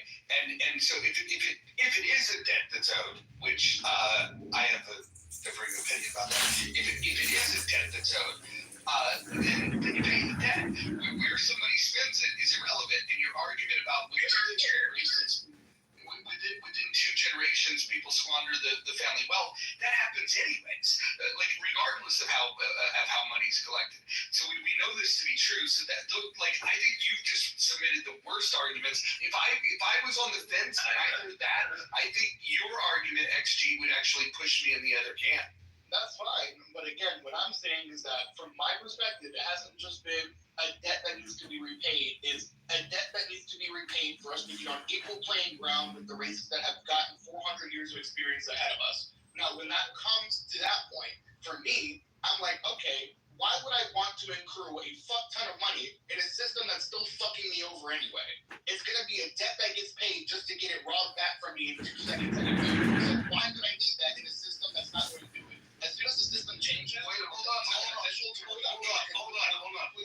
Take a breath. In any other crime, where a court is assessing, let's say, that you have to pay. You have to pay a fee because of the harm that's been done. Okay, we assess this all the time, like in violent crimes or property crimes, things of that. It's a restitution, is what they'll call it, right? And when you're paying the restitution, nowhere in the assessment by the judge do they say, "Hey, how's this person going to spend the money that they get from the restitution?" And I think Brad actually. I just know that I was because he's a bitch. He's been a bitch for the past 4 years. Brad was had a good point about, the 90-year-old who has more direct lineage through the atrocities and horrors of slavery. Like, if I was still here, I'm for reparations, but now at the end of the day, you decide how to pay it out. Again, money, land, education, and who is eligible. Well, I also eligible part screws all over, especially after they get those in the diagonal. Well, not really, because I think the courts will figure that out, and what it would likely be would be next of kin. Like, you're not going to pay it out to everybody. That would for all the next of kin folks. Not everybody has that. Right, and if they don't produce it, they wouldn't get it. And so you'd have to have some burden of proof. But I am in support of when the reparations were paid to Japanese and interned victims. And the reason and the distinction, the difference between these two things is that the Japanese people were interned by the federal government, and the victims that got paid out were the actual victims of the internment. And so we're not talking about like descendants making the claim. It was quite literally the victims themselves. And I think one of the weirdest things about the argument in terms of getting these payments is you're asking people that didn't have slaves to pay people that were never slaves. And what's interesting is that when this argument's made, if you ever go and get to people that are really deep on this subject, they've pivoted their argument that the reparations is not about slavery per se. It's about the long list of injustices, and so they include things like Jim Crow laws, and they take more recent events into account, because I think they've really.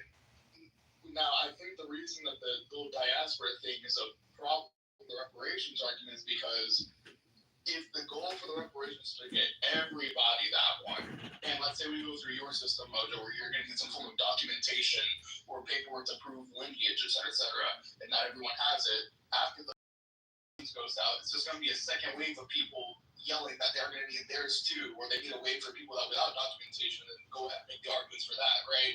And I'm not sure how, especially within our own communities, the varying definition of who is black, who is not, who should get reparations, who shouldn't, like whether a mixed person should get reparations, whether people from the Caribbean that are immigrants here should get reparations, because technically there were some parts of the Caribbean that were parts of the transatlantic slave trade before people even landed in America, right? And they were exploited the same exact way, and some of them got fucked over by the U.S. too. So then you have a ton of people talking about who gets this, what's the basis on you getting it, how connected you have to be. Well, hold on. Listen, you don't get paid for the word. Like, you could slow down. You could use, you could slow down a little bit. You're saying a lot, and the faster you talk, the less that people are going to remember of what you said. Don't interrupt me, Tom. There's a few issues of what you're saying. So, how would you decide? Well, they would thoughtfully work through that. But some of the things that you didn't mention that I think are big concerns are when you do have like a mixed family, you would have people that are descendants of you may be a descendant of both slave owner and slave, and should that wash itself out? The other thing that I think is interesting is the very people that are asking for it are also taxpayers, and they're the ones that are going to be funding the reparations itself. So there's so many questions, so many pieces of this that to me just make it illogical.